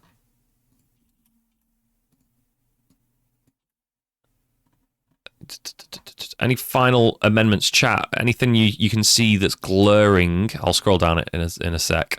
Is there anything in here that you think really shouldn't be the way it is? Speak now or forever hold your peace.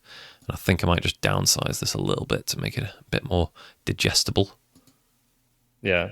Now the stream's seeing it. It's easy. How many pages is this? 5 pages. 4. Can I...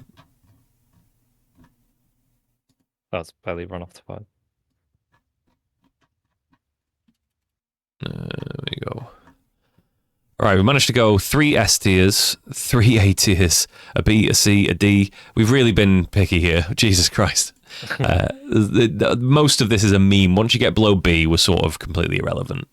Kind of. Yeah, you could probably get rid of that and it would make no difference. But... Yeah, it really wouldn't. So it could just be C and below. But yeah, so walking through best team in the game, Morgan, Doom, Virgil, and it's clear that no one debates that. I don't think anybody does. Second, you know what's funny? Go on. I don't think we talked about either ZDV at all. We just put them second and we're like, yep, they're second, and then yeah, we didn't. You don't need to. They're just too good. They synergize too well, and they both it's 0 with his best assist, and 0 with his other best assist with Virgil as the anchor, and it does everything that it needs to do. It's been proven for decades, well, 1.2, 3, 4 decades, and just does everything it needs to do. I think both of those are in there comfortably. I think the only people who don't think that maybe Zero Dante Virgil is in there at the same level are Zero Dante Virgil players, of which there are 2. Totally. And one of them made this list. One of them did that. So that's why Zero May Cry was in like A plus tier. Yeah. And then Magmorigine, I think personally I would have that in here and I would put Chun into S, but I respect Ryan LV, I respect your opinion, and I think it does what it does. The defensive play makes it completely formidable enough to fight that, formidable enough to fight these. It's gonna destroy nearly everything else in the game apart from Wolverine. Don't mind my Iron Fist. Oh shit! Yeah, I played Yuli on Sunday, and No Life I played. Forget about that guy. My memory's not good enough to talk about people I played 2 years ago. And then S tier being rounded out with we got multiple Morrigans. We do Modok Morrigan Phoenix, Magneto Morrigan Doom, Zero Morrigan Doom. The standout one, Magneto Morrigan Doom, that one's a big one for me. I think that one is that like we don't want to order these. We don't have time, but like if I was going to order them a little bit, if we came back to it, I'd be willing to order them. But I think like these 2 are really significant. I'm kind of just maybe just for the sake of visuals here, maybe going to sort of play about with this a bit here. Just do that. Virgil Doom Strider, Firebrand Doom Scroll. Firebrand Doom Scrolls. The meaty swoop makes that. Without the meaty swoop, I'm moving it down. Like Miles has literally changed the tier list in my mind, which he will love to hear. Yeah, so you must have missed because it was one of the first things you talked about tabs as well. That was my argument. Is the fact that Chun is like absolutely 0 engagement. You never hear she gets 5 bars before she touches the ground.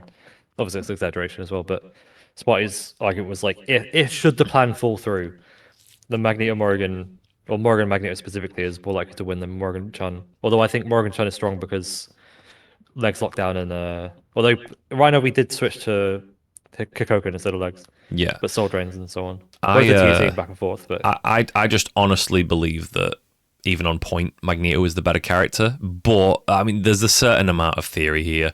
Nobody's played Magneto, Morrigan, Phoenix at that level for a long time. Prodigy's getting there, but he ain't there yet.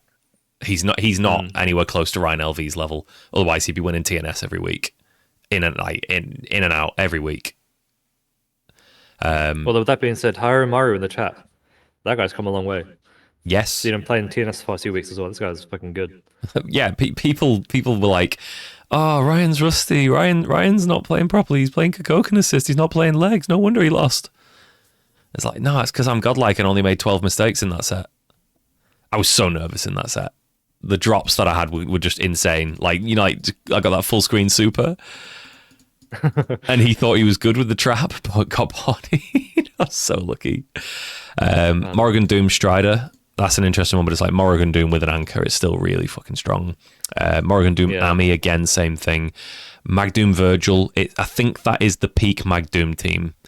Other than sort of like the Morrigan. But like in terms of like... Yeah, or Magdoom mid, we should still say. Yeah. Zero Doom, Dante, Zero Dante Doom. Like it's Zero with the two best support and assists for him, which you cannot go wrong with, right? And then S minus Magdoom Phoenix. It's just the eternal that team is Marvel, really, for me. Like it's the purest form of Marvel, that it represents good decision making, outplaying your opponent, and I suppose that's it. Yeah, good decisions, outplaying, execution. Like you need all the elements to put that team together, and you kind of have to be better than your opponent, which makes me wonder if F-Champ had played a better team than that. If F-Champ had got over the Virgil thing that he had, the issue there. Excuse me. God damn, he could have been amazing. Like, he was amazing, but he could have been even better. Yeah, I feel like like looking back on it, I feel like seeing F-Champ ever play Virgil would have just been wrong. Like Virgil doesn't feel like an F-Champ character. He needs characters that can air dash 16 ways. Yes, he's Captain Marvel. Magneto Modok Doom, the Maya thing, like it's good. No, it's not, isn't it? It's not Maya. What am I talking about? Where is Maya? Are you thinking about Spencer Phoenix, right? I've lost thinking the about plot. where it belongs. The jamming bomb. Unblockables again with the meaty swoops. Virgil Dante Doom. Modok Morrigan Doom. That team's good. Magneto Dome Doom. The synergy. All of these are synergetic. Like we're getting to the point here where it's much of a muchness beyond this. So I'm going to leave it as is. Is there anything like that you guys would have a big issue with? Carried by Rising Fang. I'm absolutely carried by Rising Fang. Like it's without a doubt. If I didn't play a Rising Fang, I would be ass. I would be booty. Do you know what I'm going to do? I'm going to stick this list on Twitter and then go to sleep. And wake up to. I'm going to put it in the Discord. Notifications. I'm going to put it in all the Jabril's gonna at Discords. you. I'm going to get like 4 hours sleep and then wake up and I'm going to go to the zoo. And then I'm not going to be able to read all of them. Magdante X23, you say is weird. Kevin's team is an A-. We have debated this one. The point being that... do you want to round it off, Glass, on that one? Yeah, it was the sheer fact that it's an unblockable team. You win... Like, of all the teams that set up X23, having to win neutral with Magneto in order to set up a situation where you just win the game is powerful. Like it feels like those type of teams can't be less than A tier. There's the reason why Datvips was in we put them in C tier, because you have to win neutral with Dante, and if Dante dies, you're left with Iron Man X23. Like it's a extremely back heavy team. But at the very least with Mag Dante is, if for any reason you lose, you're gonna kill this team in order anyway. But you can afford to lose X23 and still have a team. Like if any one character dies, it's rough anyway. But Mag Dante is just so much better than any other variation. Yo, shout out to Hyper Pyro in the chat, by the way. My man's searching for that team. Been searching eternally. We've been going back and forth looking for the perfect team for about 2 years, nearly, I reckon. This is your list. This is what you want. Go through this and just pick the best team you can make with the characters you play. These are the only teams in the game. Well.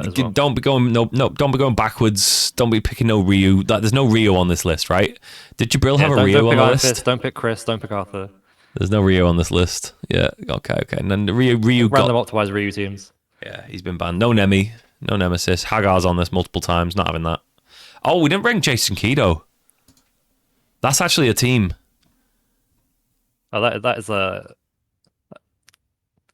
I feel like Magdorm- I'm not going to put as much thought into it as well, but I feel like it's an Magdorm, A+ team. Like the set play is ridiculous, and the versatility. The set play is really strong. It's multiple orders. Like the it's hard not as tag good as ability. Magdorm, but I think to justify Magdorm being an S tier, I want to put it I think like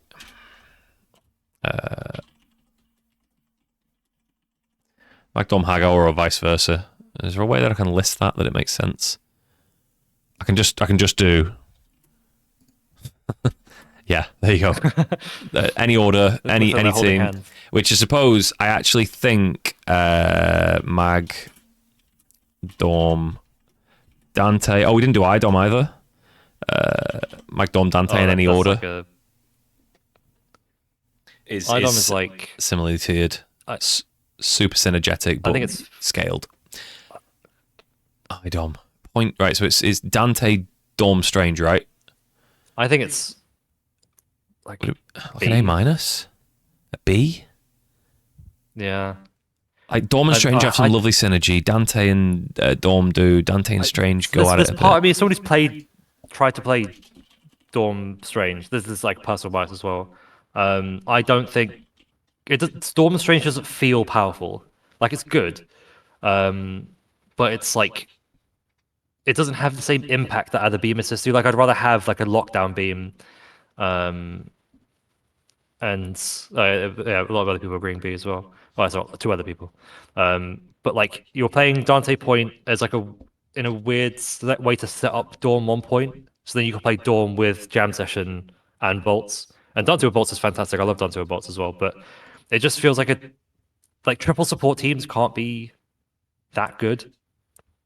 And relying on Strange as your anchor is a bit questionable, but I think B is suitable because it has a really good synergy. Like you're killing for when you hit people and you get set play from there. But it feels like a team that's very easy to fall apart by accident.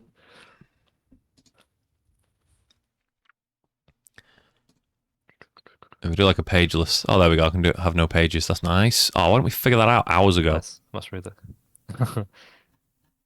All right, excellent. Right, time for me to finish the stream, screenshot all this, put it out there into the world, and then let my phone go crazy. I'm just going to leave that description there for elevated by player only. Yeah. And then, yeah, I think we're good here. Right, it is 2:30 in the morning. Glass, you're an absolute star, mate. Thank you for joining me again. I always love doing stuff like this as well. I'm happy to do it whenever. Ideally earlier on, though. It's been a good chat. It's been enjoyable. These do take way longer than I estimate every single time without fail. But I said 2 o'clock. You were pretty good. I was like, let's get finished by 1. I was like, you've got me until 2, and now it's 2:30. What time are you up in the morning? In the morning, for anyone. So what time am I up? I'm not working tomorrow, so I can. Neither am I, but I know my son will be causing chaos. Like 7 or 8 or something. At 6:30. Nice. So this has been a tier listing for Ultimate Marvel vs. Capcom 3 for teams in the game. We have ranked a lot of teams here. I can't count how many, but it's probably about 60 teams. We had 56 there, and we've added some extras, so probably about 60 teams here to be played in tournaments. So there is a consideration of the theory side, and there is a consideration of you're in a tournament under pressure here with this. Yeah. Bear that in mind as you review the list and go through, and if there's anything you thought that we've missed that really deserved a spot, tell us where would you have put this at Glass, and complain at him on YouTube, because that's what he lives for. And he'll argue with you in the comments until he's blue in the face. Make that discussion happen. If you have watched all of this video, how long are we on now? 4 hours and 23 minutes? 23 minutes. It's about maybe 4 hours of discussion. Really. Yeah, 4 hours of discussion on YouTube. You probably should be subscribed. If you're here for this long, you probably want more of this in the future. So hit that subscribe button. Make sure that you catch me on twitch.tv/Spartan Throne. I do play sets every now and then. Maybe once every couple of weeks we'll get some sets here. But otherwise, that's it, isn't it? Glass, any final comments? Yeah. No, it's been a pleasure. I can always love talking about the theory of the game and the actual game itself. But no, I'm good. Wonderful. It is late. That's my extraordinary tired outro. I hope this has kept your workflow good. I hope your drive to work is good. I hope you've fallen asleep to my dulcet tones. And other than that, this has been a pleasure. Mine. Yeah. Glass, thank you so much. We'll catch you guys next time. Nice. Peace. Take care.